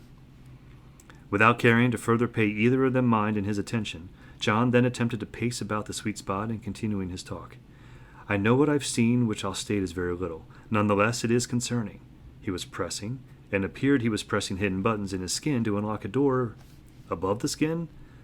Then they were so small I couldn't see them. Had some kind of tattoo I noticed near those buttons. A scanner? I can't imagine why MAD would give any of their agents. Well, I had never heard of Joy before checking the internet today. All I know is of the elite program MAD had set up for Advanced a while ago. Is this guy a problem? No, I don't work for Rage. Why would they even be a factor? Why are you laughing? Trust him? We'll see. When the inspector had not been keeping an eye on those nearby him of concern to him, the security systems analyst had been doing the reverse, noting what the super happy agent was doing, and after seeing the young man press the virtual button on his cell phone's interface to end his call, Jake confronted him, grinning, asking, "So, am I still a possible problem, Inspector?" A deep breath felt needed before answering the question, after which John said, "Your friend suggested we work together. Said she was already in LA and about to confront the real problem going on right now. The problem, at least the source, it was coming from Los Angeles. With all the issues the city had in it, only one was really important to him. Believing the law enforcer to be familiar with that particular issue, Jake replied, I only know of one real problem in that city she'd fly from D.C. over. What is the voodoo group up to now?" John, simply looking at the former Joy agent puzzled, handing back Jake his phone, not knowing what the term used meant, the inspector working for Happy asked, "What?" His co-worker/friend, distracted by something likely concerning, a note in motioning passed from Margaret to Alan. Alan, knowing John confused, sometimes led to interesting things happening which shouldn't. He kindly broke away from his conversation with the lady to start walking over to confront the other non-local Happy agent. Jake took the initiative in clearing up the younger cyborg's knowledge of what was being spoken of. "I heard you mention Rage while talking with her." Knowledge gained. John, remembering the one time he had ever had to deal with the organization, stated, "I have no idea what Rage is doing right now. I'm only glad about the fact they failed to get Nagal in office." Blushing at the fact he'd failed himself at a task, keeping a close eye on Rage's schemes no matter what size, not wanting personal disappointment in his ability to do this enter his voice. Jake, toning his reply to sound shocked instead of groaning growl-like, queried, "Nagal was one of them? Wow, that really confirmed suspicions I had given his campaign ads. What was Harb Nagal?" "How'd you know he wasn't human?" John wondered aloud to Jake. Most of Rage's staff isn't, Jake stated, trying himself to figure out the person whose job title had led him in the role as a detective. How the happy agent he assumed once at one time worked for the regular police force, him being so well in quotations observant. Alan having returned to being nearby, John stated before walking away to the other man, "I need to talk with my official given by Happy's partner. Excuse me." Feeling no need to press on what his partner had just been discussing with the visiting invader, Alan further taking aside John once he was in arm's reach, he told him, "This wasn't deemed too important a while back, but there are prominent suspicions on where Mad has been mostly operating out of for quite a number of months now. After they regrouped John couldn't bring himself to say in clearing up what he meant. The destruction of Mount Everfrost had been done with good reasoning. It afterwards, however, now haunted him beyond what he knew about it at first. He had been told by a good amount of Mad agents had been calling the Howldown Mountain their home. He had caused those agents to become homeless, but in a strange moral compensation, they, thanks to Happy, had been given shelter. Shelter they, most of them, had decided to escape from. The inspector considered Happy's jail cells to be much nicer than those found in normal above-ground ones. But what could he say really to that? He'd never been on the receiving end of having to be in one either. How much this fact of displacement should bother him always felt like a debate when he decided to put real thought into it. What now haunted his thoughts about the destruction of Mount Everfrost was what in part had led into that now seemed to have resurfaced. The change in breathable gas, the atmosphere that had been slowly taking over Mad's headquarters. It was insuspect to having due to long exposure to some Mad agents, to have made them ill and in some cases caused death after even being away from it. A couple Happy agents had figured out someone working for Mad had somehow gotten a hold of and refined the toxic gas from another plane of existence. Had he, Jonathan Hayward, somehow helped along that discovery of it being turned into a bioweapon? He remembered telling some working for Mad about the unbreathable haze, and precaution had to be taken with it. But he should stop dwelling on that. After all, to ease his conscience to that. He had never once told anyone working for the evil organization to do such an awful thing with the toxic stew they'd all been exposed to. "After boom to boom," Alan answered, the engineer remembering that Mount Everfrost's destruction had been made unfortunately interesting in how what had happened. A bomb he'd helped make, suspecting in advance not to work correctly when detonated. It had done its alternate planned route all too well. It had exploded, but when doing so, set off other bombs Matt had placed in storage inside the mountain. "Why haven't I been told about this before?" John asked, wondering why Mad's suspected new base of operations had not been mentioned to him by text or voice from any of his fellow Happy agents. Breaking contact with John, Alan replied, "They haven't been very active in months. Nothing big except when they were trying to hijack those oil tankers out in the Pacific Ocean. Nothing large-scale like this plague. Remember before what we were forced to do, Mount Everest? Happy had known for a long time where they were based, but had no cause to go there. Now it's a different case." The broadcast given over Philly's airwaves, did that sound like them? Also to them and Mr. Finch, where does Happy think Mad is? John asked, with his hopes of only partially raising information will be helpful. After all, Icarus Finch's last act might not have taken place anywhere near where Mad was currently being based. Then deciding, despite not knowing the answer to now, knowing he'd soon likely have to have a lead, he started off towards the lobby. They'd all spent too long there. They needed to be on the move to nab the bird controller to end the terror he was delivering to the nation. His need to push forward came, grateful he noted, a feeling shared by the rest of his company, even those he wasn't familiar with in it. As the inspector made his way into the lobby, Alan answered the questions posed to him. "They've been in Idaho's wilderness, apparently. John, I haven't been in this vicinity since I paid him a visit at Peregrine Hospital while he was in confinement. I don't remember his voice all that well now." Pausing at a break point in the room, where the lobby met with the lowermost staircase greeting it, John queried, "Can we send a signal back to the source? Back to where Mad was talking from?" "No," came Alan's reply as he started ascending the stairs. It felt embarrassing what he'd just done, what he was now caving into. Brain wasn't proud of his behavior of dealing with the robot dog. He had run from it, but it had never slowed up. The machine couldn't get winded. What had he been thinking? To make it worse, he had not had an easy time of avoiding its attention. Too many humans moving about the area, too many obstacles he couldn't really force out of his way. Seeing he was a good deal behind his master in what appeared to be her and the others in the pack, leaving the locale, they'd just spent some time in. This was shameful. He had to concede to the fake animal. Before he took another step up the first staircase, that he knew marked him too far behind the rest of the pack for forgiveness, Brain tried his best to lay down on the stairs in the best submissive posturing he could do to them. It hurt, but he figured the edges of the stair steps poking at his ribcage, thigh bones, and legs harshly would soon be over. Just let the big metal dog do his right and proclaim him, Brain the Delta and him the Beta. No one would ever replace his master for being Alpha, that was for sure. No matter what he went through, he'd try his best to ensure she keep her position. I've done some news surfing on Mad's activities of late.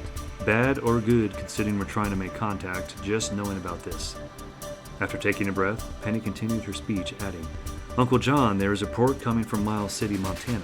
A whole bunch of them took over a motel there for the night last night. His Alpha was making herself useful, as she always did. Brain noted that about Penny as he got unexpected behavior dealt to him. The robotic dog wasn't proclaiming his new rank over him. It was trying to nudge him, get him to react, not into a fight, but into play. The thing had no interest in taking its rightful place ahead of him for his folly. In pain, he got up and glanced at the metallic beast. Why it would have its mouth open and fake tongue looking in a panting state of expectation, Brain couldn't fathom it.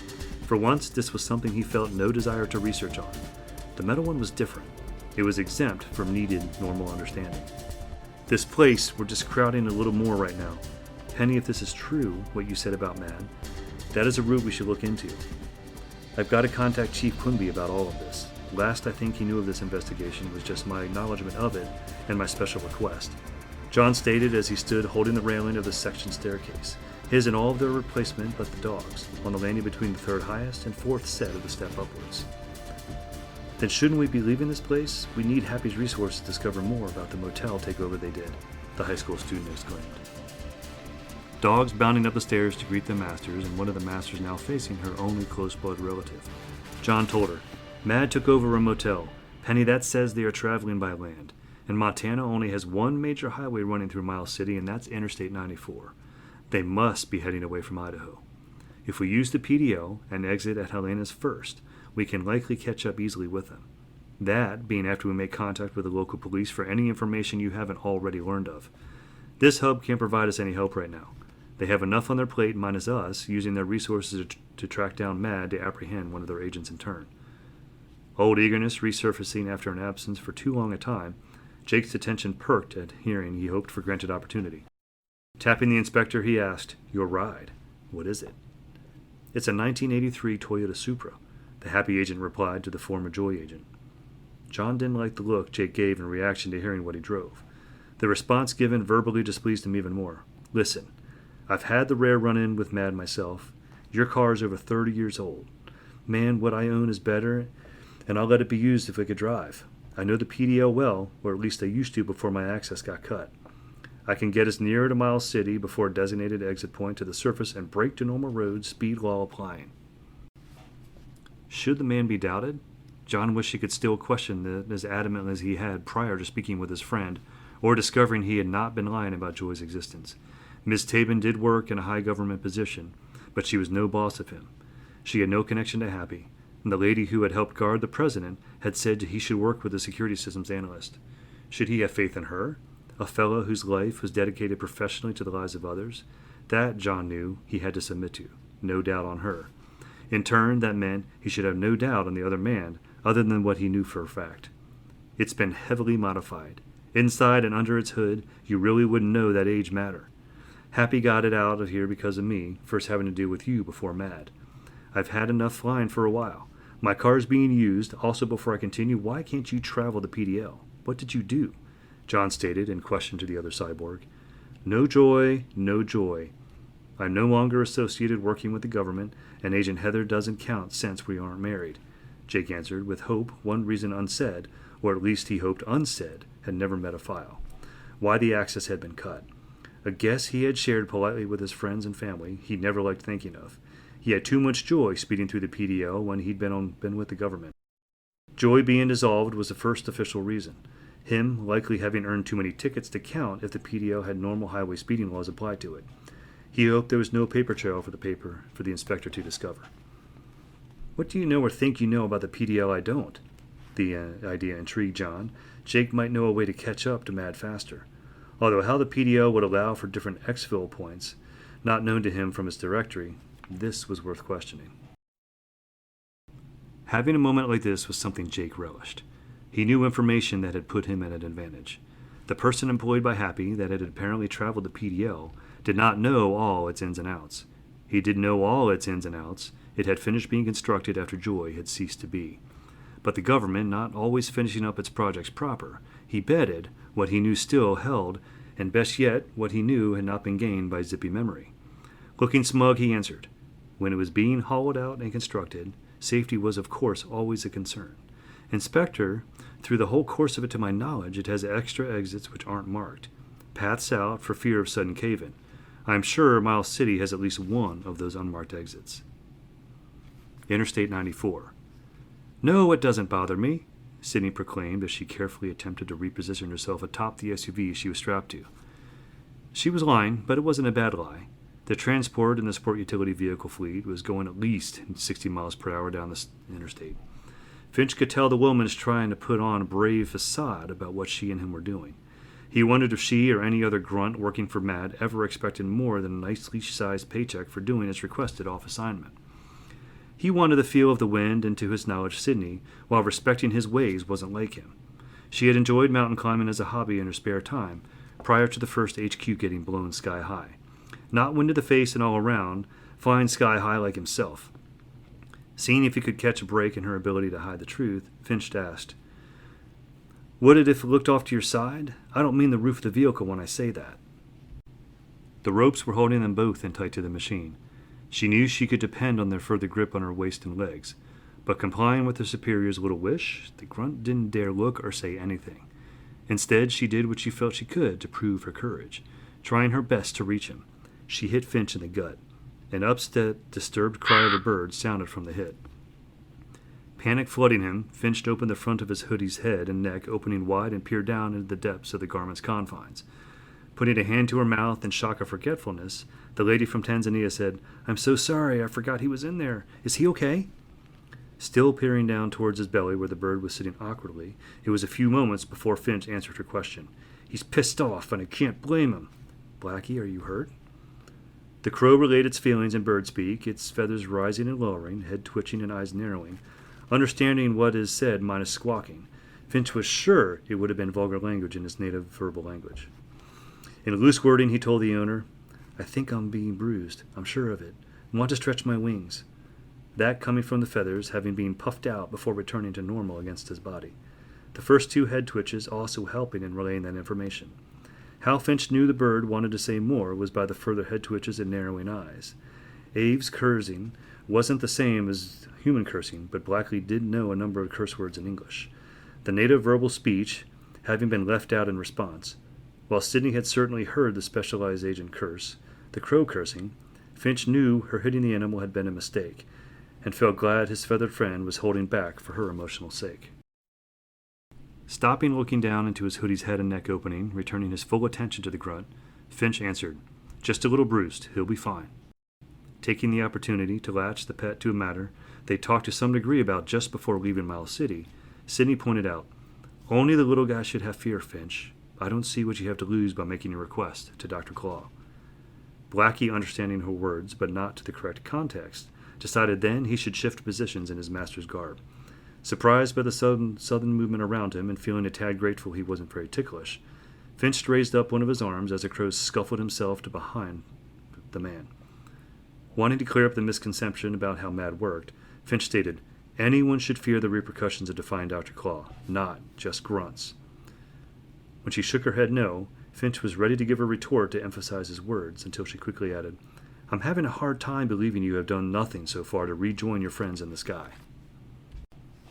Proof mainly stashed away in a suitcase, Finch carefully began to dive a hand into a pants pocket for what was readily available.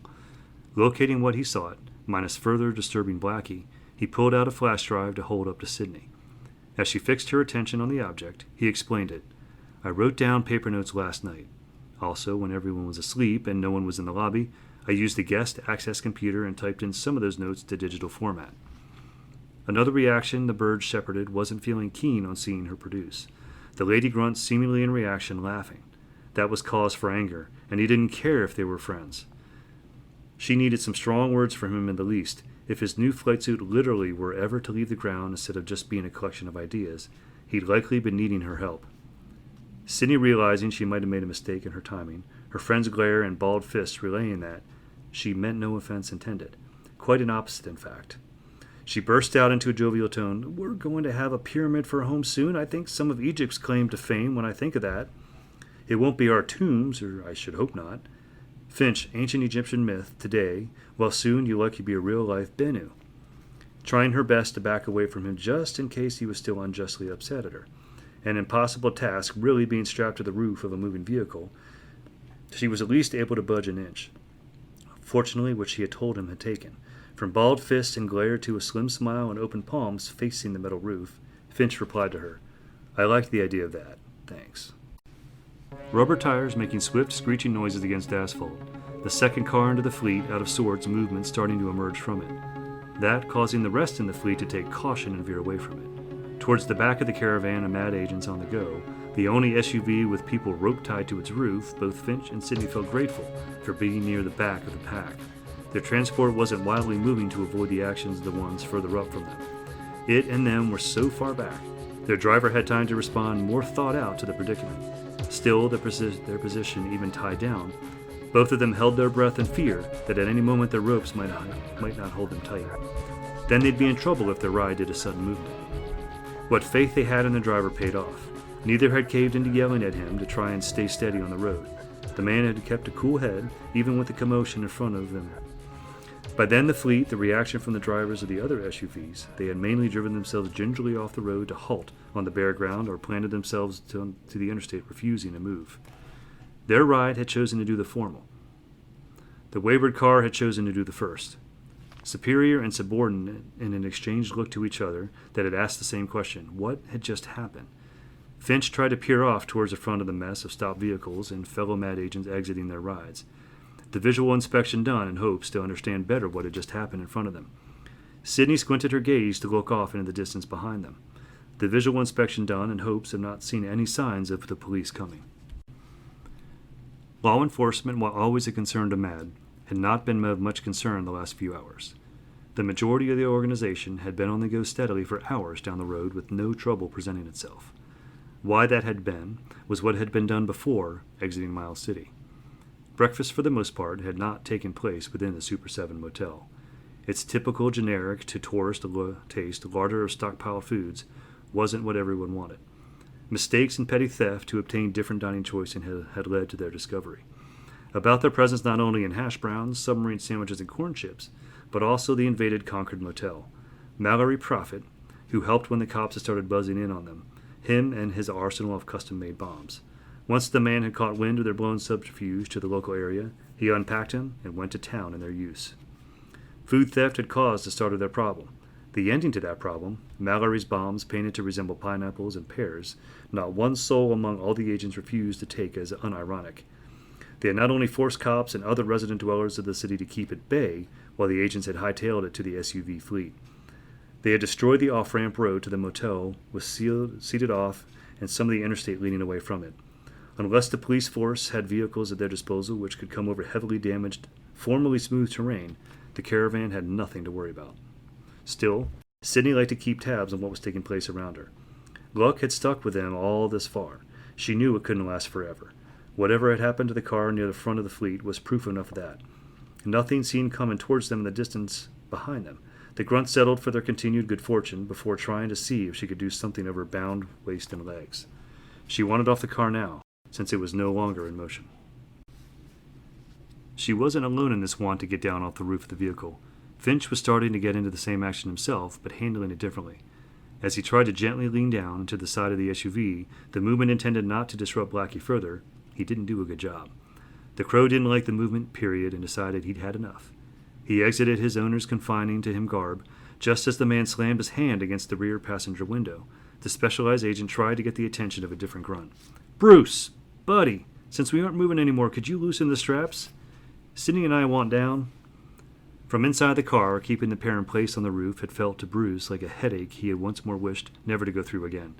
He'd done this favor once before for the man months back, after being part of the staff to help free the bird Shepard from the hospital. The man had insisted he needed air and stressed that won deeply to the rescue party. The robe idea had been his idea. When seeing the robe, the rescue party had not needed to put in use freeing him. Why the rope had even been present to start with had been a mystery to Finch, Bruce noticed. It hadn't taken much to figure out why that was, minus the specialized agent explaining it. He was used to no confines at all to the preferred aerial side of his job. Tying people up to ensure they caused no trouble had never really been part of his job description. Once he'd been secured to the roof of the van they decided to rescue him, that is when Bruce had started to wish he decided to go against the request, which to him felt like an order. What if the rope didn't hold him in place right? To that thought, what if they hit a bump in the road and boom, not in a good way, the man got his wish of flight again? What if this mode of transport somehow went against Dr. Claw's code of conduct on assignment? If Finch wound up dying from his own rescue, Bruce would, 1, lose a friend, likely be hanged somehow by Dr. Claw. The how of that Bruce Moreau did not want to give proper thought towards. He'd rather ignore what he'd been told by others the man did to quickly dispose of others. Be tasked with finding a replacement staff member to Finch. And he didn't like the first 2 outcomes one bit. The third felt like an impossible task to undertake. The guy was the only person he had ever known, or had heard of, who could understand and control animals on the level he did. Spooky, weird, and wild had been Bruce's exact thoughts when meeting him for the first time, which was also when learning of his talent. The grunt doubted Mad would ever have the same recruiting luck again. A freaking headache all over again. The grunt hesitated on that thought, while the Birdman tried to patiently wait for his freedom. Sensing things weren't all right, the heavily muscled man got a visitation from his perceiver of this. Perching on the rope, slanting down in towards the passenger window, Blackie looked in on Bruce. Had the specialized agent commanded the pet to peer in on him? Told the animal to relay if Bruce was doing as he was told? Would there be a repercussion for not acting faster? Concern filling his head fast, Bruce asked, "Any more of your buddies up there?" He'd meant to the Avies type, and not from Finch did an answer come. Sydney hit the roof, startling her fellows below in the same pay grade. Then a second answer came, and from who Bruce had directed his question. Sounding shy, Finch said, "No, but I could get them to come." What had been going on wasn't of large concern to only the grunt who could really take action due to his location of the ropes crossing the ceiling over his head. Only bothered a little by the commotion going on around him. The mad agent named Slick felt he had better things to tend to. The game action on his phone of commanding little digital birds to topple structures made by green pigs. The guy prided himself on his skill of not having ever used a paid cheat on the game. The game annoyed Bruce. The man who had been paying attention to, only gladly to bring it to Slick's attention, he needed assistance untying the ropes. He'd have liked it more if Slick's attention had been harder. That would have been the perfect excuse to destroy his phone. Slick, being lightly ticked he'd been told to stop what he was doing and be useful, didn't go far. While his gaming was of importance to his mind as a source of amusement, and test his ability to solve problems, however problems which didn't have influence on real life.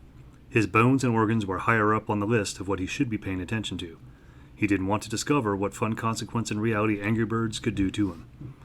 Ropes done too tightly in knots, as a precaution, both men got frustrated by this, and as they tried to work their fingers into the tightly packed fibers of the things. Not making progress at a rate to be proud of, this got remedied in an unexpected way. An internal laborer in the front passenger seat helped. If bad employees could be chided on anything, lack of weapons, no matter what position they held, would never be one of those things. The janitor's push dagger slit through the double-braided thick nylon with ease. At hearing the sounds of scuffling and thumps that get the metal over the head, those in the SUV could tell there was success with the agents freeing themselves of their bindings. They were grateful the pair had common sense about displacing themselves from the roof and getting off it. No feet on the back windows of glass. None of them needed something new added to their pile of troubles. A foot breaking the glass by mistake wasn't needed to that. Feet back on the ground, without saying aloud her thanks to God for that happening safely as opposed to mistake and becoming clumpy abstract road art earlier, Sydney walked towards the front of the car that had been carrying her to ask the driver what had happened. If Blake had information her and Finch didn't know about the second in the caravan encountering such a disorder, it needed to go off the road and stop. Blake, having just clicked off his CB radio, had an answer for her the moment he saw the woman approaching him. 2 matters. The thing is a damn lemon that I'm glad ain't mine. And before you ask, coolant block and a bad tire. Too much of a statement from the driver, it at least part ways answered what had happened. Isn't a coolant block and under the hood matter? Why would that affect the tires? The grunt asked, not seeing a clear connection between the problems. After releasing a large sigh from his nose, the driver stated, "The evaporated antifreeze, its smoky form. The guy freaked out about it coming up into his ride, out of the vents and hood, started moving erratically, and that caused him to blow one of the damn tires. Knowing whom he was speaking to, minus looking in her direction, he asked her, "You're a laborer. You know anything about vehicles? Fixing them?" Sydney's answer to Blake came in Swahili creative cursing, for which she sorely wished the man, whom she doubted understood it, did so. Exchanged language lessons between herself and Finch of Turkish and her native tongue. Him catching every insult she uttered, walking over to her to guide her away from their former transportation, and he told her, "I'll get this." Who here knows anything about fixing cars? There has to be at least one of us skilled in that department, Finch shouted into the crowded road of the parked fleet with fellow agents removing themselves from their rides. It was a good assumption that at least someone working for MAD had the skill of being a mechanic. After all, the organization had produced some fantastic feats of mechanical engineering it could take pride in. Unfortunately, automobile repair was not in anyone's present skill set. Weapons, robots, and machines of death, but not, if needed, doing something more than jump-starting a car or changing a tire. That fact made Finch wonder how Dr. Claw's jet rocket car had ever been made. At a guess, he figured the boss had done some venture without assistance from his employees and it had made from outside, likely forced help. Either that, or those working for MAD who had built it just weren't present. Finch had further disappointment when he learned from more querying. None of them belonged to a motor club to call for help. In a consensus between all of them, they hit upon a solution about their problem. Not wanting to leave behind the valuable employees of the damaged car, send the driver into the nearest town, have him locate a repair garage and try to hire their needed help. If that failed, hiring the garage's mechanic, kidnap the person, and take them back to the caravan to work on the immobile SUV. Throughout most areas across the United States exist large gaps of land with nothing notable present. Farmlands, government-owned property, expansive private property, and nature reservations. The fleet was parked alongside an inn, on one of them, but which of them? Not of them could care less. The driver had set out at a brisk pace back towards the last town they'd passed through. That jog had started a few hours ago. To be wherever it be in Montana or North Dakota they were, all wished it had closed-together drive through towns than whichever one of them the man had left for. This breakdown, an inconvenience, and some talk at whisper decibel to do away with the staff rooted to the cause, not literally turning firing into a different definition than the dictionary stated, not wanting to further bother their boss about this wanted change of plan, a different idea spread throughout the waiting caravan by the O'Shea brothers, playing a game of horsefly shoes to take their minds off the wait. It was a simple game, but it acted as an effective distraction for their predicament. It consisted of one agent placing a bullet into the ground. A flag, but in this case a makeshift one of a Kleenex tied to a stick, sticking up from the ground right where the planted bullet was. Outwards from the bullet and flag, rings drawn into the earth surrounding them, located at a few feet separate from each other. The goal was to shoot the flag, or better yet, the buried bullet. Each ring closer and meaning higher point value than those further out. A hit on the flag was 10 points. A hit on the bullet meant an automatic declaration to the shooter being proclaimed the winner. With each shot taken by a player, with the next shot taken, they need to back away another yard from the flag and bullet to increase the difficulty of the task. First to reach a total of 30 points, winning. If the bullet, of course, was failed to be struck. As rounds of playing the game took place, their minds drifted away from their woes and onto nicer thoughts, knowing they'd all soon have a true headquarters again for MAD. Added they'd all soon have what they saw non-sickening rooms to rest in. The tagging of calling the houseboats, such as that by an employees who suffered from mild seasicknesses, from weighted and by lakes changing tides. These new rooms, while being former government offices and maybe even some spaces really meant to be lived in. Talking of how to make up the new rooms and residents to reflect what each of them wanted to show of personal taste and professional need, the break in the horizon of an object appearing on it wasn't immediately noted as they gibed and fired shots toward the white flag. When the sound of the object's engines found its way to their ears, they started paying attention to it. Seeing it was some form of a car had been, of course, the first note made, but it had belonged to a common passerby for the interstate, a tow truck, an emergency or law enforcement vehicle. When his paint job got identified and a set of police lights moved up and out of his roof by transformation, they knew what was approaching them. It was a Gadget Mobile. A normal law enforcement vehicle would have been more welcomed than this one, because for over a year its owner, Inspector Hayward, or as they had taken to more calling him Inspector Gadget, he had dealt with virtually all of them at some point in time, if not following one of their assignments, then being remembered as the one of the men who led to their former headquarters destruction. Lights finally up miles after traveling without their placement overhead to prevent confusion to the local populace about their meaning minus a target in sight. John parked the Toyota at a distance from the crowded road in front of him, filled with sport utility vehicles and MAD agents. The front of the Gadgetmobile started feeling crowded in its own right soon after he had parked it. Sitting beside him up front, Alan didn't feel the need to try to get a better view of the site by pressing himself forward towards the windshield. Sitting in the back seat, his niece and extra assistants felt different. Penny and Jake got up to bend forward over his and Alan's seats for a better view. The inspector felt grateful Lee's brain and the near stranger's robot, G9, didn't have the same inclination. With Jake peering over his shoulder, John couldn't help but try and make an observation about him. No banding on his neck or arms, the near invisible markings he had, a former MAD agent, and another agent of MAD that had disappeared months ago, all had. What made Jake Animatic a cyborg was becoming more and more clear to him. He wasn't like any sophisticated biotechnology one he'd previously encountered. Not being sure what to say to his guest as the man took in what was before them, the inspector for Happy should have spoken up given the chance. Why that was so is because otherwise John was sure Jake would have never left the car moments later. With the exception of the two dogs, he was sure the feeling of shock by Jake's brash decision to encounter a majority of MAD on his own, it had to have been felt by everyone else present. Shock at the former Joy agent approaching the MAD agents, them watching him approach, it struck them except for a few. It was a mixed ranking minority of them that didn't feel altogether confused by the sight of him.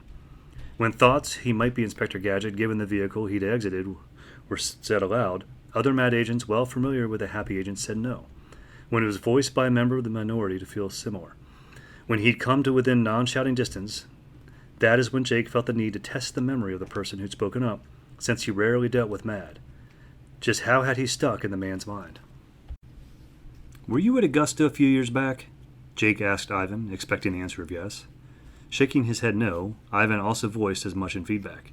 This coming as a minor surprise to the analysts, since the location of Augusta was involved in the latest dealing with MAD. Jake tried again to determine how the agent had recognized him by asking, "Knoxville?"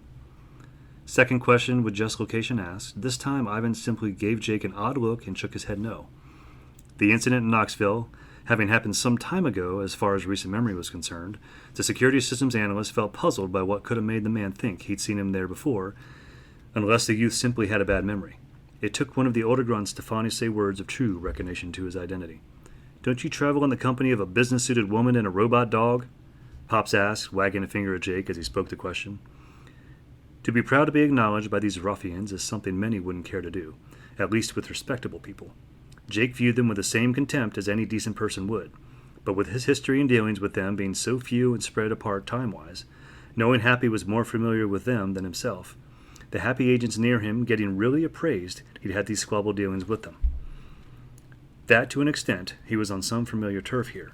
The question the grunt had posed to him made him smile. After snapping his fingers, he replied, "I remember you too, Pops." Drawing nearer to Jake, balling a fist at first before reaching towards a gun holster to his side, Pops asked another query. "You working with Inspector Gadget? That is his car out there, after all." Gun holster well noted on Pop's side when the man had started moving his right hand towards it. That gave Jake pause, but not one that lasted long. He knew what to do if necessary, but the exact course of action to all that depended on if and how the man might draw the gun on him. Pause over, the former Joy agent answered, "At this moment, but I thought I'd take the initiative and prove a little something to the guy." His hand resting now firmly on the top of the nested Ruger P-89, Pops further asked, "That being?" He felt like cursing aloud that he actually wished the MAD agent would draw his gun already.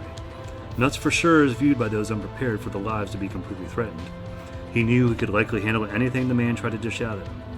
Having felt that latest question coming in advance, Jake had prepared his answer well, and told it not to letting on that he was ready for what surely was coming soon. "I can do what he does, and maybe better. You wouldn't happen to know where I can find a Mr. Icarus Finch. The inspector and all those connected with him, we know that fellow MAD agent of you is causing some trouble on the East Coast. 2 towns, lots of birds, lots of calls into work of people saying they can't come in due to coming down with the plague. If memory serves, you don't work for Happy, do you?" The grunt was now grinning, having released a light giggle while he'd spoken his commentary question. So what if he didn't? Loctech paid him well, and while he didn't have quick access to the resources he once did, Jake knew he still had good friends eager to help with the resources connected to them to help him. Smoothing his left arm with his right hand, he said, "What is so funny?" This is when it became apparent more not just to Pops, but hesitant Ivan and other MAD agents. The former Joy agent might be worth their time as other than a curiosity. Was he more trouble than he looked to be? A pack of wolves closing in on him was Jake's only mental comparison towards how they appeared to be approaching him. Sliding up his jacket sleeve slowly, trying to keep his gaze focused on Pops, as the grunt replied, still laughing, "You're in their accusation. If you work for Happy, I'd say you all had pea-sized brains, but I guess your ability to figure things out, right? All of you quote-unquote do-gooders, you're all dumb." Unbuttoning the cuff on his shirt sleeve, drawing the cloth of the sleeve up his arm, positioning his right hand over the forearm of his left. Not wanting banter with the old man, Jake, hoping to gang up on him coming from something he could handle as well as conceivably drawn gun on him, he asked again, "Where is Icarus Finch? Happy and everyone else needs him to stop what he is doing." Trigger-happy criminals, Mad's agents fit the stereotype of that. At hearing the repeated requests made to him, Pops finally took the action Jake had been expecting, pointing a gun at his head. The analyst lifting his left hand up to the cup of the firearm's nozzle, he mentally quoted Bugs Bunny. "He don't know me very well, do he?" The former Joy agent suppressed a grin as he subtly worked the control buttons integrated into the arm of the cupping hand. Not sure what to make of Jake's actions, Pops just shook his head lightly and said, "I don't care if you're unarmed." Further confusion from the grunt came when firing his gun at Jake. The bullets refused to leave the weapon and just met the man's palm safely.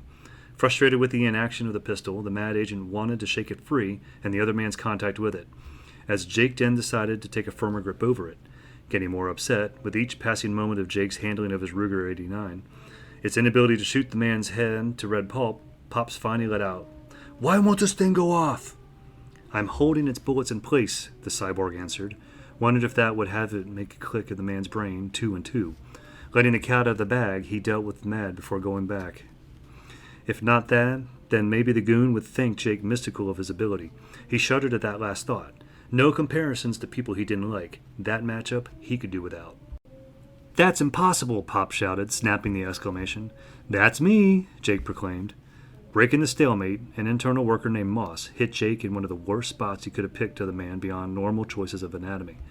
Since his left arm came across as a focal point of interest, with the security systems analyst tending to it as a hand cupped the gun, Moss tried to put as much brute strength as he could into whamming it.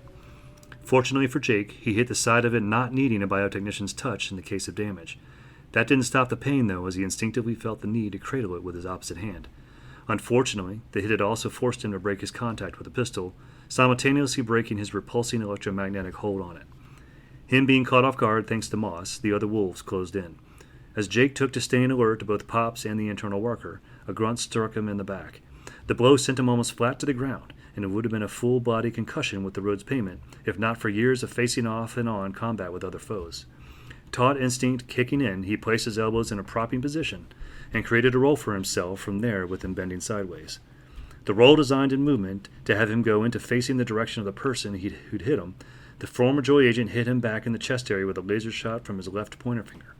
Pops made the 2 and 2 connection then, shouting, "You're a cyborg, like the inspector!" Another Mad agent, thinking he could further still get better yet of the analyst, this one coming at him with a ready garrote. Jake kicked out while still on the ground, striking his feet, sending him in a stumble onto the asphalt. The cyborg boasted, "Knowledge is power, and for some time now in these rare instances of dealing with you folks, I've withheld that from you." In quick motion, getting himself up off the ground, Jake again fell prey to another assault on him. A different Mad agent than the one he just kicked grabbed him in a python-tight grip to hold him still while simultaneously pinning his arms to his side. More Mad reinforcement in front of him, another new face, whom the former Joy agent guessed likely wasn't a grunt or internal worker, based on his appearance. In all likelihood, a specialized agent due to his garb of a business suit, sunglasses and some form of exotic flower pinned to his jacket as a lapel, plus a pair of green gloves. They were what Jake felt the special need to focus on in this man. In them, a double hold, the man held a gun pointing at the cyborg. Cursing was the first thought to ring to his mind about what could finally be of his last moments of life. But like many times before, where he thought he was about to face such a bleak fate, giving his opponents words from him to chew on and make the other think about. Hopefully as a distraction, adding a few extra moments for him to figure something out of an escape, the former Joy agent came out with, "I figured if you knew me better, you'd be up on your game when dueling with me. I already have one major evil organization well prepared against me. I don't need to." Mr. Greenfinger, unfortunately for the analyst, couldn't care less about the comment, and so tried to fire his gun at the enemy captive anyway. Nothing happened as he clicked his Sig Sauer P229. The realization it had no bullets in it came to an emotional opposite ends for the suit-wearing Mad agent and security systems analyst. Loathing and rage from the mad agent, relief and joy from the law-abider. After cursing aloud, the second man to wield a firearm in Jake's direction, at least that day, asked, "What have you done to my gun?"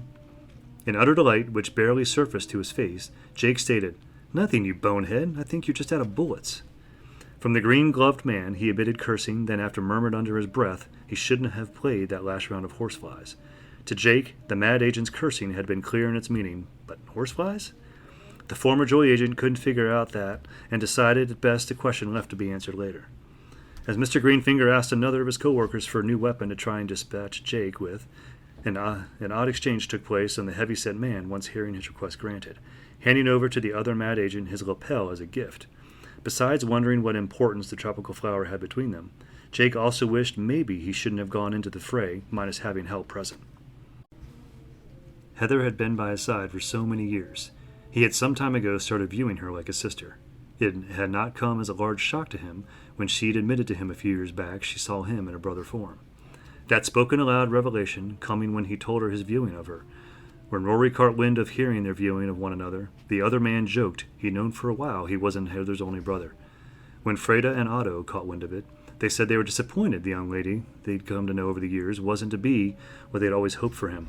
However, it, minus being noted on a legal document what her last name was, they would still use the name animatic on her, because a sister would still be a relation to their son. His other help he had not seen much of lately, Myron. He would have been helpful to be here right now, too. Not in the same sense as his female friend, but useful for what she wasn't inclined to do. He could create means to aid escape without physical violence used. The gadgets the man had made sometimes did harmful impacts on others. The laser he'd given Jake a small reminder of that. Those inventions most of the time had creative properties to them. Their revealing functions of distraction, sometimes binding, sometimes metaphorically explosive in action, they'd done a world of good to self-given missions he'd taken on. One of Myron's early efforts of engineering still served him well on most every ordeal he'd faced. Granted, the mutt had changed to an unrecognizable extent since first being given as a gift. G9, too, would have been a real help right now. Former dog, former cyborg by his artificially created brain, now fully robotic. The dog couldn't invent things to help out. He or it couldn't kick or punch a person. Although being a canine, G9 could bite and scratch, two things discouraged in human behavior. Plus, aside from having a high level of energy to him outside of his recharged sleep time, this high-tech beast, when prompted, could emit sound on a level even with Jake's enhanced larynx, an augmentation only used as a dog whistle to the pet, the man couldn't perform. Shrill and beyond the ability to even be heard by flesh-and-blood animals. A sonic weapon that had only been used experimentally by the military. It, when used by the metal mutt, it could incapacitate, disorientate, and cause visual delusion. The third being the most fun for Jake to observe in action by the vocal device, when it had made men think they saw things which weren't real. For example, the robotic dog turning into other machines or even other animals.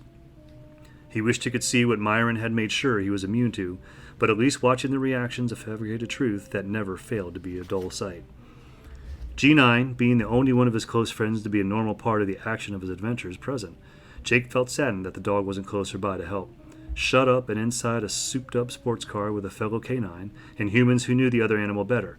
If only Jake had thought to let him out of the vehicle when he'd left, and maybe things would be better for him now. A bullet he couldn't prevent or could fail to be present in a gun. That was what he was expecting next. What the analyst wasn't expecting is what happened. Fire and a roaring blaze, hitting the road not far from where the mad agents and himself were standing. Someone to pull their minds off trying to kill the former Joy agent while he was present. John had left the car, and he had, by use of one of his gadgets, gotten everyone's attention. "Do I have everyone's attention?" the inspector shouted out to the crowd before him. Indeed, John did, much to Jake's relief, giving the older cyborg the diversion opportunity he needed to free himself. The happy agent's intervention had also finally struck consideration to be a minded case for Mad's leader. After having a word with the driver to the SUV Dr. Claw was sitting in, Gracie stepped out from the vehicle and asked Inspector Gadget, shouting too since the distance between them and her had near the front of the caravan, while John was well behind its end placement. "Are you here to try and deliver us to the law or set us on fire?" Stepping forward more, feeling like a cat thrown into a dog kennel, John resisted the urge to call upon any of his defensive gadgets. While entering the space the mad agents occupied, after eyeing Jake with what the other man hoped wasn't altogether bad recognition for what he tried to do on his own, the inspector answered, I'm one of the good guys. I'd never do such a thing, and when I say that, I mean arson. Second, the state and federal authorities know you're out this way. You can't destroy a number of lives at a local motel. Plus, total Main Street crossing 8th to Layton Boulevard with bombs without notice. Unmoving from her position at the side of the car she'd been earlier given authorization to drive, Gracie then asked, "It has reached Dr. Claw's attention. You're out here for Icarus Finch. Is that true?" There are a lot of people that would be grateful if he stopped his attacks. Those birds he's controlling have caused a lot of hospitalizations and deaths where he's unleashed them. John replied, looking over the crowd, trying to spot the bird shepherd unsuccessfully. Knowing action needed taking, Dr. Claw pressed the button command on the SUV's door nearest him. This rolled down his window and, with armored hand, motioned for Gracie to come to him. The internal worker obeying the command she'd heard from the man after leaning in towards the open window to hear him. Then went to the task of, on her own, gathering every grunt worker she felt she needed for Dr. Claw's order, each getting appraised of coming needed action. Once she'd collected all wanted staff, she shouted to the Inspector Happy Agent, "You can have him. His contribution to us hasn't been all that great lately." Before the inspector had shown up out of his car, when he'd first heard his name mentioned by the cyborg he'd never known of before, Finch had taken to almost completely hiding himself from the stranger representing the law. He'd moved further and further in towards the front of the parked fleet. His final place to move, that until now felt safe, was at the front of one of the foremost sport utility vehicles. He'd been there in a crouched position, peeking out from it, hoping no one would really take notice of him there, although more accurately, no one working outside of Matt. When he'd heard Grace's announcement of Dr. Claw's readiness to hand him over to the inspector and stranger, that ended his spot of safety. Fellow Mad agents nearby knew where he was. He had no real spot to be safe. If he ran, they'd catch him, and he knew the upwards y-axis was no longer accessible. In panic, he felt only one game plan remained to him. Crawl under the car he'd been hiding in front of and hope, if he went far enough beneath it, no one could grab him. The grunts picked for the job, wondering about loyalty, tried to tap those among them they knew the Birdman trusted. Bruce and Sidney, knowing why they'd been asked to help pull their friend out from underneath the SUV he was hiding, tried to brush off the request, feigning deafness to hearing the request made to them. Muscled, skinny, lanky, average, whatever Finch's body type was, which happened to be one of those, chubby he certainly was not. If he were pudgy, that would have made grabbing him a faster job. His height of 6 feet and muscled but scrawny in that department compared to some grunts he knew. Being a fair size, but actually wishing he were just a bit smaller. In a rare show of talent, he'd managed to get himself centered beneath the SUV in a way mischievous wildlife hiding under a car could only hope to accomplish. It only took a few tries of grabbing for him, the tap grunts to start to get a hold of him. Not the first fellow Mad agent to take hold of him, that one having managed to grab one of his hands over his right foot. The next one who'd managed to make his way beneath the vehicle. He not only tried to pull the specialized agent further out than the first had done so far, he joined to look at the Birdman briefly. Face to face to make a statement to him away from his ears, not a Mad agent's being able to hear him. "We don't need more heat from Happy. You prevent that. Tell them nothing or make up shit.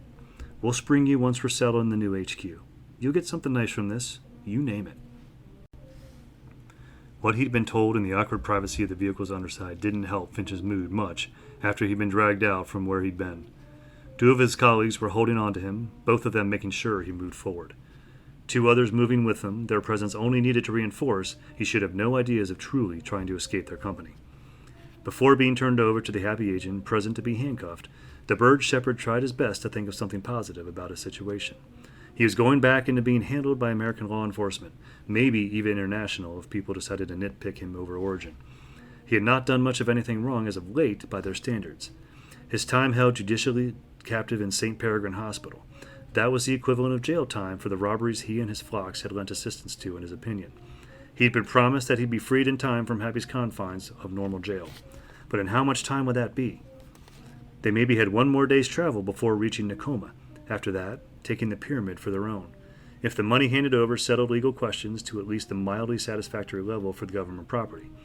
If they found the place truly suited Mad's needs well, how long would it take for them to settle into the place and to then feel they were ready to get him back after that? Also, this man he was being handed over to, the inspector, his name he'd heard uttered as a stranger who wasn't him, stepped forth. It sounded familiar and important, although important not just because he worked for the enemy, it was something else, too. Whatever could make the inspector seem important to him, minus the fact that the guy was taking him into custody, Finch pondered on his memories of any and all recollections he had of the man being mentioned among his fellow Mad agents. John, although was thinking of other things, as Jake finally decided he'd had enough of being amidst criminal opposition and started to moving away from them. The guy whom John guessed slightly older than himself, John could now see better he had been mistaken for himself. They hadn't so far seemed any kind of machine commonalities between them. That was up until he noticed the way the former Joy agent was threatening the mad agents to try and keep them from trying to harm him further. Sensing his presence coming up behind with a jog in his step, after the super happy agent had decided to keep his eyes forward for a time, the inspector, turning his head around a full 180 degrees backwards, commented, "Now seeing that laser you're brandishing, I can see where my guys would make a mistake of thinking you are with me. As for what you did to that mad agent's gun, I have no clue. But a neat trick." "I could say the same to you, McNeil," was all Jake could think to say in reply. Non-verbally, other thoughts stirred about the other man's demonstration, but the analyst knew these thoughts didn't apply here. Seeing the being's head fully turn around like that had him thinking of creatures other than owls. He'd seen many things, he knew emphasis on things. In the employ of rage, some of them could naturally turn their heads around like that. But he knew the happy agent was human. That was a fact sinking into Jake's head. Duh. He'd seen the fact the inspector was a man the moment he'd entered the security office in the San Fran headquarters hub. He knew why the mistake had been made, and he even found amusement in it. Interesting, in all the years he'd been a cyborg, no one had ever thought to call him, at least as a partial nickname, Gadget. Rage's agents had invented some cutting nicknames for him due to his unique physical status. Others that knew what he was, but weren't friends, had created less cutting nicknames toward him for the same reasoning. He was the only person he knew of like himself. He'd met people over time who'd benefited from machine enhancements to overcome some disabilities, but their tech wasn't the same. True, when he'd been altered, he had a disability then.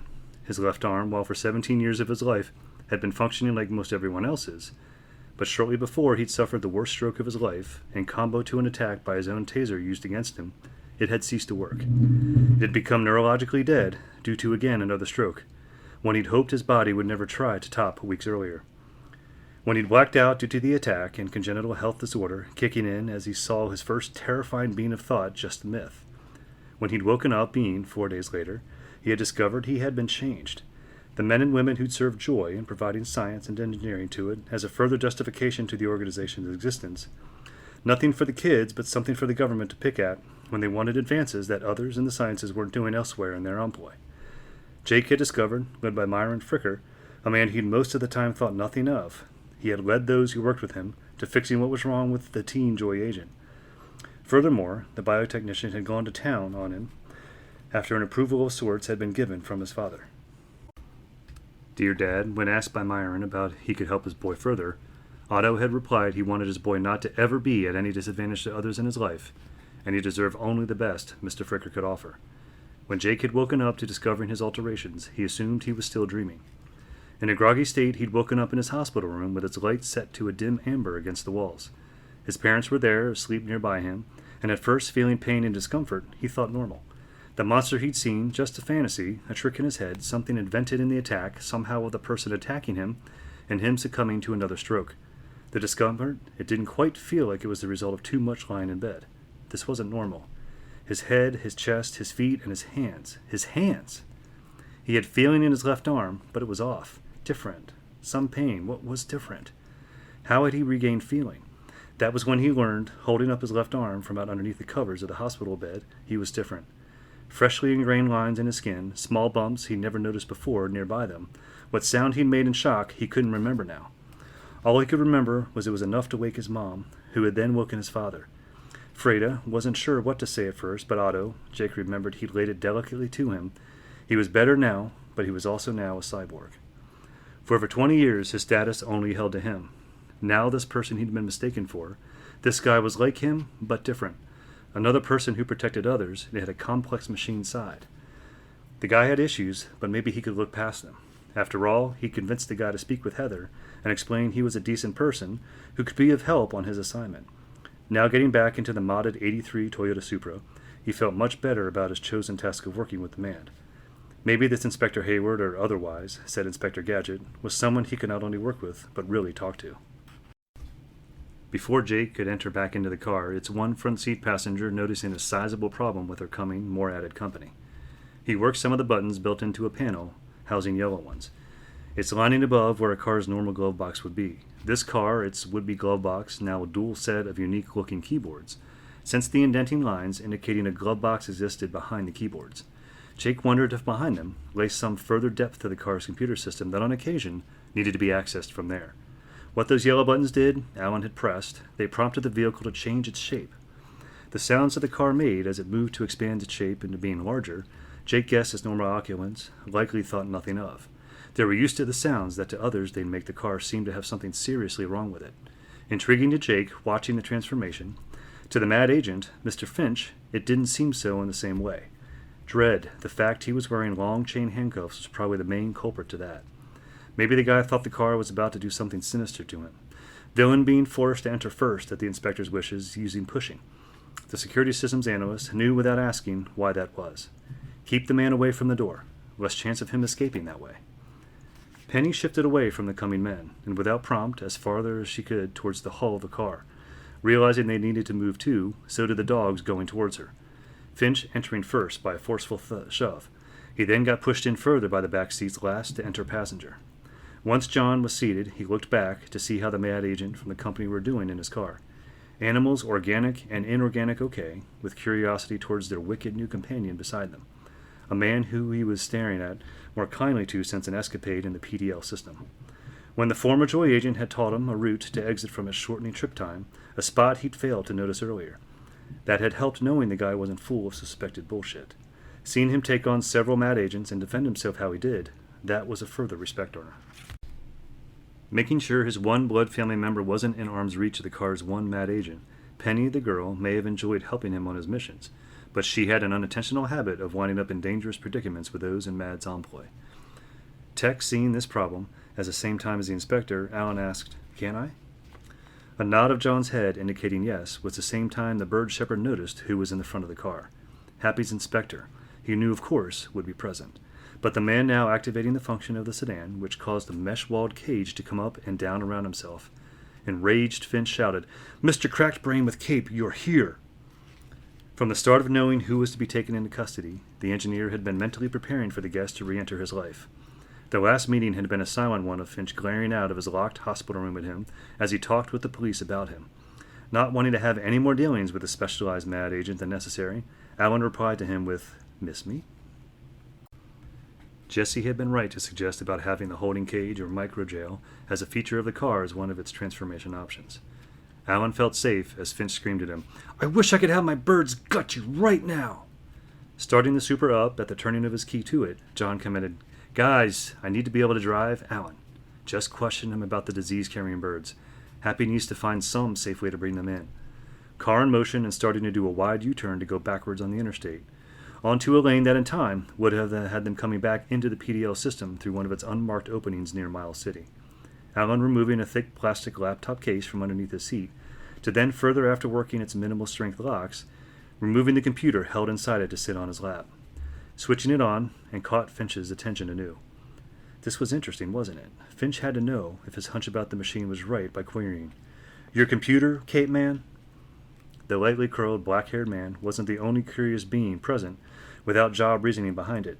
Strange calico-spotted and naugahyde-like white with black spots. Both dogs had taken an interest in Finch, whichever since he'd entered the car, and that kept growing in intensity. Not paying the animals any mind, the tech answered, "I didn't steal it. Yes, it's mine." Pawing with claws scratching at the metal mesh of his micro-jail, as the dogs persisted at it, Finch wondered why they'd found him interesting. When Brain gave a lick to the mesh and bared his teeth hungrily against the steel, the mad agent asked, to no one in particular, hoping at least one of them would answer, "Why are there two dogs in here?" Noting what was going on at seeing his pet seeking something from the birdman not visible, Jake said, "G9 and I are inseparable. I have the impression the girl's dog is the same to her."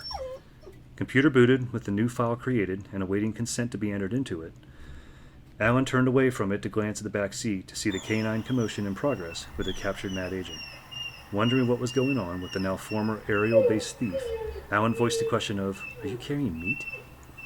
Looking sheepish, Finch answered, "I feel very grateful Blackie isn't in my shirt anymore." Unfamiliar with the name to its meaning, also being awake it was likely the name of an animal due to what little she knew of the man, Penny asked, "Blackie?" "Pet crow," Finch answered. Returning his attention back to his computer, Alan requested, "Where are the birds? The ones we need to find. Where are they right now?" There was no reason to be polite as far as the specialized agent was concerned. Despite that fact, he withheld the growl he felt the need to voice about the question. He knew why Happy was after him. It made sense, but for one, god damn it wasn't innocent. What was it had been told by his coworkers? Tell Happy nothing. In reply, Finch said, "I don't know." Tapping the keyboard, minus the moving being forceful enough to prompt new letters to appear on screen, Alan, awaiting a useful response, stated and continued with, "If you are honest, that might help in court. Where are they?"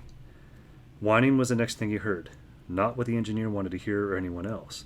The dogs still wanted their prized, however not present blackbird. Trying to help the situation since the animals were proving a distraction, Penny then hooked two of her fingers beneath Brain's collar to try and pull him away from what interested him, voicing softly for him to ignore what he smelled and be good. The pet looked at her with pleading eyes, to then turn to look at the bird shepherd again. "No," was all Penny could say before Finch burst out against Alan. "Fuck you! I have orders to tell you nothing!" "Then why did they just hand you over?" Jake asked before a thought struck him. Then he voiced aloud, "You weren't behind their movements." Heather, I think she knew this. A gap in what he currently knew about the situation, having light shed on it from an unexpected source, John had to ask, "What are you talking about?" Letting out in better elaboration, Jake told his explanation. "This, I assume, descended of Sigurd, from what I gather of what you've told me of him. They gave him to us just to get us out of their hair. I don't think Matt is behind this plague, despite what's being said. My friend was the first person outside Staunton to learn of what was going on. That's how the government stepped in so fast. Her nephew got sick from the filthy little things. Her looking into rage. That is why Pops was laughing at me about our captive there."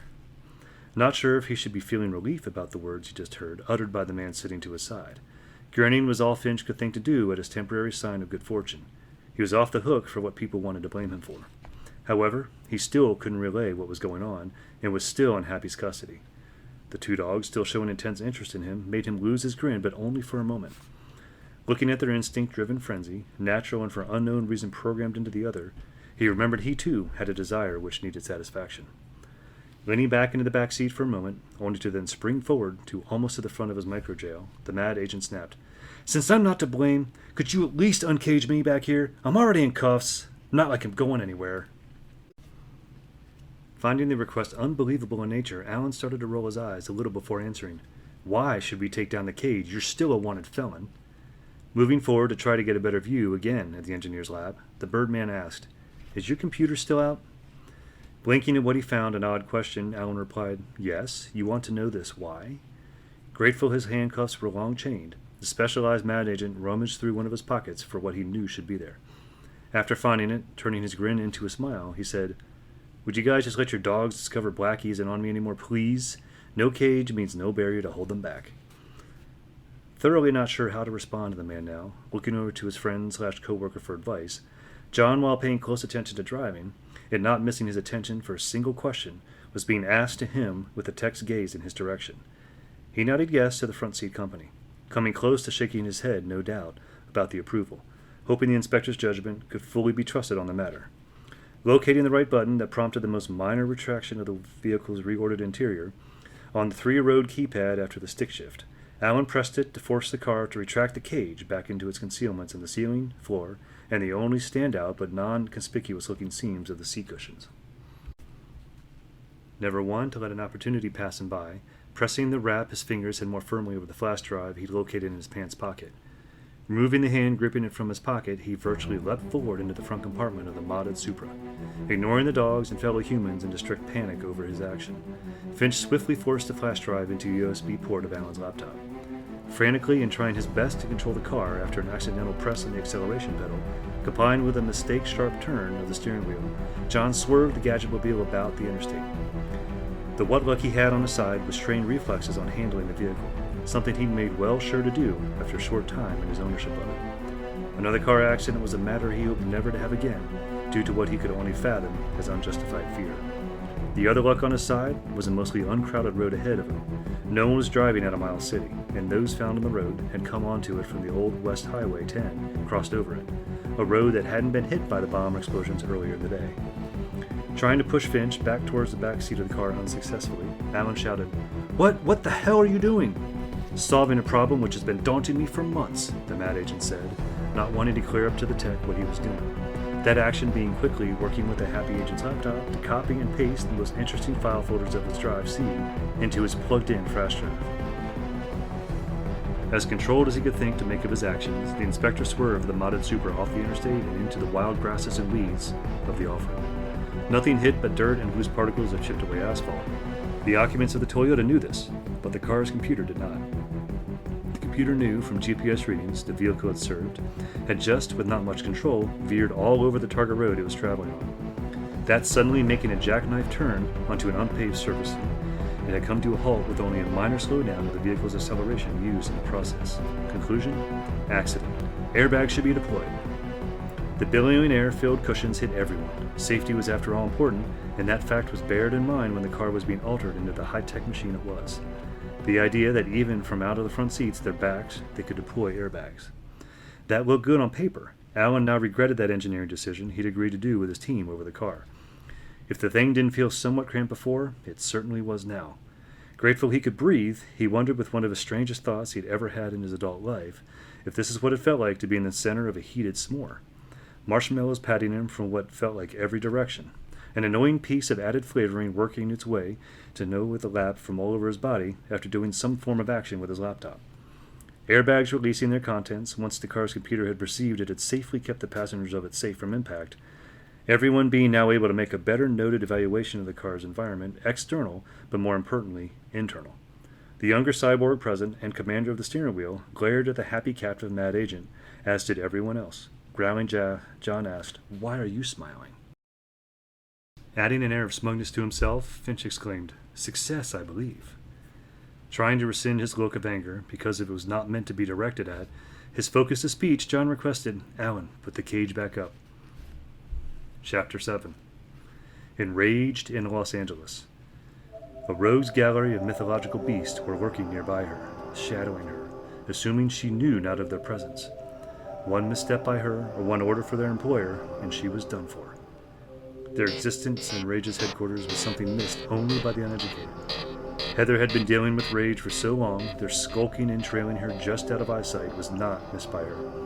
She knew they were there, why they were there, as she made what she knew was a smart decision not to use the nearest elevator, which would lead her to the topmost floor of the place. Out of the side of her eye, glancing at the 58-year-old who ran the place, Dr. Kine Hunter commented in a growl, "We aren't doing anything wrong. You have no business here." Waving him off, she replied, "I've heard that before." Locating a stairwell at almost the end of the hall, the Secret Service agent strode towards it. The dark creatures ready for her throat, displeased following her and their boss, trying to keep up with her, even though she knew what was nearby, unnatural predators that paled the danger presented by their non-magical equivalents. Fighting skills aside, she felt the need to reassure herself she could handle them. She casually made one of her hands brush up against her business jacket. She wanted to feel her butterfly knife present in its interior placed pocket. Already on the 8th floor of the conjoined building, its further back, internally confined skyscraper to Olive Street. She knew she wasn't far away from the mixing room on the 10th floor, as she started to climb up the stairs once she'd arrive at them. None too pleased in realizing where she must be headed towards. Dr. Hunter kept his cursing about that to himself. He wasn't in a real position to stop her, at least not yet. If he stopped her with the accusation she was holding over him, that would only appear as incriminating to those that kept watch on him and his business. Rage had done many things over the years she, local law enforcement, and some others in government service weren't fond of. Inflicting and killing at what felt pure random from what he knew was taking place in Virginia and Pennsylvania. That was not his style with Rage. Once upon a time, when his organization was essentially ran by his ex-wife, she might have done such a thing for the fun of it. Even today, years out from what had been a messy divorce getting rid of her, he was still suffering from her actions. Heather Tabin and the rest of the world that knew what Rage truly was had their own reasoning not to trust him and what he represented. More time in court, more lawyers to defend against that unjust reasoning. He just didn't want to deal with that right now. When the former Joy agent was about to enter into the mixing room, Dr. Hunter stopped her, with use of minor force as she held on to the door's handle. One of his hands cupping over hers, a question that had been plaguing his mind since she'd shown up to try and uncover evidence he and his employees were doing wrong, for which he knew they weren't to blame. He asked, "Where is your other half?" Removing the leader to the organization's hand off hers and forcing the door handle to the proper position, for letting her move forward into the mixing room, she told him, "Jake is away, helping Happy with some business right now." "I knew it! I knew the guy had some connection to you," Hunter exclaimed in proud excitement. Stunned, Heather didn't know what to make of his outburst. At least it wasn't an outburst made in anger at her. That she was used to. To which guy the man was referring to, she didn't know, but this mistake had just recently been made towards her lifetime best friend. That was something to wonder about another time. Right now, what was important was discovering what Hunter was cooking up in the mixing room currently. A room devoted towards the creation of components for spells. Small herb garden beds and large glass-windowed skylights controlled fires burning in shadowed areas. Water flowing from a mid-air hovering waterfall that showed not where it was coming from. It provided then to a stream running the length of the place, feeding the plants it shared space with. Never would Agent Heather think to find such a place anywhere else in the world. If such another place existed, she knew just from experience, dealing with the only extremely vocal magic practitioner she knew, the owners to that other place would have to be looked into the same way she now felt she needed to look into the enchanted waterfall. Its invisible source being a tad unsettling to her, not knowing from whence it was coming, pure nothingness, another realm, elsewhere in the world, and maybe a polluted stream? A diseased source? Before having entered Rage's headquarters, she thought to make one stop before coming there once her matters of personal business had been taken care of. She'd visited the first temp agency she had located as nearest to her location and had taken advantage of it. Its employees, while obliging to her odd request in silence, she was sure that had stopped when she left their presence. She knew her asking of them if she could have one of their clean urine test collection jars as not as a common thing. Unscrewing the crap off it, she walked over to the waterfall to collect some of it, what seemed like ever-gracious bounty of water. Feeling the woman had now gone one step too far into her investigation of his source of employment, one of the dark creatures who'd been keeping his mild distance from her decided he'd had enough and made his presence known to her. Dashing out from complete hiding of the government agent's view, a boggart, about 1.5 feet tall, wearing poorly devised clothes, grabbed from its loopholed pants scabbard a short dagger he liked carrying. Jumping onto a rock nearby the woman, it just large enough to act as a full surface to his size. He spoke in his tongue, threatening and waving his weapon as he did so, using the sharp blade to try and make his words more pointed, as it were, towards her. This boggart's hostile personality was nothing new to Heather, even though this particular boggart was new to her. The whole species, from what she'd met of them, weren't friendly. She knew in their brownie form it was quite the reverse from what she'd read of that. But Rage had no real interest in brownies being around. They weren't prone to harming people. The creatures in Rage's chittering, squirrel-like language, that while being something she'd heard before, after all encounters with fellows same as him, she still had no better understanding of it now as she first heard it. But his meaning was clear, and even though verbally she didn't know how to respond to him in the language, she knew a universal way to reply to him. Grabbing out her butterfly knife after she set it down by the urine test collection jar, after filling the small vessel with water, she waved the knife in his face. While the dark creature looked over her knife, deciding she guessed and thought it was a real threat or not, Dr. Hunter asked, "Having observed her water collecting, you think that's poisonous?" "Knowing you, it could be," the former Joy answered, as the boggart interrupted with some form of glee to ask a question. "Chicory, sis, Holding her knife in place in front of the dark beast, Heather stared at him, wondering if what he'd just uttered was relevant to her discussion with his boss.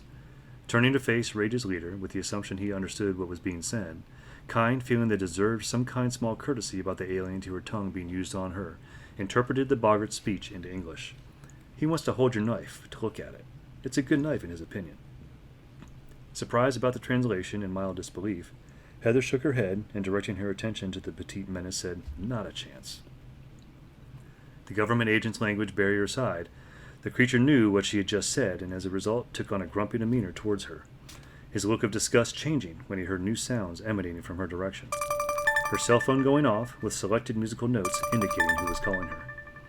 Seeing a chance to please his boss, figuring out with ease by way of sound and a show of the object's bulk in Heather's outside right jacket pocket where her phone was. In a flash, he leaped up onto her pant leg and climbed up to grab the cell phone from its concealment. Annoyed about the sudden theft of her gadget, and surprised a little the creature had not tried to take away her knife, she was too slow to stop the boggart in its actions and then leapt off her, and ran up to Dr. Hunter's shoulders to hand him the device. The cell, still ringing as the man in charge of the place she was in, hit the virtual answer button on its screen, to then say into it, "Hello." New anger present, but lucky to him from afar. Jake snapped at him from out of the phone speaker. "What are you doing with Heather's phone?" The former Mountain Town man sometimes enjoyed getting in the cyborg's bad side, holding the lady's cell phone and knowing he'd not been the one to take it from her. Not to blame for her misfortune for once, Hunter said. "It got handed to me by one of my loyal employees. Don't worry, she hasn't been harmed. Yet." Figuring the man likely was just curious if Rage was involved with the events on the East Coast states that had started gaining news story attention. Undeserved blame, nothing new for the pair to lay on him and those he worked with, but to be fair, most of the time the former Joy agents were right in their blame game. Kine stated, "No one here at Rage is responsible for the sickness being called the Hell Mist Dice Disease, and quite frankly, I know beings from a few hells who would find that name offensive." "Give her back her phone, Hunter!" Jake then demanded. His shout so forceful, Rage's leader was grateful the cell wasn't near his ear for it. "No," Dr. Hunter replied, wishing the analyst could see the smirk he was wearing while saying the single word. Confirmation to a guess Kine had about the conversation he was having with the enemy of his not in the same room as him. Jake, having made the demand of, "Put this on speaker," told him the other man wasn't truly listening to everything on his end. Wanting to test the man's hearing, Dr. Hunter queried, "Can you hear the waterfall in the background, Animatic?" "I can hear something beyond your voice," Jake replied, sounding wary as he spoke. Prideful about the acknowledgement, but still wanting to rub it in the younger man's face, Hunter commented, "You're on speaker, cyberpunk. She is hearing all of this." Bored and knowing he served no purpose planted on his boss, the boggart sprung off of him, the act almost causing a reflexive cringing reaction from the man. Years of his ex-wife's imp companions climbing on him occasion to try and flee her reach in fear of being struck. The two purple reptile-like creatures both having fully clawed hands and feet, he'd gotten used to the sadness, them causing superficial to deep abrasions, going so deep into him they reached his muscles. Kine was grateful boggarts had no claws on their feet, only stubby ones on their fingers. After a pause, the security systems analyst asked, "Heather?" "Except normal threats coming from demonic and ill-tempered creatures, nothing much has happened over here, Jake," the Secret Service agent said, before and almost growling under her breath further words about her cell phone being stolen. Either not hearing her further commenting, or it sounding to him like the undiscernible sounds coming from the splashing of the waterfall, Jake let forth with what was on his mind. What he'd wanted to say before the group conversation had truly started. "Heather, I'm with that inspector and those he travels with. We've got this mad agent with us we all thought was controlling the birds connected to that Hell Mist plague. Turns out no, he's nothing to do with it. Although it's odd. The guy doesn't seem connected to Rage. Listen, we both know Rage has to be behind this. That's why you're there right now. I don't believe Dr. Hunter. Tell me what you found out." Looking at her water-filled urine test collection jar, after letting out a sigh, she said, "Unless this mystic water I've collected turns up showing something connected to that virus, I've got nothing. I'm in the mixing room. I've already checked out every corner of this place. I think these guys would be concocting a deadly spell of that sort in. No result, but plenty of potential evidence to other crimes." Shifting the conversation out of itching curiosity, Dr. Hunter asked towards the phone, "Animatic, I heard you say you're with an inspector, that you're in the presence of happy agents?" "That inspector, that guy's name wouldn't happen to be Hayward, would it?" Taken aback, the senior had nailed such a guess without any indication who the inspector was. Jake answered, "How'd you know?" "No bad opinion of him, but given you two are alike in a sense, this doesn't shock me," Kine replied. That revelation of how he related to Happy's special agent aside, not wanting to dwell on it because other matters needed to be addressed with Rage's leader, Jake snapped, "Hunter, Heather and I have strong reason to suspect you are behind this, despite claim by Mad and a gremlin. Fess up." "I've never had a desire to control birds to spread a disease. I don't have descendants of Sigurd or Democritus with me. Animatic, the only thing I have on me at Rage which could sway birds to go where I'd want them to go is something we have hidden here meant for no one's usage except in emergencies," Dr. Hunter said, wishing the former Joy agent on the other end of the phone could see his face turning red. It was to match his mood, which, incidentally, an acronym, was its organization's name. Science used, true, Rage did use it, but more sparingly than magic. Very much intrigued, Jake queried, "What's that?" "Iron, microchip brain," Hunter responded, shouting into the cell phone. Noting nothing but the sound of silence coming from the end of the conversation unseen in reaction to his statement, Rage's former founder asked, "Did that catch you off guard, Magnet Man? I do know science as well, if you recall, not just magic. How do you think birds know compass arrows minus being able to read them?" Due to the high tension present, Heather had almost forgotten the smartphone in use was hers. Stolen and wanting it back, she started moving towards Rage's leader. Diminutive, loyal employee present, willing to show his boss what more he could do, the Boggart moved to get between the government agent and who he served. Trying to kick the dark creature wasn't helping her in dealing with him. The Boggart was naturally fast, and whatever he didn't duck or dodge, he'd mock. Grabbing her kicking foot more than once, he and his idea of proper communication, he'd stick out his tongue at her, try to present her with a gesture he couldn't actually accomplish. The use of a middle digit on his hand, an impossible feat to do only having 3 fingers to each hand. His last way of mocking her was what finally drove her to take more aggressive action on him. That last straw being him with a fang-filled mouth smiling at her broadly, lifting one of his slime-covered feet for a moment to show her why it was so hard to move him, even with her trying to exude force to punt him. The grossness they seemed to convey telling her the creature naturally produced this form of adhesive for such matters. Making her knife-gripping hand white-knuckled, she threw it towards the beast, stabbing her weapon into his foot, still planted to the ground. Snatching her phone from Dr. Hunter's hand, she then spoke towards its receiver. "Jake, do you think we can combat this? Get the birds to swoon how we want them to? If this really is a matter of science, surely something can be done." Knowing her friend as well as she did, the Secret Service agent could easily imagine the man pacing around as he gave his answer. "I consider my electromagnets pretty powerful, but they weren't designed or even have been modified to reach out at a long distance to influence things. We need some kind of device which could send out a new temporary magnetic field. Have our own way to get to the animals to tell them it's cold and move to a new location." Could an EMP blast be changed to do that? Came an unknown voice over the phone a few moments later. One of the happy agents, she guessed, figuring likely the mad agent with them wouldn't try to say something helpful in suggestion. Although, damn, she thought, not a solution she'd think of or ever want to try and implement. "You think we should make a nuclear explosion?" That shouting comment had come from a voice she did know. Jake was apparently as stunned as she was over the unorthodox idea. Again, the unknown voice spoke in reply. "No, I'm proposing, John." "He can create a nuclear explosion?" Flabbergasted by the notion of a person could be used to create a nuclear detonation. Jake's reaction and how he sounded, Heather felt the exact same way, but quickly brushed aside the idea that the other cyborg could do such a thing. Surely the unknown person meant something different than how it sounded. Then again, Happy had really good resources, which made her shudder at the thoughts of what they could do.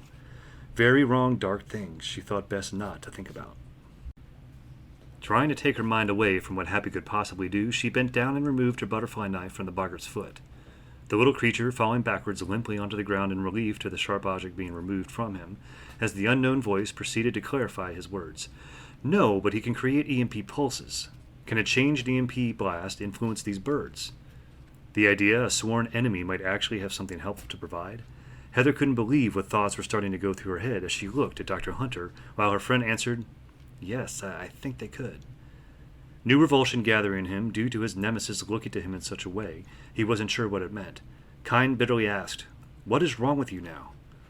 Taking a breath and then puffing it out in a long stream, after which Heather told the rage representative, "I know you've meddled with other realms before. Could you open a doorway into one of them to send the birds?" The reaction was provoked into the old man wasn't what she was hoping for, although still it wasn't a large surprise. Sliding one hand over the hair on the top of his head and clenching his teeth together with a forming grimace on his face, Dr. Hunter said, "I want nothing to do with the other realm right now. Here we've been trying to establish a proper gateway to the mortal realms for about 3 years. Until that happens, nada on those. As for realms meant for the magical and mythological, for now, that is in the past." If Jake still remembered the smartphone was on speaker for the conversation being held, this wasn't a clear thing as he commented, "Forever the putz." Trying to take the government agent's phone away from her without success, still enraged by the words given by a former Joy agent not present, Hunter, getting as close to the cell phone as she let him, yelled into it, "I heard that, Anatech. Listen, you rotten apple. Remember, I said I knew beings who would find the name Hell Mist Dice Disease offensive? If what you two were told is right, that a hell was involved in this, I think I know of some demons who might want to clear their good names of this. Since there hasn't been mention of a cure being used for it, they could make one. I can order them to do that." Silence came as Jake's reply to the man he couldn't see but certainly had just heard. That pleased Dr. Hunter. As he backed away from the Secret Service agent, a few feet away from her, he then snipping, "Does that help?" Nodding, Heather replied, "Yes." The Prairie Pyramid. Having only 6 new members to their gang felt like, at least for the moment, it was a good thing. They were the wanted extra help, and so far they'd all proven themselves worthy of being in the group. What didn't feel good about it was the nearly 4-hour drive of them, plus the 3 founding people of the gang, and 2 large pets owned by one of those people. them all sharing the same confined space for travel. Guiding the minivan's current owner to where he and Terry had parked the last time they'd been at the government property, Lewis directed Annie to park beside the furthest away from the pyramid, the missile silo there. His logic, as he noted to her, no one appeared to have spotted their own car there the last time they'd visited the place. Shortly after everyone had exited the van, that was discovered untrue. They'd been discovered, but by who was a minor mystery. Neither former MAD agent had wanted to be spotted by those currently employed by MAD, also those working for the government, to make their way inside the pyramid when coming to the abandoned military project, as both men tried to formulate a plan. An at first overlooked solution presented itself as they moved about. It wasn't something either man had thought about in the beginning, but both, when seeing it, it became a vital asset to them when looked into. What they hadn't seen at first was an emergency tornado measure. They had not had it cross their minds much in years, having lived inside Mount Everfrost for the longest time about these things. A storm cellar, with just its doors peeking above the ground. Terry, in a bet without money, had figured right about the storm cellar. It was more than it appeared to be. It was not only an underground room, it also had a long tunnel connected to it, so long it led into the pyramid. A great arrangement if a cyclone were brewing outside and one wanted to get to work fast without getting hurt. After walking over to where current MAD agents and government employees were parked, a lesson given about how to spot a vehicle owned by MAD was done in the light of the late afternoon sun. This teaching of observation being pointed out the license plates looked for bad cars. A special transparent reflective coating, which when struck by a camera flash rendered the surface blank to photographed images. Demonstrated by way of cell phone picture taken for a quick revealing truth to the new gang members, this completed, seeing the storm cellar with tunnel locked up with a chain running through and around its door handles, inhibiting the entrance. None of the former MAD agents knew who had barred their sneak entrance. Prepared, a note from the former MAD agents didn't know at first. Salvatore was ready for such an eventuality. Removing heavy-duty wire cutters from the small backpack he had, he made fast work of removing the chain from the storm cellar door. If he was a suck-up or simply a polite thug, this was a fact about him Annie knew in time she, Terry, and Lewis would eventually discover. The prepared grunt, after doing the favor, then proceeded to hold open one of the storm cellar doors to motion her to pass through first. Stepping aside himself to allow her unobscured passage to the below-ground room and path, she looked at him to signal her gratitude to him with an approving nod. Least not she reveal what she'd wondered about him. The actual shelter room wasn't very large, a fact which wasn't a problem with how everyone made their way into it to then pass into the tunnel beyond it. That happening after a new few gang members were assured no security cameras existed in the coming passage. Added plus likely no one had set up ones in such a brief time as gap to when two leads of the group had last been there. The tunnel not far into it widened to a width which could easily accommodate a small crowd of people disjointedly lined up to move through it. In its lighting of mainly active light bulbs nested into the ceiling of the pathway, concern came to the group as they noticed they were missing a relevant note come to figurative light as it were. A smell piquing the interest of the Jaguar with them. Spencer knew of something up ahead, but what? Spotted predator in hunter slink mode, body motion and whiffing of air noted by his obsidian-coated partner, both cats were now ready to either prey or threat, whichever awaited them at the end of the tunnel. In a whisper, Pearl openly asked, "Can those two be stopped if they're on to something or thing?" "For me, for the most part, yes. Not any of you," Amazon Annie responded as she started paying closer attention to her pet's body language. Moving closer to his girlfriend, Terry told the former specialized agent, "You should keep the cats at bay in case they strike the wrong person." "True," Annie replied before adding, "Government employees, they are okay to kill. MAD agents, that all depends on who. Those two can be very messy eaters. And what if they kill the MAD agent with all the money? They've eaten enough money over the other things and not food before. I don't want to explain their stomach contents to a vet. Not right now." A fact that struck her as she was finishing saying her words, now feeling essential to the conversation. She didn't know Pearl or the rest of her new company well at all. "Maybe, do you or any of you have veterinary training?" Annie asked, glancing back at the group, following her lead. Pearl answered in saying no, and the others of non-former MAD employees replied similar answers. That taken into account, the red and yellow clothes favoring women released a sigh and snapped her fingers to get her pet's attention. Both jungle cats, without stopping in their slinking movements forward, slowed down and looked at her after they'd heard the snapping command sound. They had acknowledgement for her and knew what that snap sound command meant. To feline translation, it meant, "Slow down, I'm in charge, not you, no kill unless I say." Government employees, Annie guessed. She got confirmation from Terry and Lewis once they too caught sight of the men standing not far from the passageway they were standing in. The two men, as had been documented, who were there, at least who had appeared to them on the security monitors they watched on their last visit to this place. The former grunts had encountered every mad agent present, noted in the Safeguard Program building, before they had left the organization. Their only mystery person not here at present to be seen. The government staff could be identified easily. Dress shirts, all the same two colors of either light blue or light gray. Dress pants always in black. Men and women all in the same conforming conservative attire. The ones near the tunnel, that at its start was a storm cellar, these two men to either side of the passageway by a few feet. Likely one of them was responsible for the lock and chain that had been done away with earlier. Giving silent commands to the cat and a whisper into Terry's nearest ear to her, Annie told them all she approved of attack in this case. She'd get one, Dollar with her. The former elite mad agent would get one too, his company being Spencer. When Lewis noticed about the quartet of humans and animals advancing, this annoyed him that he had not been let into the action. Checking on his new teammates, he saw the reaction wasn't mutual. The newly recruited gang members seemed to accept it. Eager sponges, he thought. The only thing wrong with that was they were in the tunnel. That meant they likely wouldn't get to see any of the action for their growing new knowledge of how to take care of unwanted anomalous people on their ventures. I wonder if we're going to see any of it, the man standing like he'd been stationed to the right of the tunnel's entrance asked pretty much to himself. While his company on the job knew how the question had come out, he knew he could take up the question as a prompt. Moving from the thick railing that prevented one from falling into the reverse depth of the pyramid's interior, that looking like a hole punch of what that towered over their heads of the structure's higher levels. The government employee on the left of the tunnel's entrance said with some despair, "I doubt it. I think it will likely get shuffled into some odd corner of the military's budget." Considering where they worked, an establishment only local natives seemed to ever really take note of and not much the world at large, the first to bring his line of debate replied, "This is an odd corner of the military. We only work here since the Pentagon, through forgetfulness, keeps paying us to keep it safe. There's nothing here of value to those above us. Thank you for the emotional support about my status in life, Dogface." The man who just returned to having less vertigo-inducing views away from the railing grumbled, as he glared at his work buddy for a moment before facing outwards.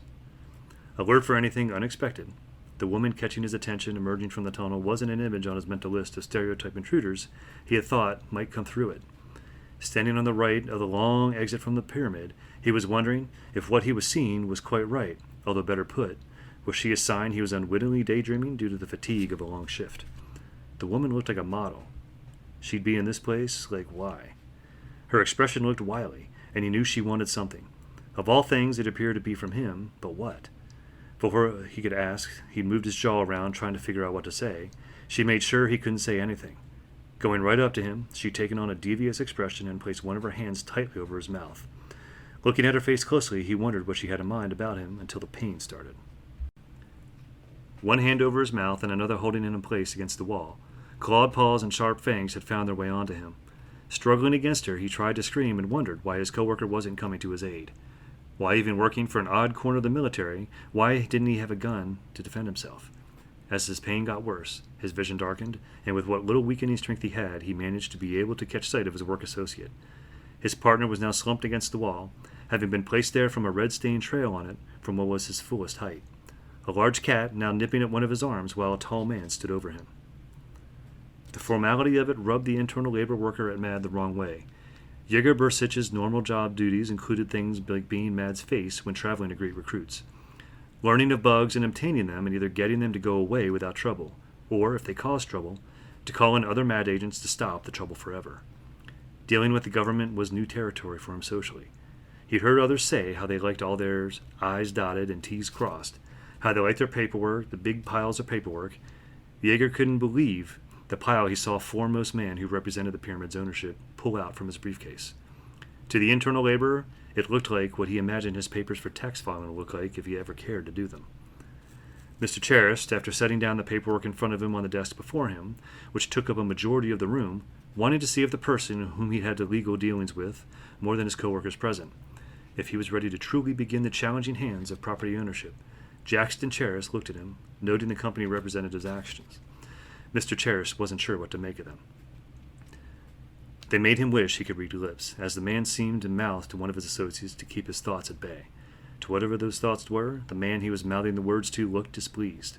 3 men, one that acted like he was keeping something about his unsaid, one displeased and making the government employee wonder what job function he served to the proceeding, and either a witness, like how he brought one along to a lawyer to help verbally untangle the technical term, wording the paperwork needing attention. One more present as well.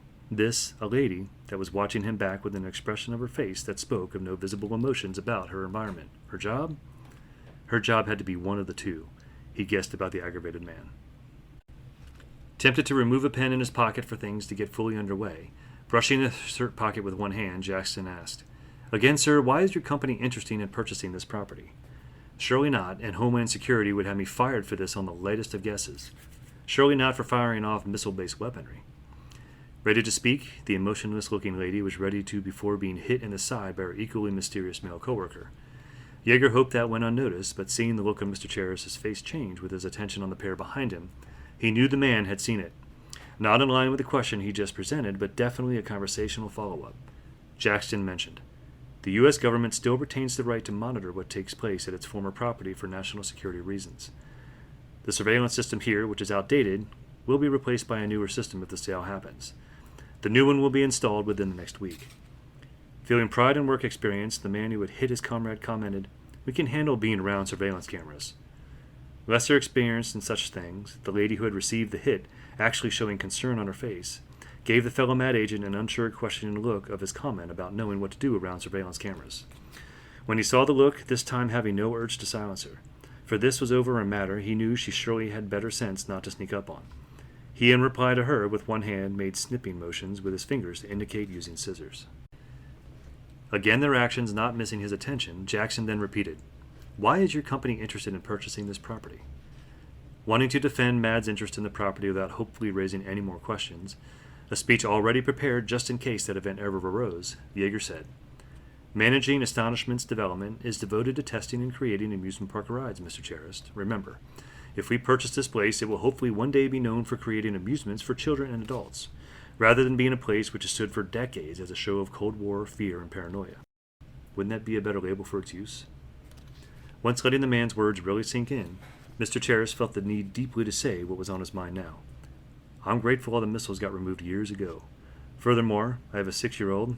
I don't want to be glowing after she visits Bushy Fields for her birthday coming up."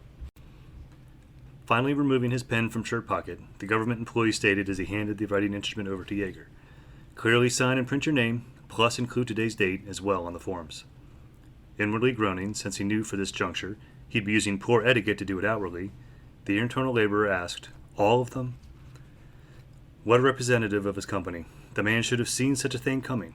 Everything in this world has attached paperwork to it. Added still, almost everything needs also documented signatures, saying it had been reviewed and approved of. Resting at bay the urge to give an eye roll to Mr. Bursich, Jackson told him, "Most of them. What pages you aren't required to sign, you'll have to read over first." The more possible danger, the lady he'd first seen on the security monitor and guessed to be a new specialized agent to Mad. Lewis seeing her for the first time in color, since the old monitor had been black and white, monotoned. He saw a factor about her that now struck him. While he didn't know who she was, she and her presentation now looked oddly familiar. Her eccentric clothes, that while not matching garb worn by anyone he'd ever known, the color choices she'd made when cobbling them together, the strange symbol on the shoulder-length cape depicting what almost looked like a pie symbol with fangs branching off of it. Her oddly hued skin, a warning alarm started sounding off in his head as he grabbed Moses. The former grunt ventured towards her with his company, without showing his hesitation about her. "Tell me you are one of Managing Astonishment's development staff, because you sure don't look government suit. I'm sure you are a specialized agent. What is your job here? Removing trash?" Lewis asked her, not too far away from her. He and his company had not been noticed by her until those verbalizations had been made. She'd been tending to midair as far as the former Mad agents and newly acquired help saw it. Bonkers. The guess rang through all their minds about her as she petted nothingness. Annie had a different bet about the woman's sanity once she had turned her attention on to Lewis and Moses. The unknown lady's glasses, their duo coloring. That had to mean something, and the survival expert guessed the lady saw something there she couldn't. With wire in the air, she'd been making stroking motions. Whatever it was she saw, it had to be big. As if evaluating the potential object of prey, Annie noted. The unknown woman spoke to the former grunt worker heading towards her. "You look familiar." Not wanting to speak on a hunch he had, Lewis replied to her, releasing Moses from his grip. Sure, the man knew by this point he had a job to do with him if needed. "Why is that?" A new warning alarm sounded in his head as she started glaring at him. Let's see, he thought. Maybe around 130 pounds at nearing 6 feet in height at a guess. Lightweight for him to take on in a fight. Her look, if she thought she could take him. So much for him feeling a sense of worry, but still, his unfortunate feeling without knowing a name. He knew how Mad had gotten her services. Stopping at a distance from her, which was close to her but didn't violate others' personal space, he queried, "Why are you glaring at me?" "A photo. That's where I've seen you," the Lady Mad Agent answered. The former Lady Mad Agent watching, having a surge of adrenaline spike through her at it.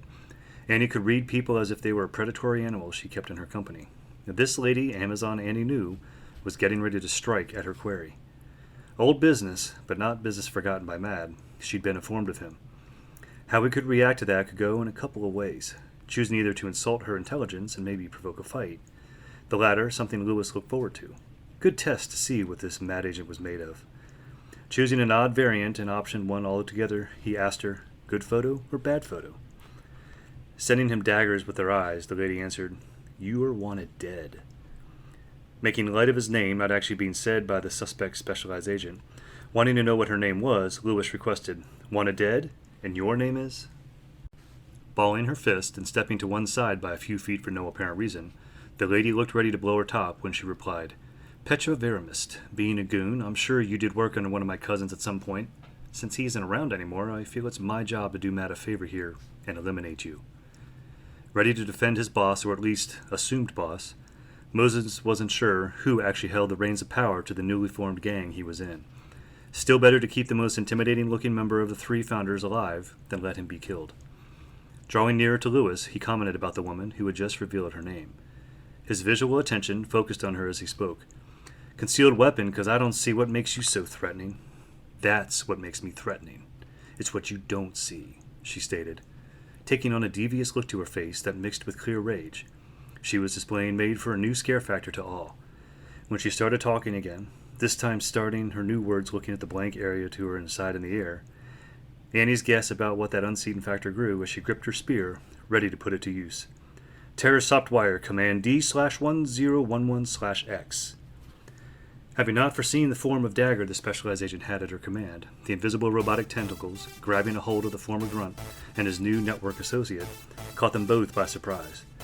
Being lifted into the air and squeezed like a lemon held by an anaconda, Moses burst out with what could he thought conceivably be his last words before possibly having his bones crushed and organs subject to internal bleeding. "It's a good thing you said with Mad to expect the most improbable worst invisible shit, a ghost." Both of her pets appearing wigged out and unsure what to do, Amazon Annie scowled at the cats, feeling they should know better than to think such a thing as ghosts being real, while the Mad Agent stated with disdain, "Robot half-wit." Led by Terry, revealing his very personal firearm, spraying out its destructive energy, his new colleagues still getting used to the idea of seeing the high-tech weapon. Those among them carrying guns then took to repeating his action, attacking but in a more ordinary fashion than the former elite agent. His action being opening fire on the position of the robot he guessed to be somewhere in between the two struggling men it was thrashing about. His gut in a knot, shooting at the unseen thing, its present reminded him of what he'd been last confronted with when in Mad's last true headquarters. Invisible people, or what had once been people, or people that could be seen sometimes but looking strange when they did. This robotic whatever it was a pure product of a man by Mad. But since when did Mad fiddle with making things unseen on purpose? He'd have time to dwell on that thought when his pals weren't in danger. For now, he'd have to try to disable the inorganic brute and try to find a way to deal with its commander. Running away from the barrage of gun and energy cannon fire being directed at her artificial pet, Petra decided to hide from it in the entranceway to an office that's use had long since passed for its reason to be. Daring to look further at how her mechanical monster was handling its orders and dealing with the assault being directed at it, she saw its adapting photosensitive neurospeed plating getting damaged slowly, but still not affecting its movements. The false creature was slowly becoming more visible to its attackers. Its left tentacle pinned against its larger horn on its snout, the still alive body of the wanted former Mad Agent sandwiched in between the two, holding on for dear life. Its right tentacle losing its squeeze hold on the unknown man who'd been on the side of the former grunt worker. The reasoning behind that action, she guessed, had to do with the mild AI programming Trapsiptwire had in it. Its second-order target wasn't firing a weapon at it. Petra admired the man's guts at what he was doing. The unknown company to the former Mad Agent was Bronco riding her robot, gripping its outermost protective armor on its minor spikes. The tentacle now retracting away from him, she figured was getting ready to strike at the targets trying to destroy it. One target she noted had no interest in it, but was more interested in her, coming for her. Moving completely into the old office room, she grabbed out her phone to make a quick call. Her human company needed to know what was going on. Speed dial helped that, and being able to speak intelligibly at a fast rate as well helped at this moment. If she hadn't done so, her call would not have been out. A spearhead pointed into the area of her back where her shoulder blades parted. This stopped her speaking into her cell phone abruptly. The one target who'd taken an interest in her, she was now behind her. She felt grateful she'd been able to deliver her message at least. Turning around slowly to face that target, the spearhead of the lady's weapon never parted from its pressure against her, as the roughly shaped piece of metal slipped from her short cape to her zippered long-sleeve jacket. More noticed on the front of her body, seeing the target who was interested in her upon closer distance to her, she felt a greater fire of anger beginning to erupt in her at seeing the woman holding the long weapon at her. "Who were you contacting? Mad here or elsewhere?" Annie asked, knowing what either contact could mean to her and her shared companion's goals. Mad's present here, meaning they'd all have to act on their job more quickly than at first planned. The Mad agent's not here, or at least thought not to be here at last check. They'd be too large a problem for her gang in its current state. Aborting their plan of action was all the gang could do in that case, that is, unless one or more of the new gang members had an ace up their sleeve she didn't know of for handling combat-trained Mad agents. Acting as if she wanted to destroy her phone and how she was gripping it, Petra, resisting the urge to scream, talking to using the most aggressive toning she could at normal volume, asked, "Was it you or your lover?" Confused by the question, the former specialized agent asked back, "What are you talking about?" "My cousin. My closest cousin, a deactivated snake wrapped around his body and mainly his neck, wounds all over him, making him look as if it had been used for a pincushion. A broken glass bottle shoved into his mouth. You are the former elite I see trying to take on my Pterosaurus." The specialized agent snapped out of his words Annie knew really deserved the venomous quality of their tone. The revelation who she was related to didn't shake the former Mad agent in fear. What it did to shake her was give her something to think about, a new depth her old employer would go to when seeking out new staff. Petra Veramist was related to Pavel Veramist, a woman hired not only for what she could bring to the table to help Mad, which was normal, but also added into their fold because she wanted personal revenge against former Mad operatives. That wasn't normal.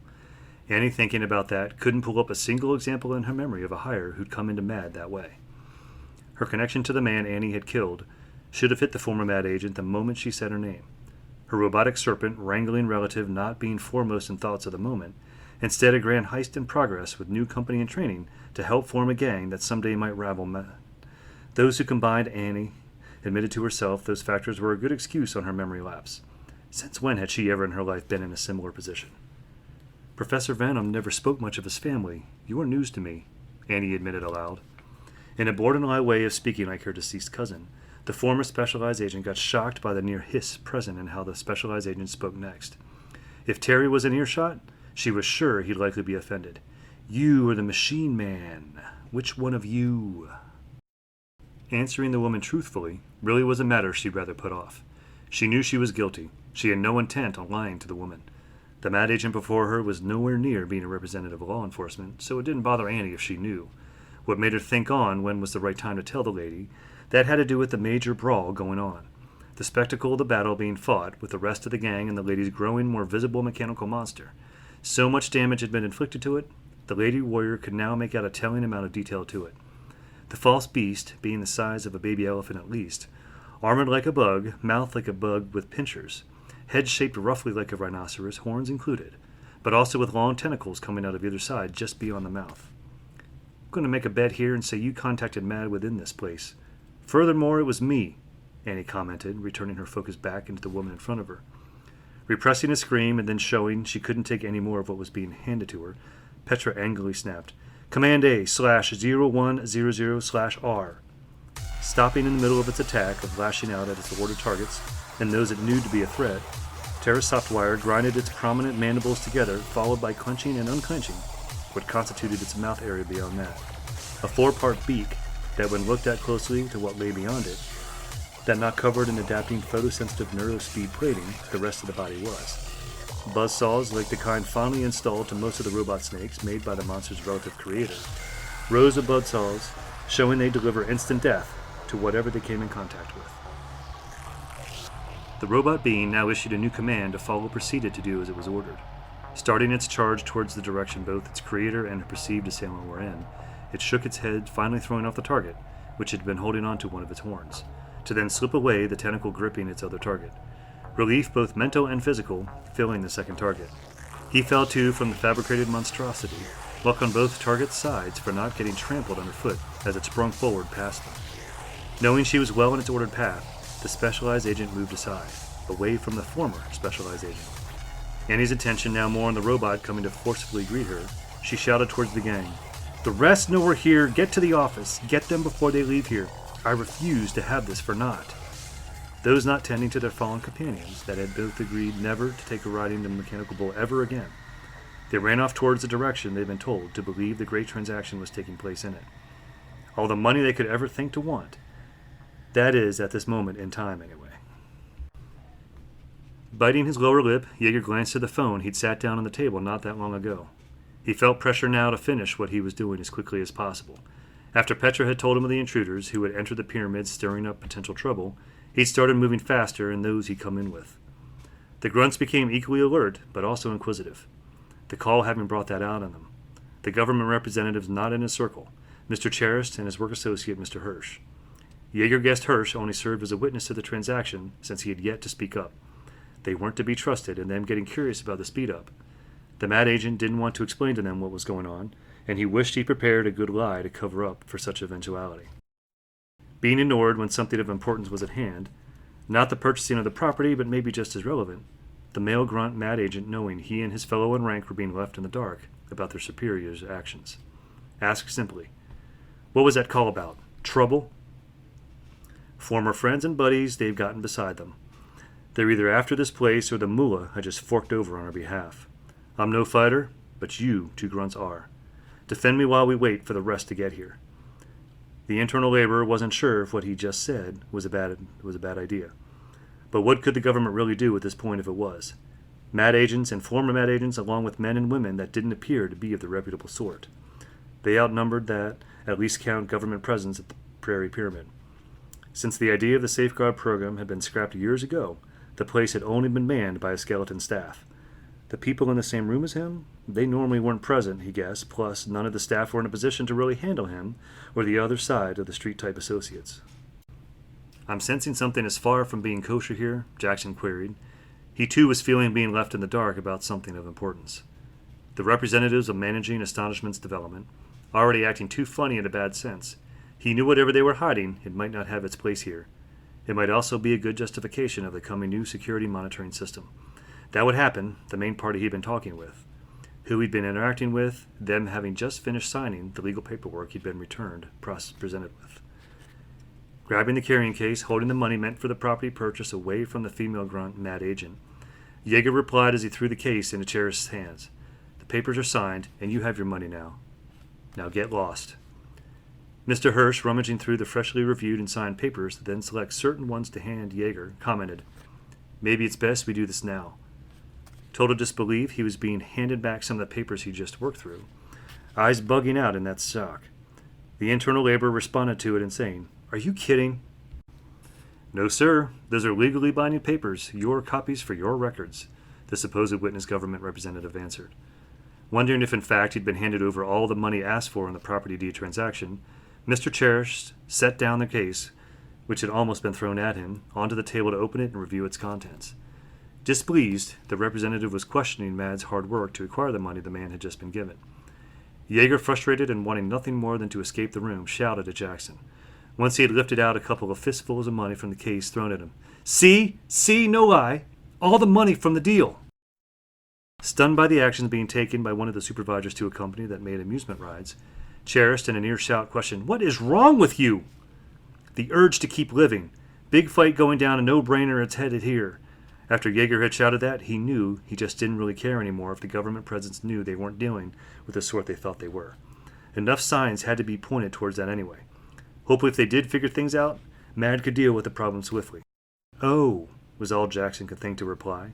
His expression looking only in mild surprise, he took to action, but not the sort approved for by Jaeger. Jaeger had not long before his answer, and that during that time he'd thrown some of the payment at Cherist, it lying scattered on the floor, and no one of the unused chairs pushed out of the way from the table, which had been used in handling the paperwork.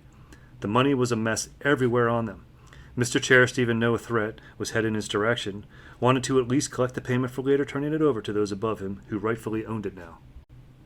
The internal laborer, astonished by what he saw was an act of stupidity on the part of the man now collecting the dough from the floor, grabbed one of his arms to then tug him out of the room, saying, "It's not that much loose there. You can collect it later." His reflex to save his own hide, that dropped not long after he and other mad agents and government employees were in the hallway outside the room. Now he had to question where exactly to go next. Letting go of Mr. Cherist's arm and listening, he could hear what sounded like a dwindling firelight happening somewhere far off. Jaeger's only bet to that was it had to be where his informant was. She was the only specialized agent on the scene. She herself couldn't cause gunfire to be drawn like that, but her preferred company sure could. The sound of the gunfire, that had to be from where the trouble would be coming from. Grateful he already had some familiarity with the Prairie Pyramid's internal layout, Jaeger knew how to find the nearest exit to place his location. It wasn't as close as he wished it could be. Nevertheless, at least it wasn't located back towards where the coming trouble was from. He could hear running footsteps in that direction now, more than one set. Whoever was nearby, he didn't want to confront them. Starting to a run for the odd construction's nearest exit, the internal laborer noticed he wasn't alone in his strided journey for safety. Without words, his accompanying under him grunt workers, and the government employees who'd been with him for the transaction, they were following his lead. Philip was the first to make the unfortunate discovery, followed by Gus. Phil had been the first to make it to the room that not long ago had been the whole focal point for his and the rest of the gang's reason for being there, the selling of the property he was standing on. The mad agent he was supposed to help snag the transaction cash from, that guy was gone, and so was the federal presence he'd been told should have been with the mad agent. There were signs people had been in the room recently. At least some of the money had been left behind when they left, but how much was it? He narrowed his eyes, trying to count it up without moving in to grab for it. It looked like a disappointment, a far smaller amount of money than what the two guys helping found the gang had said it should be. When Gus joined him in viewing the slant amount of cash left in the room, his analyzing of their fortune as it appeared, he groaned at the sight and framed himself in the doorway by bracing his hands against it, lowering his head. There had to be missing factors here besides the missing people. The missing people might just have the money, the promised money, theirs for the stealing. Moving into the room where Philip decided aloud what he saw was their next best course of action to take. "I'll grab up all that's here. You see if you can catch up to the loaded mad agent or the loaded government pig. Get from them whatever I don't right here." While Philip proceeded to move about the office, stuffing his pockets with every greenback he could find, Gus moved out to do a suggested job, as if he'd been confronted with a juiced-up cheetah. He knew he had to beat it in a race. The pace Gus put out worked as he found the people he was sure he should be after in a large, drab-looking room, which had on its far wall a door marked exit. They were at it, and appeared to be right then ready to go through it. If they made it outside, that would make his job much harder, he surmised. Shouting to get their attention and hopefully delay or stop their intent to leave, Gus said, "I know one of you has a fortune in cash on them, and I want it now." Giving Gus a look, as if he were one of the dumbest people she'd ever met, the lady grunt mad agent replied, "Do you have any idea who you were trying to rob?" "Mad agents who crossed the wrong people," Gus answered, as he began to ready himself for the rumbling. Brass knuckles pulled out and placed on one hand. The Bagnaka pulled out and put on his other hand. He was ready for them. Sure, there were more than he thought there would be, but he'd faced more foes than once in the past. Certainly this bunch was more his speed than the robotic monster he'd been confronted with not long ago. Against that thing, he was pretty much useless. These guys were people. These guys would be weak flesh, easy to pulverize and gash. Perplexed, Hirsch didn't know what to make of what was going on. This wasn't what he thought he was waking up to when he started his day. People that truly didn't conform to the expected buyers he thought he was dealing with. People after them who represented danger. Unsure what to say or even do, he spouted off. "Amusement park ride designers, wrong people? Your employer's name said it was just was. Not what we thought, who we thought." Jackson trailed off, but not sure what to say either. The situation he shared with his coworker. Growing suspicion now surfacing, not only words were failing him now, but actions to take as well.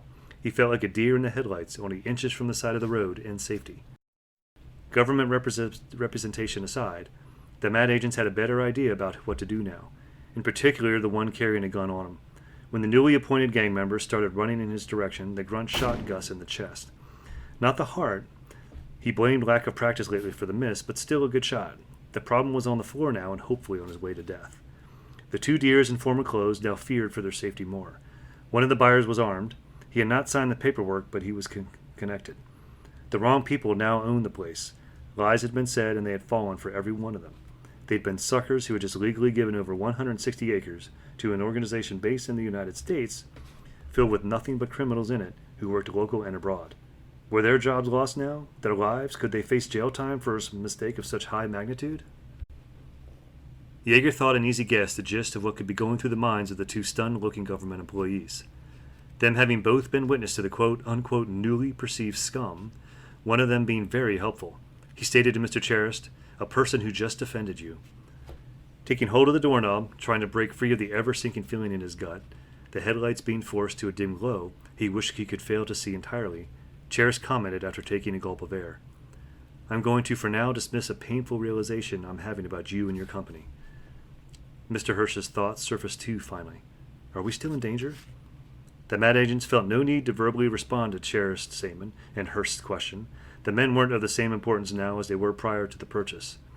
They were potential problems, unlike the one who'd just been shot. For now, how they had to be dealt with, only patience could eventually tell that in waiting for most mad to show up at the doorstep to this place. That and shoving the men out the door in case more unaffiliated hostile thugs decided to show up. The robotic creature would scare or puzzle most anyone who caught sight of it in its uncamouflaged state. A tremendous thing born from the written chroniclings of nightmares. To Amazon Annie, it was nothing but technology. A collection of parts Mad should have put to some form of better use. That is, if the construct had been made by the organization at all. For all she knew, which was extremely little, robotics could have not just been Professor Venom's simple pastime hobby. It could have been something he either personally taught Petra Venomist, or she could have taught him. Such a thing was hard to figure out, with questioning the woman and the former specialized mad agent did not feel in the mood to do so. It caught the shaft of her spear in its mandibles as she tried to strike at the base of its lower, largest horn. Her reasoning to aim there, and assumption some of its CPU might be in it. The attack backfired strongly when the thing knew it now had a new advantage over her, and it snapped its pincers together, breaking the weapon in two. One half falling to the ground and kicked at mindlessly by the fabricated cryptid. The other half remaining in her hands, sporting splintered Pino Chunshu wood, coming to a rugged point. Catching that an opportunity was presenting itself for revenge, Lewis carefully made his way to the fallen half of the broken weapon. In Terrasoptitwire's frenzy of movement, its attention focused on its target of the former mad employee. It was still in mild danger to the other former mad agent that normally was more man to the shadows than showy in his actions. The monster's feet scuffling around. If things went wrong, he'd either have a crushed arm or hand in reaching for the steel-tipped tool. Neither bad result happened as he managed to take hold of it. A plan in advance having formed in his head what to do when he got hold of the split weapon, and without hesitance he ran and leapt to meet the height he needed for his goal towards the robots. Towards its right intake camera eye to pierce it with the blade on the weapon the monstrous thing had broken in half. The fabricated monster reeled onto its hind legs in shock of the sudden blow of serious damage, shaking its head from side to side, trying to dislodge the weapon embedded in its head. This failing, it returned to being on all fours and with one of its tentacles tried to remove the broken half of the tool in its head. Terrasoptitwire's programming was shifting between different function properties, a fact which was an easy observation to anyone watching its movements. Remove destructive obstruction. Destroy source of destructive obstruction. Proceed to do as command A/0100/R prompted. Confused, Annie figured. If it was a live animal, this likely would be playing out differently with only one factor remaining true. That being the attacked source, which was the guilty party of the confusion. What wasn't being played out was it running away in terror. The former specialized agent doubted it had ever been programmed to feel that. Although seeing what it was doing, of showing what an organic being came across as muddled thought, Annie, like Lewis, saw opportunity in what was going on. Twisting her hands tensely around the shaft of the still-held broken weapon, she dodged Terrasoptwire's other tentacle not engaged in removing the spear, half lodged in its right intake camera eye. The powerful 360 jointed whip-like apparatus had swiped towards her feet as she moved for the beast's head. Its failure to strike her came by her treating the grasping feeler as if it were nothing more than a schoolyard jump rope. Once she'd made it beyond the rope, she jumped once more, and did as her rival for the gang leaders had done, but slightly different. She struck her held half of the damaged spear into the robot's left intake camera eye. No rearing onto its hind legs happened this time. No shaking of its head either. It just stopped all its movement at once. The robotic creature, seemingly finally in a state of rest, after taking rounds of bullets, energy blasts, and blows from the spear when it had been whole. That was funny to Amazon Annie, to the point it made her laugh aloud, looking at the construct. Its lack of movement, with the exception of the weapon half of the former grunt mad agent had thrust into it, now falling from it to the ground. The other half of the spear she had implanted in it still firmly lodged in its head. Petra, who had kept her distance from Annie during the robot's attack, now came towards her more furious than she'd been before she had ordered her monster upon the other woman. And almost face to face, the current mad agent shouted to the taller woman, "How could you?" Giggling at both her and her unmoving nightmare that looked like it could have acted as a substitute to the real Cali Greyhound, if ever one existed, Annie replied, "Easy, and I could dispatch you as well. Ready?" When the former specialized agent started for the part of the spear she had thrust into Terrasiptwire's head, that is when she noticed it was still active. Twitching one of its ears, the receiver was cocked towards her now. When she stepped back, it stepped forward towards her. An easy guess, Annie thought. Between whatever function the Robotus was trying to perform, clearly command A/0100R was still active in its memory. After the former mad agent took another step backwards, the fabricated cryptid had come to a final calculation in its AI programming of what it should do next. Not looking like it was taking a meek step, like it had done moments before, Terrasiptwire now charged at where it knew the sounds its sensors had received. Annie must be standing.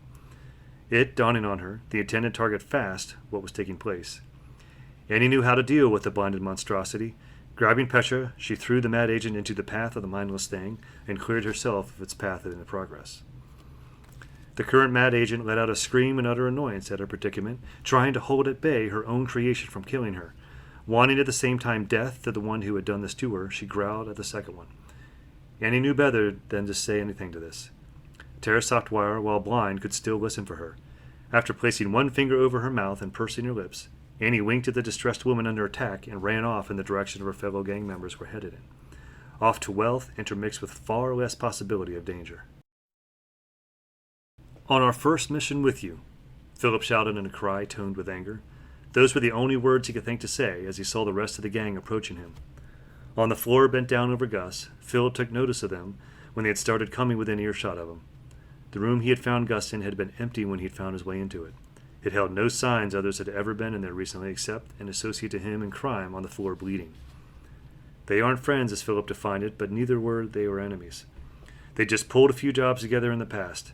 At first, just members of rival gangs, small-time ones which never branched out further than the suburbs of Rockhaven and Lincoln. His gang's territory being the Northwest, Gus's gang territories being slightly on the sporadic side.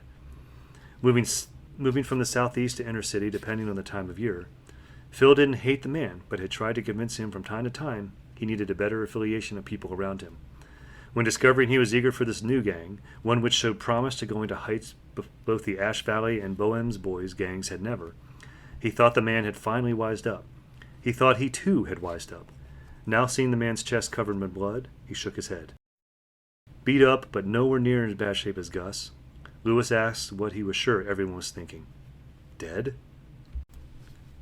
The former member of the Ash Valley gang stopped moving his head, without looking at the former grunt for bad. Choking on his words at first, he replied, "No, but it looks close to that." Coming up from almost the rear, Amazon Annie had been lagging at the back of the group. That going on since not long after the rest of the gang and herself had made it out of the vicinity Petra Veramist was in along with her monster. In Cavalier, the man had told her about there being an unknown factor of the Prairie Pyramid. That likely was a specialized agent. Only Lewis had gotten a good look at her from the security monitor he'd seen her on. But that had not helped prepare for encountering the woman. When moving beyond Lewis, Annie asked, looking down at Gus, giving him a visual examination, "I can't treat bullet wounds like this. He needs a hospital." Sobbing lightly, Philip answered, his attention focused on Gus. "No health insurance I know of." Attempting to lighten the mood, bringing up what he was sure they were all thinking about, other than the tragedy before them, the question of it being in good taste to ask, only flickering through his mind for a couple of moments, Terry brought up, "Did one of you get the money?" If it helped bringing up why they were here to begin with, at least the former employees of MAD conducting their own form of revenge on those who had slighted them. The former elite agent couldn't tell this. Were they too as well watching Philip's actions? The newly appointed gang member paused for a second before getting up to deeply reach into one of his pants pockets to then pull out a heavily crumpled wad of cash. Phil, glaring at the rest of the gang, confirmed what Terry had guessed. What he'd said hadn't helped. The North Dakota native didn't feel like much in the mood to interact with him or even Lewis. They'd been the ones who had recruited him and Gus into the newly formed gang. The indication Philip was still feeling at an emotional low could be noticed by the look he'd given both the cyborg and his former longtime friend. Although that wasn't passed on to the third founding member of the gang, Annie hadn't been there to pluck the man off the street and make the offer to him. She'd been busy at the local zoo when that had been taking place.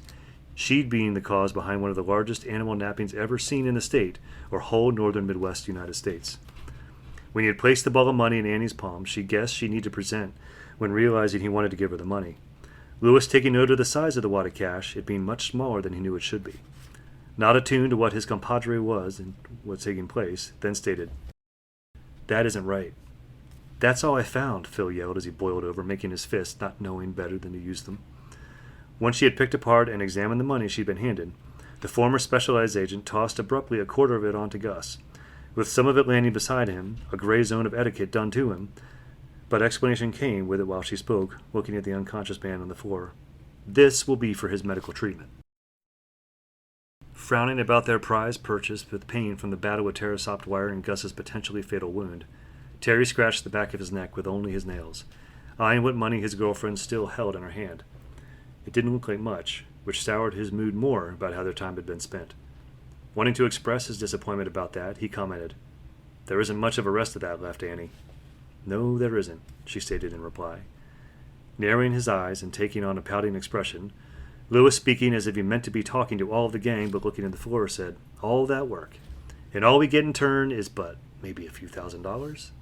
Back when Mad started, and I mean the original Mad, that could probably have bought Mount Everfrost, but nowadays?" The thought had been one of Amazon Annie's early ones about the venture they were undertaking, something which could be done with the gang money. Help she hoped would not be needed, but the raid on the Safeguard program installation had proved otherwise. After counting again the money she'd been presented with, she spoke like Lewis had. It was meant for the men she knew, but felt like it should cover the whole of her gang. "Once he is treated, I know how to make this money profit us in getting our gang really rolling. Men, I know enough about the both of you." Very old thoughts making her pause. One man, but well a connected one. More trouble she'd be introducing upon them? No, he was an old friend. Feeling like it was truly the best choice of action, she continued, "To say one thing before I put it to good use, guys, all of you need to brush up on your Japanese. We're going to Japan." Flocking towards the inevitable. The employees of Circuit Central not knowing what to make of their potential customers? Is that what these guys were? The group that had entered the store with 2 dogs in tow, one not even a real dog? Their boss, once one of the group, had spoken to him. He seemed fine with their presence, even if it felt like a complete violation against store policies. They gave the men and one young lady with them a wide berth. Why the group was allowed to appropriate their merchandise by a policy agreed with to some organization within the government seemed fishy, especially since one of the men was wearing handcuffs and appeared not in a good way to be of interest to one of them. The handcuffed man looked like he wanted to take things off the shelves minus they were sure that organization's approval. A different man that kept near to the one who'd spoken to the boss, him acting like he was on the border of starting a conflict with a prisoner one. If it wasn't okay with their management this group was here, they would have felt it their duty to call to the police asking for them to be removed, or at least keep a watchful eye on them. What was being taken off the shelves wasn't sort of merchandise normally sought after. Electronic components only expert tech enthusiasts would care to mess around with. It was interesting to view what was being selected and how that even happened. When the man who had spoken to ask permission sat down in the area of the store used to educate customers in computer usage classes, a ring-enclosed space with one raised-up step leading into it, rows of tables with a top-of-the-line home computer stationed on them, bench seats placed almost directly beneath them, posters hanging from the ceiling above depicting happy people being productive on their PCs, a place which also served as a pen for parents to wait in with their children while others with them shopped the store. He looked anxious about what he caught sight of the men making selections. One that appeared to be the owner of the oversized Aibo, and the other that wanted a fight with a handcuffed man. Both, it would seem, knew a great deal about electronics, and wanted to sound more dominant than the other about what he was talking about. At least the prisoner wasn't with the pair shopping for free. He was with the leader, wearing the trench coat, flicking his attention between the man, his shopping companions, and once in a while the dogs. Neither animal should have been allowed in the store, actual canine or not. The fake one acted just like it was real. At least while the fake one's owner was shopping, the young lady was tending to the pets, keeping them out of trouble. When after the men shopping had reached a mutual decision, they had gathered all they'd be needed, both presented their collections to the front-end supervisor for records to be made. Even with knowing as far as it made sense what was going on, the man still felt he had to consult his boss before letting the men have their new belongings. If what was said was true, the employees thought, the leader wearing the trench coat had a reason to be looking weird. If he was a true cyborg, about to get modified, that wouldn't be cause to be concerned for theft or animal-inflicted store damage. That would be the strangest sight ever witnessed in their Circuit Central, and likely an easy bet towards also any of the other stores carrying the same name. Approaching the place called by the store as the Learning Ring, John wanted to move well away from his partner and new ally coming towards him. They were fighting, and it was over him. Over which one would be working on him, meddling with his body to give him yet another gadget or function. Determining what was to be done was an argument which never rose in normal conversation debate anywhere. He'd rather not think too hard about it. He was about to get worked on in an environment far from Metro City's happy HQ or his home. Fun times which made him wish his inner coward wasn't in the back of his mind, insisting he be knocked out for the procedure. I've been altering myself since the dawn of 2000. I know this practice better than anyone because from what you've told me, even with others out there, I reign for having the most experience for being part complex machinery. Jake retaliated as he sat down with a shopping bag on the bench nearest him when he entered the ring. Setting down the electronic components he acquired on the nearest table to him, Alan was quick to point out, John got to be how he is now by my team and another back in 15. He isn't the same as you no matter how much you want to argue that. The verbal fight not missing Penny's ears. She wanted to interfere, but wasn't sure what to do in that. Her uncle needing the unusual modification that if planned worked might save lives. Alan, she knew, despite time past, had yet to fully forgive him for tinkering with her relative to begin with. This guy named Jake, whom she barely knew, she hoped could be fully trusted. These factors made her for once feel an adult's judgment call might hold more water than her own. She didn't understand the field of technobiological integration, aka biotechnology, and could only speak for what she knew about for dealing with God-given normal biology. Petting brain, she focused her attention more on the men's fighting as Jonathan cut in with, Al, you've twice worked on Skinny and Mad. Did this work on him first? They're skilled people, not the people we know. Annoyed but understanding his coworker's point, the tech countered with, that is true, but from everything Happy and I have learned of Mad's work creating human cyborgs, it's very similar to what I know.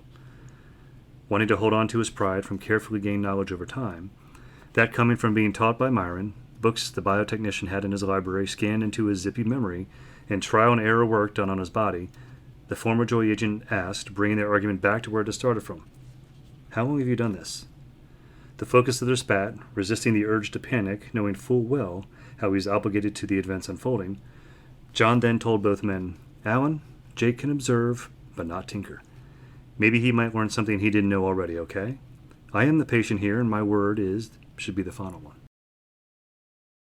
The younger man beamed with smug superiority at the oldest among them, hearing John's not to be argued go ahead. After reaching into one of his vest pockets to remove a pen light he liked to carry around, he asked politely to the inspector, Please roll up your sleeve. I need to be able to get to your forearm's primary bundle control center. It wasn't too far into the procedure, and Jake knew he did not like to be a backseat driver to it, being only allowed observation. He noticed that yes, it was very true, the inspector's augmentations had numerous differences from his, but he did recognize components he had. The other man did too. Hayward's first level of technological biological integration was alien to him. That was a fact the security systems analyst found fascinating and a tad bit disconcerting. It was a nice fact to learn another complex human cyborg like himself, and with that, the man's biotech helped telling him of even more out there. But those differences he was noticing were so far flung from his own integrated implantations, he felt like he'd been left behind. Yes, he'd become altered many years before this man, and he'd even upgraded himself. But the technology this man had been given, most of it appearing to be default to his transformed body. Jake felt jealous about it and almost wished he'd changed initially much later than he had.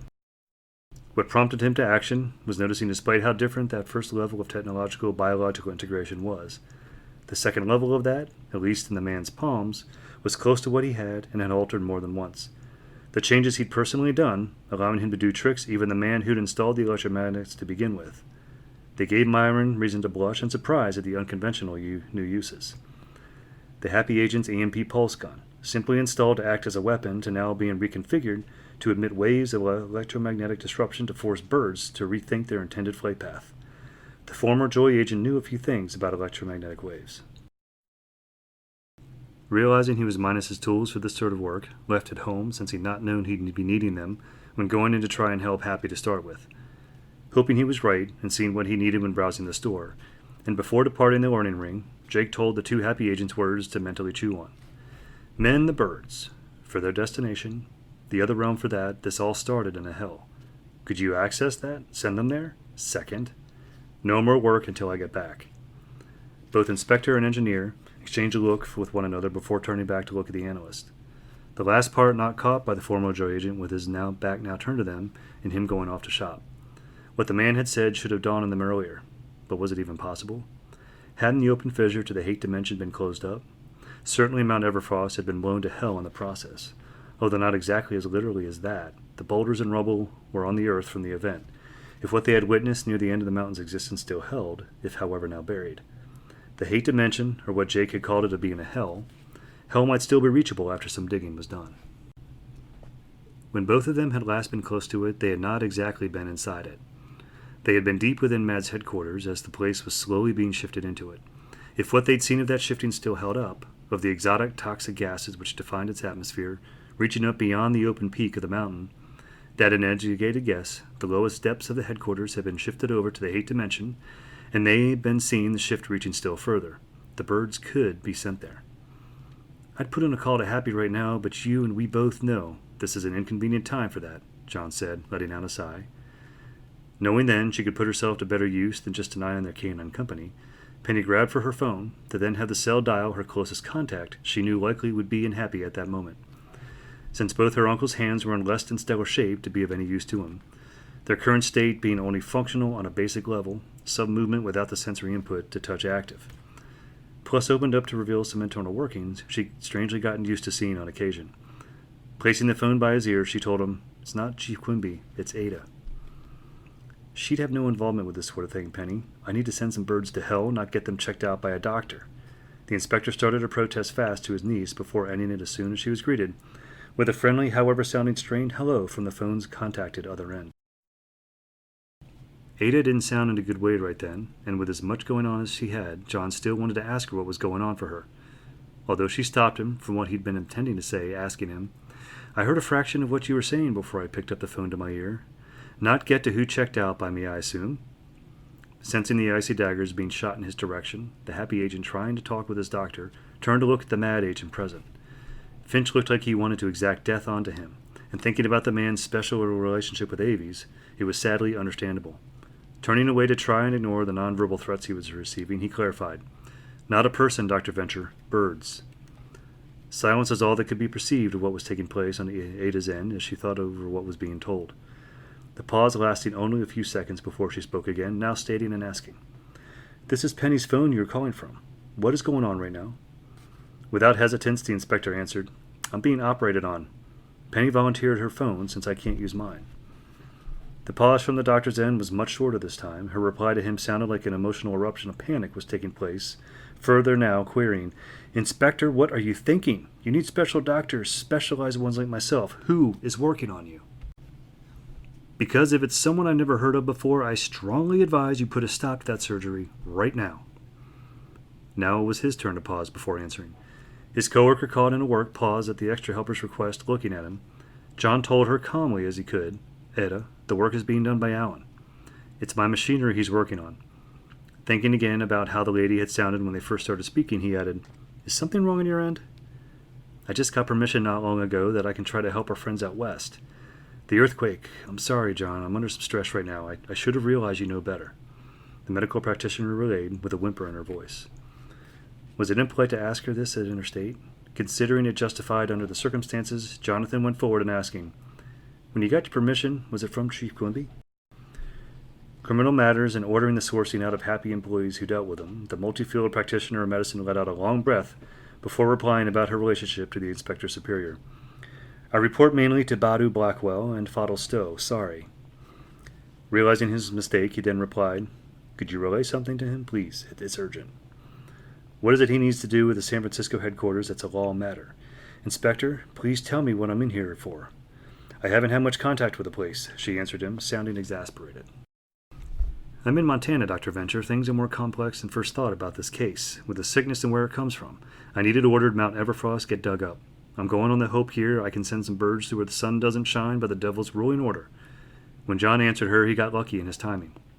Not that it was good Icarus chose then to try and make a go at hurting him. It was Jake's timing in returning from his shopping. Catching the mad agent in mid-lunge at the law enforcer happy agent, the former joy agent dropping his shopping bag in the process. I want to kill you too now, Finch shouted before the doctor could reply, while the engineer tried to view the internals of the dropped bag without picking it up. Confusion mixed with growing new panic, Ada felt the need to mentally count what was the first 10, and then turned into 20 before she spoke again. Sickness? What sickness? Second, you have someone with you who wants you dead? Who are you talking with? The analyst queried as he forced the bird shepherd to sit back down. Once he had closed his eyes in frustration for a moment, John said to her, Dr. Ada Venture, this sickness, it's birds controlled by mad. It can either be deathly, fatal, or just make you very ill. I'm with the mad agent once thought to be the one controlling the little feather dusters. Listen, digging up and exposing that dark dimensions portal is the only long-term way this crisis could be turned null. Will you tell the chief that? From giving a count in her head of 20, and then up to 30, she answered eventually, I will tell him as soon as I can. Right now, I have a plane to catch. I pity you, Penny told her, just before John replied with, thank you. From the other end of the line of conversation, the end call button was tapped before anything further could be said. In the learning ring, Jake grabbed his falling bag and proceeded to examine its contents to ensure not for the first time he had bought the right things. Finally getting an adequate look at what the new acquaintance had gotten, Alan proceeded to state and ask, He said you weren't allowed to do any work. What is all that for? Grinning about his command having been listened to from earlier, that of the tech shouldn't do any more work on the inspector until he got back, Jake replied, Your coworker I've noticed is in fact very different from me, and one of the first level of technological-biological integration, although his second level, what mechanics are in his hands, that is similar to what I know, and I will add, know quite well.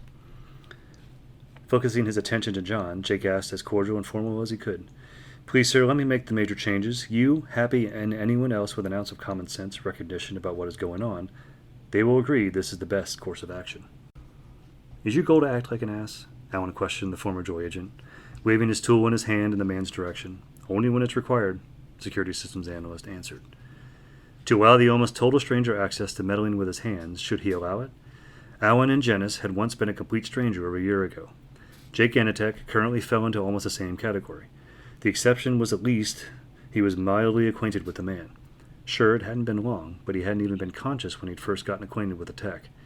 From reading his medical file of when he'd been rushed to Happy's special intensive care treatment facility, he'd been in a coma state with near zero chance of recovery. The engineer and his team had simply been assigned to him since they had signed paperwork agreeing to do such a job if it ever arose. The need to alter a person into a cyborg. More than once on this, his current mission, he had questioned what sort of person Jake was, and for the most part that question had proved unfounded. He wasn't a mad agent for starters, and had yet to lie as far as that could be detected or confirmed. Him being a fellow cyborg was a fact of wanted dismissal of his character. Why should that prove of importance to what sort of person he was? That shouldn't define the man, but here, if everything he said was true, it was that he had an indispensable knowledge of a life condition and how to alter it if need be. Not rid the body of it, since that would be suicide to at least himself. John Hayward. To Anitek, he knew not how he'd come into his current state, but he wanted to know of it. Jake knew how to alter the gadgets integrated into himself. He would give this man a chance to work on him, and if it was learned the former Joy agent was lying, it was a good thing help from Happy wasn't too far away. I don't like this, John commented to himself and anyone he was hoping was listening to him. He'd been modified mainly back in the electronics store in Miles City, but it had not ended there. Knowing every second that passed, more damage to life could be taking place, the alterations got prompted to be an on-the-go job. These changes made to him, he felt uncomfortable about what they meant outside their helping nature. Beyond that helping nature, it meant a sacrifice had to be made for the coming job not to endanger him. That, while nothing of these changes were done, went inside the Gadget Mobile with his partner at the wheel, since his hands were incapacitated. Further work was done when taking a moment out in Ingomar. Then, when back on the road, getting an inspection, that when conclusion was drawn of it, the job was essentially then done. It was agreed to start trying to get the plague carriers to come for them. They weren't in town. All of them knew better than to try the stunt in a populated area. Only one question if it knew that it was a bad idea. Although not having access to Penny's tablet computer when the decision was made, Brain doubted saying his thoughts about the intelligence of the beta would be of any use to the team in their knowledge of what was taking place. Roundup, at least shortly outside its northern border, felt like a very appropriate place for the magnetic revision pulse to start from. What the inspector didn't like about what was taking place, he was trying to be as vocal as possible about. How the EMP pulse guns in his hands had been changed to make things work. Now part of him was in Jake's hands, and that could easily be transferred into anyone else's hands. At least it was an added technological component with no sensory input to it for his nerves to feel. But this extension of himself? True, he noted after it was made, it was not the first gadget he'd been given, which was detachable without feeling. His helicopter extension, computer extension, and binocular enhancement won as well. He couldn't feel them except if they got knocked around, which jarred his whole head with the sensation of the movement. Jake, holding the instrument meant to fine-tune his modified pulses, ignoring what had just been said, asked, "Raise your hands higher towards the southeast direction. All we can do is pray they're in that direction." Words didn't have to be said of what the cyborgs expected. Turning towards the mad agent in their company, Finch caught their looks of anticipation and only glared at them as his reply. Feeling it was at least worth a try, John stated, their last location, still near what the news reports, the specialized agent cut him off. "I told you I'm saying nothing." Displeased by the man's further non-cooperation, the happy agent inspector shook his head before focusing his attention back on his hands. The strain of keeping his arms in the air should have bothered him, but it didn't. No normal set of bones and muscles to deal with the stress, at least in his forearms. His arms had no bones in them beyond his elbows. He didn't start to have bones again in his arms until his wrist, with his hands still having most of the ones he'd been given at birth. His muscles were there, but they didn't act the way they'd been biologically put there for. Their purpose now was interior pulleys linked in places to their interlocking robotic piping, and his still organic arm interior coated in flexible carbon fiber dots. His upper arms being the solid parts they were, minus the robotic piping of his lower arms, they could still feel stress like they could in the old days prior to transformation. But his tolerance, he felt grateful in them now, was higher than it used to be. I have to wonder how fast they'll get here, since I bet while similar in some sense to how Mad got them moving, I doubt it was the same form of force. You are broadcasting at WB/4M2 over last I saw to your adjustments. Alan questioned as he bent down to settling himself on the ground to look up at the sky. I don't know what you just said out there, but unless Mad agents stationed in both Virginia, Pennsylvania, and wherever they plan to strike next, Alan, otherwise the birds might be forced to travel at the same speed as the people controlling them, John replied, staring off into the sky himself. No interest at all currently in the location the AVs were sure to be coming from, Jake, wondering about what could be perceived as a questionable statement of known fact, uttered, "How do you know it's more than one agent involved? You guys wanted Mad's little exemption to commonplace caught, and he appears to work alone." "What?" the inspector replied, saying aloud what the bird shepherd was about to say at about the same time. The happy super agent having beat him to the punch, stopping him from sounding like a human parrot. Stopping what she'd been up to of reading an e-book, of what she'd been assigned to do a book report for in English class on her smartphone, Jenny asked Jake, "You haven't had many dealings with Mad, have you?"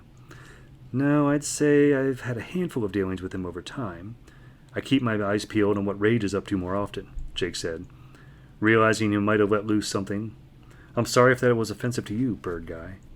"How is that offensive, second goody Tin Man?" Finch answered, feeling pleased Mad didn't have to worry about the inspector's added help. Feeling confused wonderment to the specialized agent's response, the former Joy agent stated, "I know Mad doesn't like to get confused with Rage, and vice versa." The look Finch had given him on having heard the statement given by the analyst made him look guilty of something. Sure, the man was guilty of a number of crimes, but the grin he was wearing with his eyes slitted spoke of something likely unknown to law enforcement. After he had let loose those watching him, have the moment to stew thought about his reaction to the former Joy agent's address of fact, he spoke up.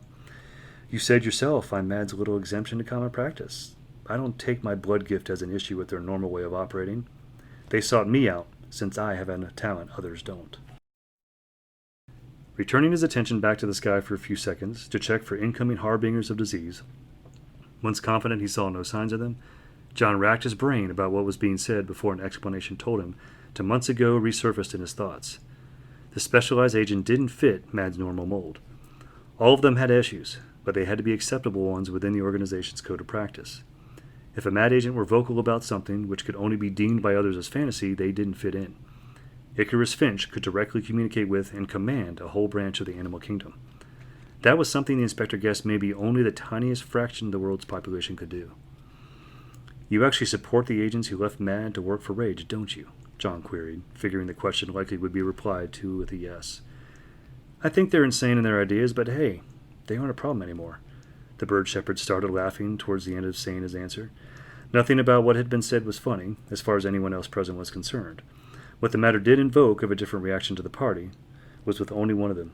Jake's attention had been caught before the criminal's last words. When exactly he had stopped paying full attention to the fine-tuner he was holding was when the inspector had last spoken. Now, having disturbing thoughts of possibly go through his head, the former Joy agent opened his mouth to ask, "These mad agents who went to work for Rage, what were they into? Witchcraft? Time travel?" It was Jake's turn now to laugh before he composed himself to then say, "Any success? I hope not. God, if Sybil was still around, what that mad woman would do such a thing." Sybil? The name didn't ring a bell to Penny in context to anything going on, so it had to be questioned. Answers to both things said came almost simultaneously. From the super happy agent and from the former Joy agent, the inspector having a lead of a couple of seconds before the security systems analyst, they went forthwith. "No, but it has led to something different. Crossing into different dimensions, they haven't quite gotten that down, Anatech, so I don't think worry is needed. Sybil Hunter is Dr. Kine Hunter's ex-wife. The bitch was a bigger thorn in my side more than him for ages. Much more wacko. I don't miss her one bit." Remembering now she already knew what she had just questioned, a fact she'd heard told months ago. Putting her phone to sleep and turning to Jake, Penny felt the need to now ask him, "You absolutely never get involved with lock-tech sales, do you?" "It's not part of my job description, miss," the analyst answered. Handcuffed, but always with at least one or more sets of eyes on him, Finch's movements, being monitored, had led to no surprises while they'd all been on the area of land an eighth of a mile from Highway 87. Him stopping and pacing around to pursue staring at the sky caught Allen's interest. Having been the one who'd been primarily paying attention to him, figuring the scoundrel's focus might mean something, he started speaking to the group as a whole. "Guys," before noticing his co-worker, that while he too had been focused on the sky, now it seemed more captivating to him. Making a quick guess about what could be taking place, an assessment which would be astounding for both science and luck at the same time if true, the engineer decided to look at where his fellow happy agent was staring and mad agent to boot. Was he seeing what only was his? But also the self-taught biotechnician's work on the inspector come to fruition? An odd formation in the sky at a distance which didn't appear to be a cloud, carrying red in it along with black. Could it be what they were all hoping for? "Lancet Olson, those animals are dumber than dirt," the specialized agent commented before adding almost under his breath, "but jet fast. I'll give them that." It looked to be a fizzling mass of black dotted with red and at a distance. A breach in the sky's serenity, unlike any flock of birds any of them had ever witnessed with the exception of one. The mad agent in the party had seen them in flight like that only once before. Video captured of the release to start off on their mission. A viewing forced in him by some of McBorneo's friends, who backed the man in poking at Finch for not accepting the job of being the AV's remote handler. "Wowzers," was all the super happy agent could think to say as he observed the collection of genetically engineered birds in the distance coming for him. Strange sounds started to call towards the sky as G9 caught on to the sight. His new fur-covered pal, listening to the distorted musical emanations, didn't feel like joining in with the fabricated dog's howls of the creatures beyond their reach. Brain had other thoughts about them. They were all in danger, and he wondered how much that fact was running through the minds of the humans. Certainly his alpha, his master, needed to know it, if she hadn't thought of that already. And if Penny could be told, she could warn the rest, only she knew his language without the use of a computer or tablet to aid his speech. Jumping up on his hind legs to press the paws of his forelegs against her lower belly, the teen noticed him immediately as he winded her and kept swinging his head up and backwards from her direction. When he started to then come in towards her to lightly nip at her hand to indicate what was coming was dangerous, she stopped him and said, I know, Brain. I'll tell them." Her contact with her uncle had not gone as smoothly as she had just experienced with her pet. Tapping on one of his upper arms, he almost jumped and forced a change in the movement of the flock, the birds making a dive and upturn in the air before returning to their flight path. Annoyed at the interruption, but feeling understanding, John asked her, turning to face her, "What is it, Penny? I'm kind of busy." "You remember those guys you're forcing here can potentially kill us, right?" she noted to him before grabbing the sleeve of his trench coat without much force. Knowing more needed to be said, she continued with, "I'm sure Chief Quimby is on the task. I'm sure he has already ordered happy agents out to what was Mount Everfrost. We have to lead these creatures on the go, Uncle." He wouldn't argue with his niece, and she was right. Then, catching a different set of eyes were on him, John saw that Jake was acting like he was ready to leave too, and with a good degree of urgency in his voice as well, he told the inspector, "You shouldn't be disconnected from the tuner when we're on the go. Who else can drive that tricked-out ride of yours? I need you standing in and out of its sunroof." Grabbing the keys out of her relative's coat pocket, Penny exclaimed, "I can," as she headed off for the modded 83 Supra. "Penny!" Jonathan shouted, as he started to run after the girl, forgetting what it was he was supposed to be doing. Fellow Happy Agent and former Joy Agent, noticing in a heartbeat what was taking place, sprung into action. The analyst running in time with the inspector as to make sure the tuner didn't disconnect or tumble to the ground. The engineer grabbing his co-workers' arms and forcing them into their new direction towards the sky. As the trio dashed off to greet the high school student of the car she was now slipping into, feeling left alone where not long ago everyone had been gathered, Finch grinned at the sight before him of the men going after the lady who apparently had her driver's license. That feeling of exuberance, of freedom, stopped when he got reminded he wasn't alone. Teeth were now biting into his right leg. Peering down, the bird shepherd saw the woman's mutt with a grip on him, now tugging him towards the commotion at a distance from them.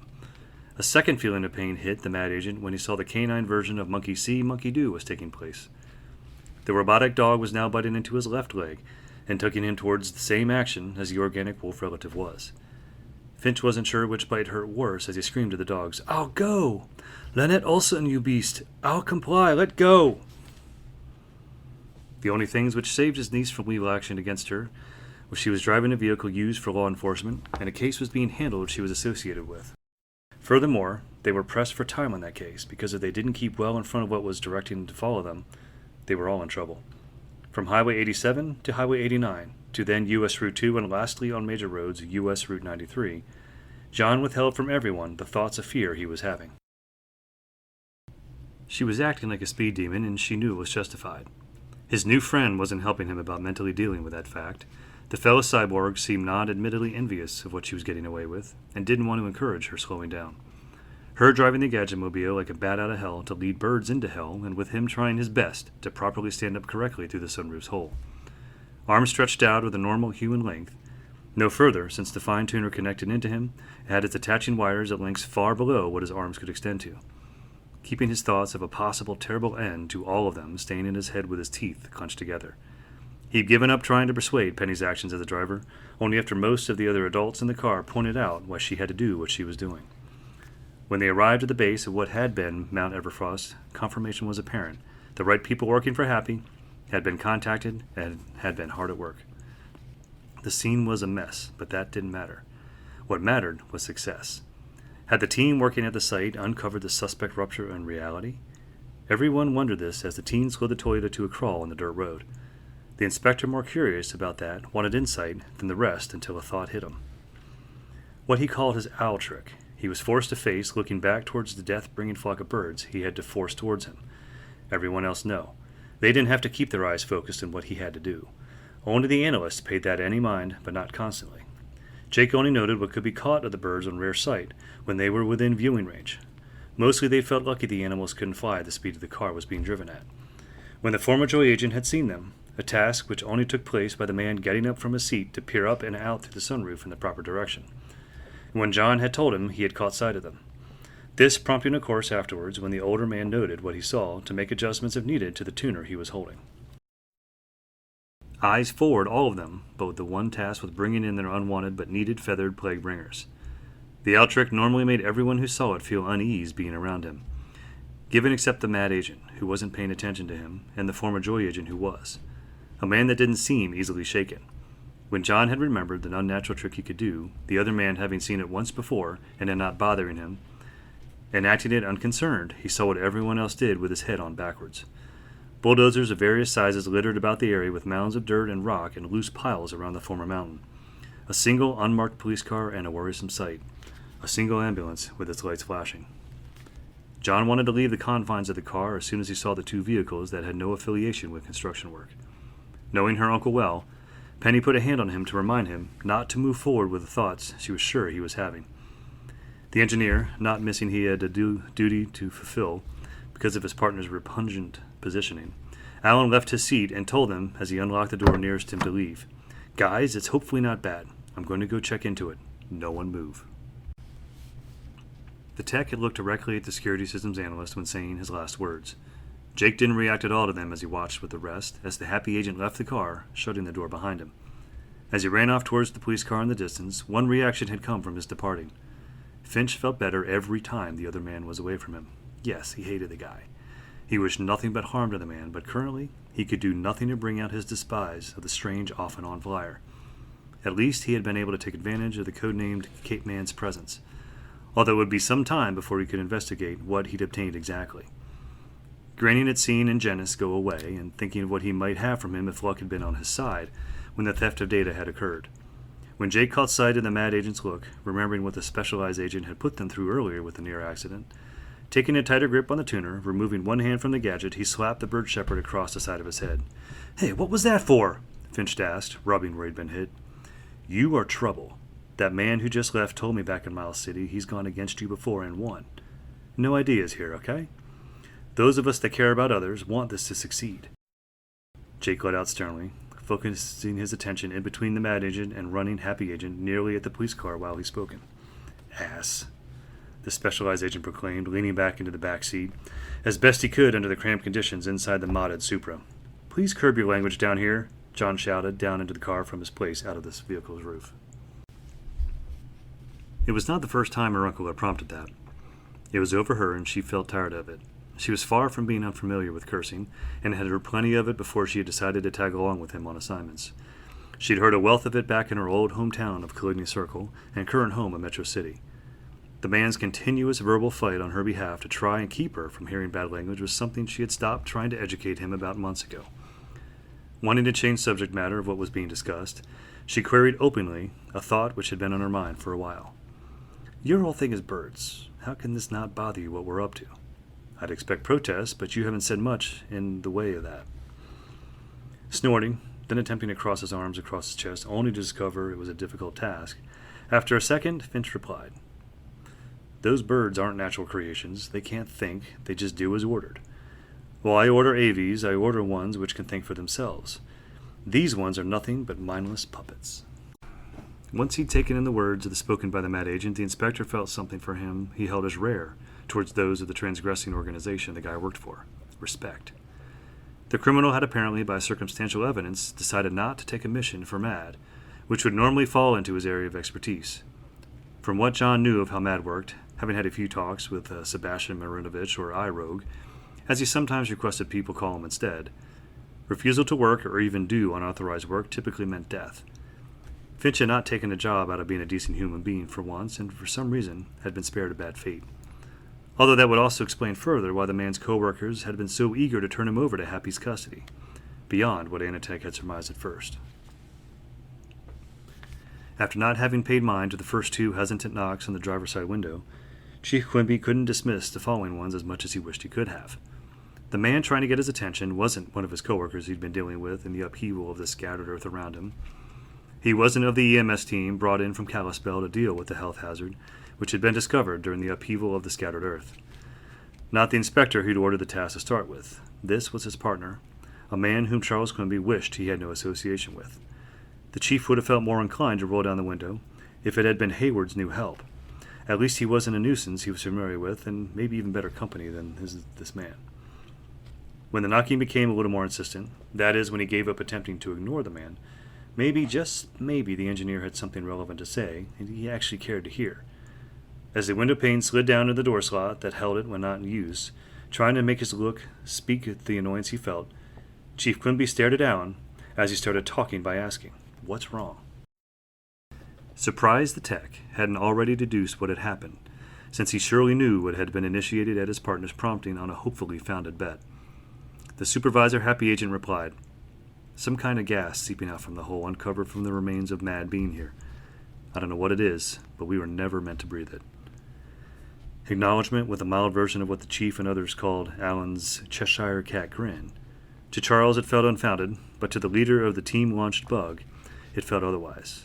Relaying his thoughts about what he'd just been told, the tech said, "If it's what I think it is, you're right. The effort was worth it. seemingly catching himself. Once he'd taken a deep breath, Alan continued, I'm sorry. Are our guys going to be okay? Feeling despondent, completely dropping his look of annoyance, Chief Quimby opened the door nearest him to get out of the police car to answer. I can only hope. They're going to be taken to the nearest hospital to get checked out. The inspector got directly exposed to this the first time he was here. When him, Skinny, and I returned, we were prepared, Alan told a supervisor on matters involving law enforcement.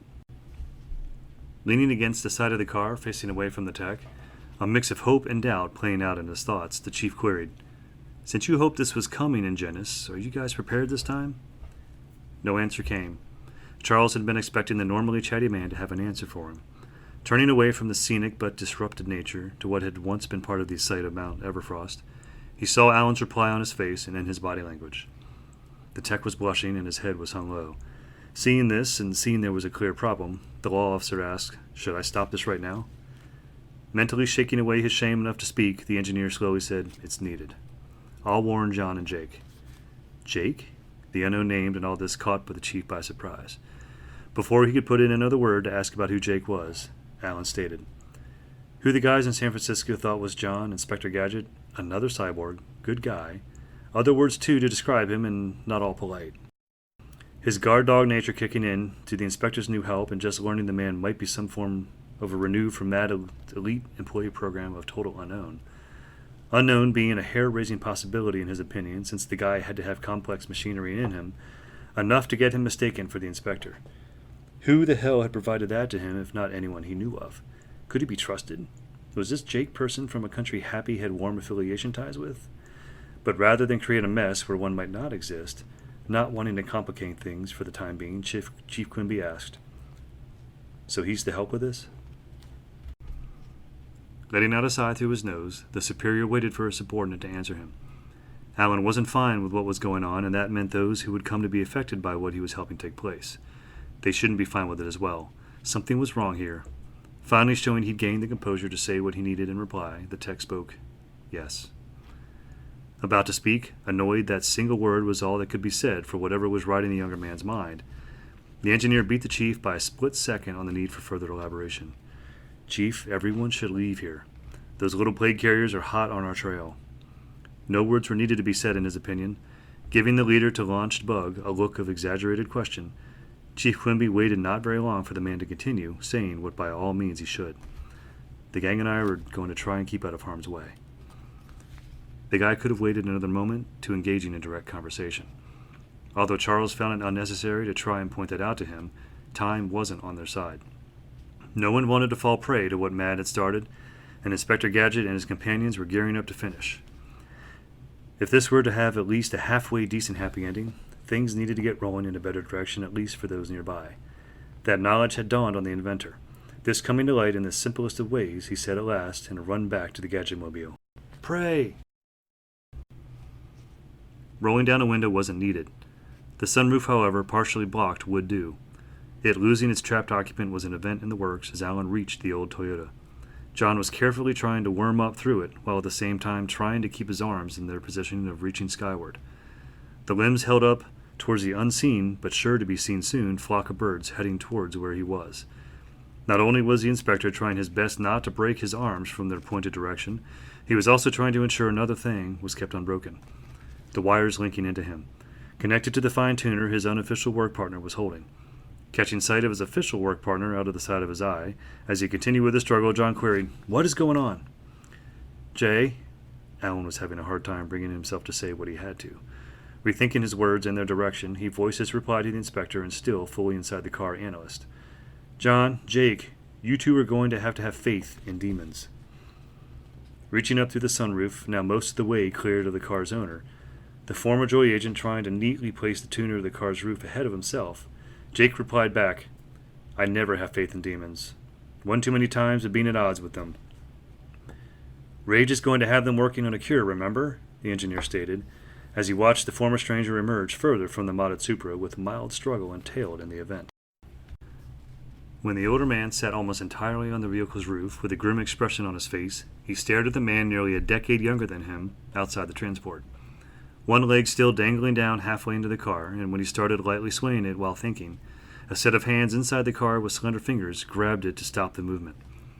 It having struck the happy agent on the roof with him what was being talked about, John told him, "It hit me from the start that problem might happen. We might get lucky and simply just get sick." Jake? The inspector had to wonder with silence of his unofficial partner how he was taking this. Slowly removing his drooping leg from the Gadget-mobile's interior, looking towards the sky at first, to where they all knew the birds would be coming from, to then have his look of melancholy change, the self-taught biotechnician's face now portraying a smirk across his mouth and cheek, with acceptance mixed in, shown by his eyes. His focus now on the super-happy agent sitting beside him, Jake answered, "John, we are knights with shining armor built into us. It's worth the risk." Finding what was uncovered by the bulldozers wasn't hard considering the path they had created when doing their job. The most heavily traveled, flattened area of the former mountain, which had also served as Mad's original HQ. Knowing he should know better, Jake took in a whiff of the gases seeping up through the cavern that had been uncovered. Coughing in reaction, John just shook his head about what the former Joy agent had done. Letting out a hoarse last cough, the analyst told him, "Please forgive me if I don't always believe your words. I've seen rage connect to other realms before, but have known better than to venture into them, or at least to the lip of their mouths." Creaking and grinding sounds coming from off in the distance, this added into the sounds they had been hearing of the moving away from the construction equipment with extra company following it in tune. Jake watched a sight he had heard spoken of but had not witnessed until now. All the Gadget-mobile's occupants outside it with the exception of one, John's normal work partner. All of them were being witness to the vehicle transform itself from a car to a mini-jet. One exception further, all but one was watching this take place. John had no interest in it. Amazement keeping him from finding the right words to say at first, about the marvel he'd just seen, when Jake saw the main party return to the now flight-worthy transport to then witness the engineer jump down out of it. He finally let out with, "Why did that friend of yours just do that? Why do we need a small jet? We know what is coming. It can't be avoided." Not in the best of moods, trying to keep from letting that enter his voice, John commented, "They likely won't be in danger with it in a normal car mode or hovercraft mode. It being a miniature jet, it becomes more airtight when it's in that mode. I figure that has to be Alan's reasoning." It had not been kept entirely out of his voice how the inspector felt about things. The words had not been said, but the analyst certainly knew he wasn't okay with what had been talked about when the last of the modifications were being made to the implants in his hand. This was a sacrifice on his part, but if it didn't happen, the result to the other action taken would be of a much worse outcome. Jake wanted to keep the happy agent's mind off of what was going to happen soon. Thankfully, his fascination with the former car paid off to provide that. It wasn't as interesting to look at now that his transformation was complete. What was interesting was what had just started happening right by it. People and dogs, those that had left the vehicle while it had been changing, them now back inside the contraption, now outside it rather than operating it. The other happy agent had just started into something the former Joy agent had his mouth drop open over. Something Jake would normally attribute only to the supernatural phenomenon. John's partner, rising into the air like he was floating into it by an invisible propellant, whatever was making the man aloft, the security systems analyst had doubt it was something by unnatural law. These didn't seem like the sort of people who dabbled in that sort of thing. While it was true, he and the inspector were standing on the edge of a sheer drop to a hole, leading to an unsightly kingdom of malice, normally beyond the reach of man far below. The happy agent had not created it, and Mad had opened a breach to it by mistake, apparently. Therefore, whatever was helping Alan into the air had to be some form of technology. To give John something to think about that wasn't bad, hopefully, Jake commented, "Your friend, the guy that acts like he knows it all in biotechnology, he's flying. Tell me, what am I missing here, because I don't see him holding a magic feather?" Not bothering to glance in the direction of his normal work partner, and not wanting to either look to the sky at where his hands were raised to, but instead, with his eyes closed, do the futile act of trying to forget his situation, the want for more enjoyable thoughts than that of failure. He had tried long ago to keep this evil at bay, keeping it from condemning those who had lived on his verge unknowingly for years, away from a fate worse than jail imprisonment. He had been the one to order the destruction of this place, those that would have found themselves in the realm of hate, spared and only part brought to justice for their crimes. Those who had escaped the law's grasp, some of them being the cause of what was happening today. A discovery in that what he thought, he had hoped had been obliterated, was still down there. An exposed place infringing on the earth like a titanic beast with no eyes, but a throat that from it to the mind whispered to the man subconscious to do evil. The happy agent feared even to see it in a nightmare. In a low voice, John answered, "Alan's cape. It's an invention of his, no feather." "Interesting. Wonder how you get along with a friend of mine," Jake replied, trying to stay on track to brighten the mood of his companion. "I bet he is checking for the birds." Turning his attention at least towards the former Joy agent a little, the happy agent added, "I don't see how he would relate to Miss Tabin. She doesn't seem like the sort he'd normally hang out with." "Myron Fricker, not Heather. Myron, he's the guy responsible primarily for me being what I am. At least in altered body, although I guess in other respects too. Heather and him, they aren't a pair either, despite that the guy tried to pursue her for a long time." Jake answered to clear up to which his friend he meant, explaining the one not mentioned before. He whom the inspector had not needed to speak with earlier to have it elaborated to him. The analyst was far from a bad person. "Fricker. Oh, that's rich. I should tell Alan about your friend." John had a smile enter his face as he spoke to then add, "I think they should talk. Fricker, Alan mentioned him with a few other names when he and I were both in Sweden not long ago." Amused, Jake gave John a light pat on the back, and then, with his mind buzzing with questions he knew he needed to whittle down, the man asked, "That's where he's from? He's still going back there every now and then? Don't tell me you two were trying to seek him out." No. We were in Sweden for the Cybathlon meet and training," John proclaimed before taking an air sharply to say, "Happy's little idea. Not my thing." "They're in sight, guys. Get ready now." The shout had come from Alan.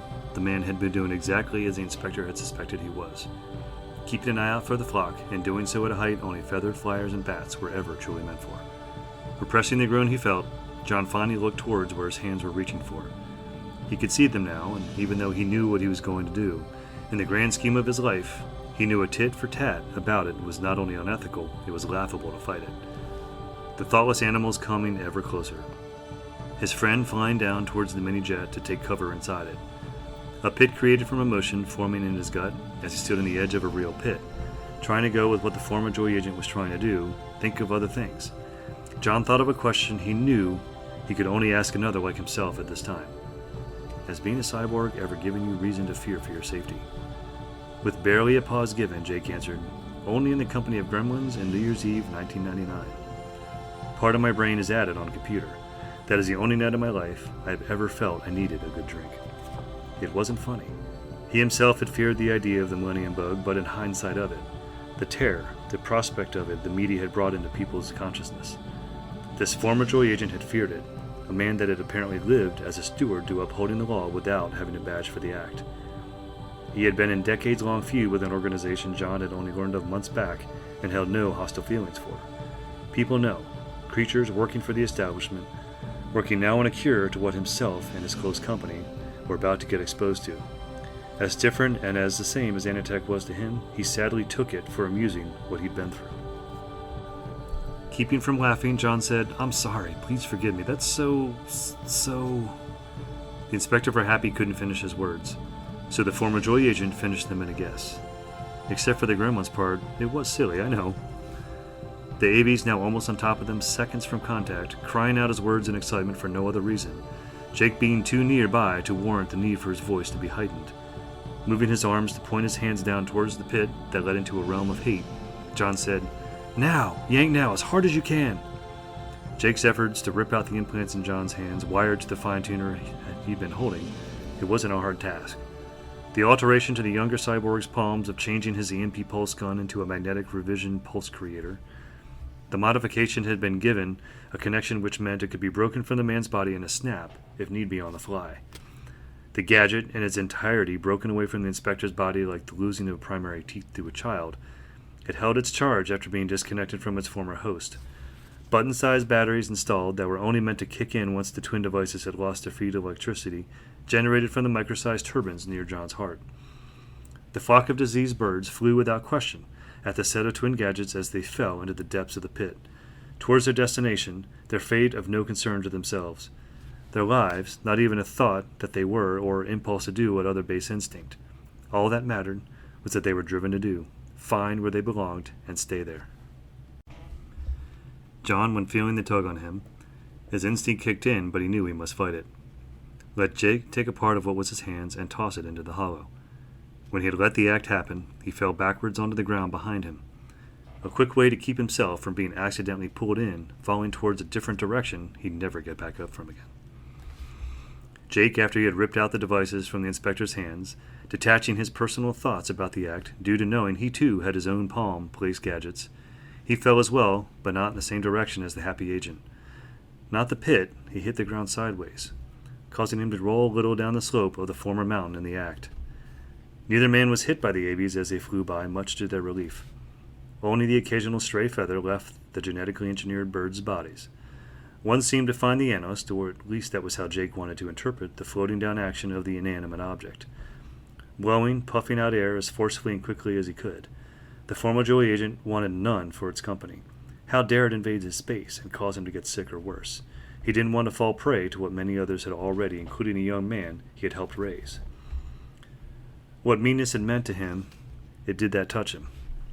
That would mean he would have to hope enemies to him, would have to tend to him if they cared to him at all. Directing the molted feather to keep away from him, getting up from where he had rolled to, backing away from it, puffing air at the plague-carrying plume. John took to watching him as the gestures and cowardice took place, drawing to a close. Jake directing the object of perceived to have spite, onto the ground away from himself, feeling a small degree of pain from the amputation of the interior of his palms. Seeing his new friend act in a way which seemed more like something he'd expect to witness from an adolescent than a guy with 4 years on him, it made the pain feel so much less than it really was. Satisfied he had won his fight with the opponent laying on the ground nearby, taking his seat on the large rock, Jake saw now he had been observed in his air-blowing battle with a feather.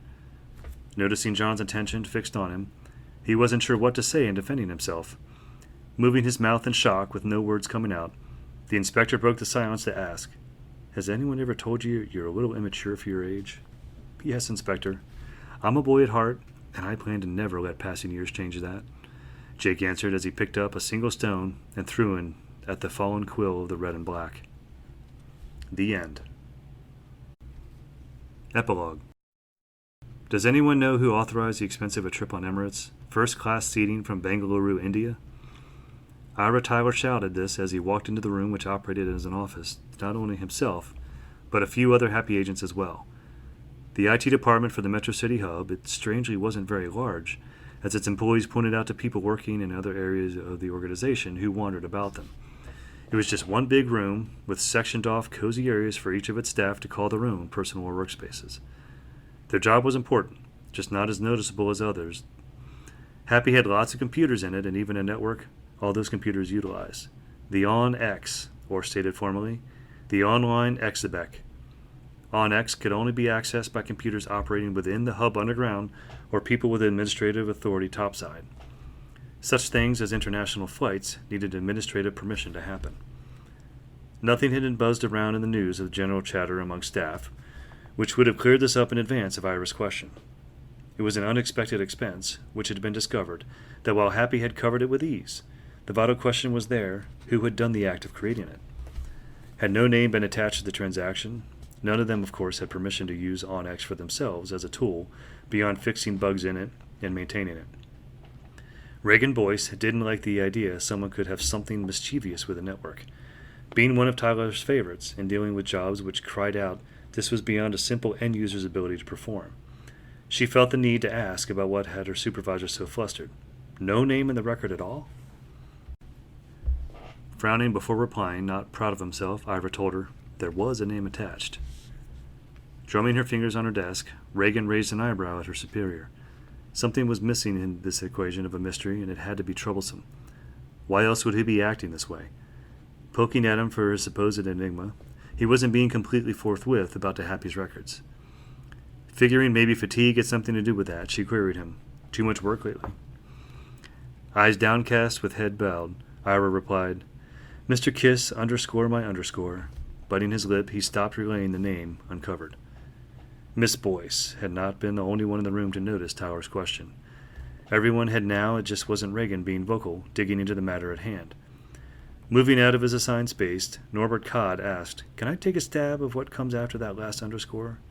3-letter word, right? I couldn't bring myself to say it, but yes, you are right, the supervisor stated before wondering aloud. Did you give the authorization, Norbert? Huffing, Norbert returned his focus back to his work area and snipped, An easy guess to the smart aleck. No, I wouldn't do such a thing. I like my job, and I don't like flying. Looks were exchanged between all present in the room with the exception of Norbert. In petty protest to the mistaken finger pointed at him in question, he tried his best to type on his computer's keyboard as loudly as possible. None of them with a further interest in the mystery to that of having ideas how to go from where they were. No information evidently beyond a false name used. This wasn't much their field of expertise, an apparent hacker. It, hitting Ira like a brick, he knew what should have done from the start of this. A hopeful, fast way to clearing things up for records and get to the bottom of this. Likely even getting the law enforcement side of Happy in on it, considering the nature of what had taken place. Making a show of his dominance to his subordinates, he had this all well in hand. He said to them, "We have a new investigator, right? An information technology investigator? He can figure this out. Hackers are his big problem to deal with, not ours." Scanning the room for the man Ira sought, he caught no sight of him, and before Tyler's underlings could point out why that was, bolting towards the door leading out of the office, he proclaimed, "The man hasn't been assigned a spot yet. Still temp, still where Happy sends its staff as the bureaucratic shuffle plays out." After their most direct boss had left them, the room's door slammed behind him. Nothing bad meant by what he'd forcibly done, but attention-getting. Speaking up on what she felt was on behalf of all witnesses to Ira's actions, Reagan, in an announcing way, said, "Too much work lately, and who was feeling brave about checking on how his supply of coffee is doing?" Free for anyone to move through, that fact for where he was working bothered the new employee for Happy immensely. He knew that what he was doing, a new start, the turning over of a new leaf. But if that were to be successful, he damn well better get their trust before anyone saw him and figured out they might have seen him before. It being a favor note on his being, most people here, he knew they had never met him before. That didn't discount what if they had seen his criminal record, that of course included a photograph of his face. Just that one piece of information on him made him think that his former boss really knew what he was doing, keeping his face hidden all the time, even from his employees. Wearing a hat with a low brim and scarf wouldn't help. It was too late for that, and he had no excuse to start imitating a guy that, if he ever discovered the defection, would without doubt have him killed. Sanjay didn't want to be singled out with that label as others had in the past. That in one way or another had crossed the man wrong. Besides, it was still a bad idea, since to hopefully keep himself away from harm. People knowing who he was, or at least who he allowed them to believe he was, that was important. The whole giant gang of through and true good do-gooders to keep him out of a bullet's path or other causes of fatal injury. His new work computer fully booted up now. He admired the rate it moved at and wondered about the machine's technical specs. Sure, he owned a sweet machine himself, but he had not felt the need to upgrade its hardware for some time.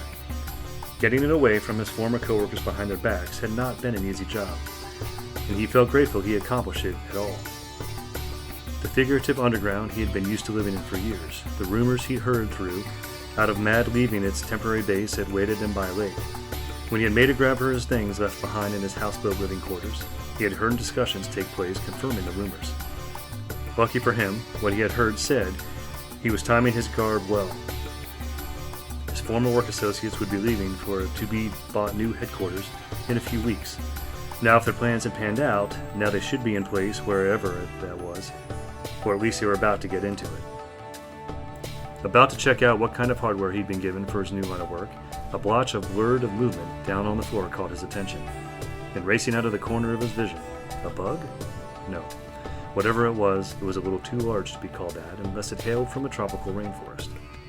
Fast walking into No Man's Lounge, as it had been dubbed, Ira caught the IT investigator examining the floor without leaving the chair he was sitting in. Mystified by the man's behavior, the supervisor felt inclined to ask him, "Something interesting about the ground, Mr. Nye Darnod? An insect or mouse, something just ran across the floor." Sanjay replied, turning to look at his first boss ranking above him. Approaching the man that, unless his resume was a lie, one heck of a data digger, Ira told him, "A shrew lately. They escape Area 38 regularly. The guy is hard to catch." Blinking in puzzlement to what he just heard, Sanjay Franks, under the guise cover of a middle and last names combined to form Nye Darnod. The former Mad agent knew it sounded wrong, what he just heard, and at the same time it rang a bell in his mind. Without truly focusing on that rung bell in his memory, Sanjay asked, "He a shrew? Area 38, what is that?" "Secure medical detention. We have to place people down there on occasion. The shrew you likely saw, that's a particular thing to define bizarre. It's a..." Again, Ira was having a hard time saying what he knew he had to.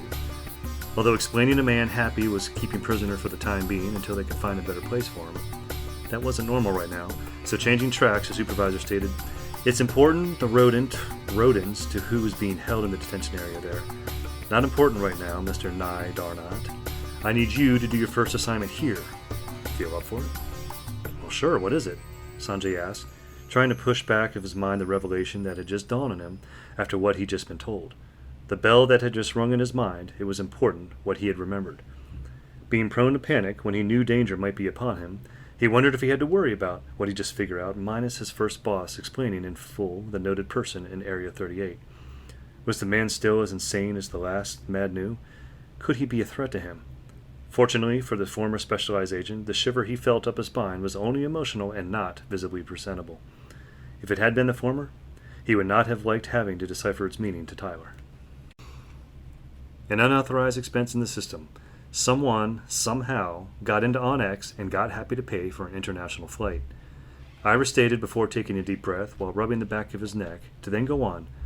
There is a name, but it's completely fake, what is attached to the data. And I need you to find out who did this. The fake name is? The supervisor of the IT department winced before bringing himself to say, is Mr. Kiss _my _ass. Kiss my ass, got it. I'll uncover who broke in and cost us money, Sanjay said, saluting Ira. He had known it might be discovered what he had done. His ventures over time had almost always been untraceable, and if someone had discovered he had done something illegal, that was when normally Mad came to bat for him and acted as a cleanup, although usually in a messy way he wasn't too fond on knowing what happened. The name he had invented, the one not attached to his newly created Social Security number, that identification he felt okay with having been uncovered to an extent. After all, the cleanup to this venture, he was it. They could all kiss his ass without knowing it. No smile had broke across the investigator's face when he had proclaimed he would do his job. The former Mad agent knew how to hold his tongue, even his expressions. The happy agent standing before him, however, did smile to then end his talk, with the new agent under him saying, Good, then, and when you're done, email your findings after you filed them, okay? I'll make sure beyond your record keeping, the law was prompted to take the next step in this case. Nodding in satisfaction, Mr. Nye Darnot had accepted his job with vigor. Tyler left the No Man's Lounge for the one man working in it to get to his job. Enthusiasm. That was a sign Ira took for the man being green to happy, but also a show he had done right in accepting the investigator into his fold. Sanjay had seemed to come from out of nowhere among people just come out of pending for employment, but his work history said it all. The man had helped a major corporation for over 10 years, tracking down and data digging those who had meant harm to it, plus bringing to light those who had in fact heard it, so they could be penalized for their actions. Making a show of tapping on his computer's keyboard to take the first step to implicate a fiction for a crime he had committed, the former Mad agent noticed he had a new visitor in his company.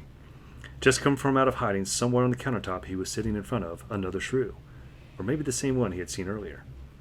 Addressing the cyborg rodent, Sanjay told it, I know who you are. Are you here to cost me my new job and spoil my fun? The altered rodent squeaked at him as if its form of reply, lifting its nose with a micro-sized USB port into the air to further show acknowledgement to what the remote-connected man had heard. The former Mad agent, who had left the organization on more quiet terms, he made a disgusted with annoyance face at the former Mad agent that had left their previous employer in an unsettling and loudish way. Refusal to be taken down by Mad's first and continued living failure of its abandoned elite program, the former specialized agent threatened him as best he thought possible under the circumstance he found himself in to confronting the man's brain minion. How would you like to have a meeting with the underside of my shoe? Message received through his personal Wi-Fi frequency band down to where he was in Area 38. Narrowed eyes with a sharper sounding, higher squeak than voice before was iRogue's remotely given answer to his former coworker. That and scurrying away as fast as he could out of Sanjay's sight. Thank you for listening to the story. What you are about to hear is a piece that didn't make it in. The reason that is because it was written in the planning stages. And when I went over everything of what the story was, it was a puzzle piece that didn't fit anymore. So, happy listening. Here it is. He's staring at me, Jesse commented as he faced Brain eye to eye, the genetically engineered animal giving his best cold look possible on a canine face as he could muster to make. You've taken away his toy as far as he's concerned, Jesse. I'm sure Penny would agree with me in that assessment if she were here now. Von Slickstein replied to his colleague, his voice verging on laughter at the sight of the coworker, the man-to-beast confrontation nearby him. Slowly returning his attention to the computer before him to avoid the animal's glare, the young engineer stared again at the work he'd been doing with it, prior to the revelation that it didn't meet with the approval of the dog. An involuntary made mad agent, disregarded before providing services to the organization, adopted to a young girl, and then later in time, status pending. An agent working by full authorization for Happy.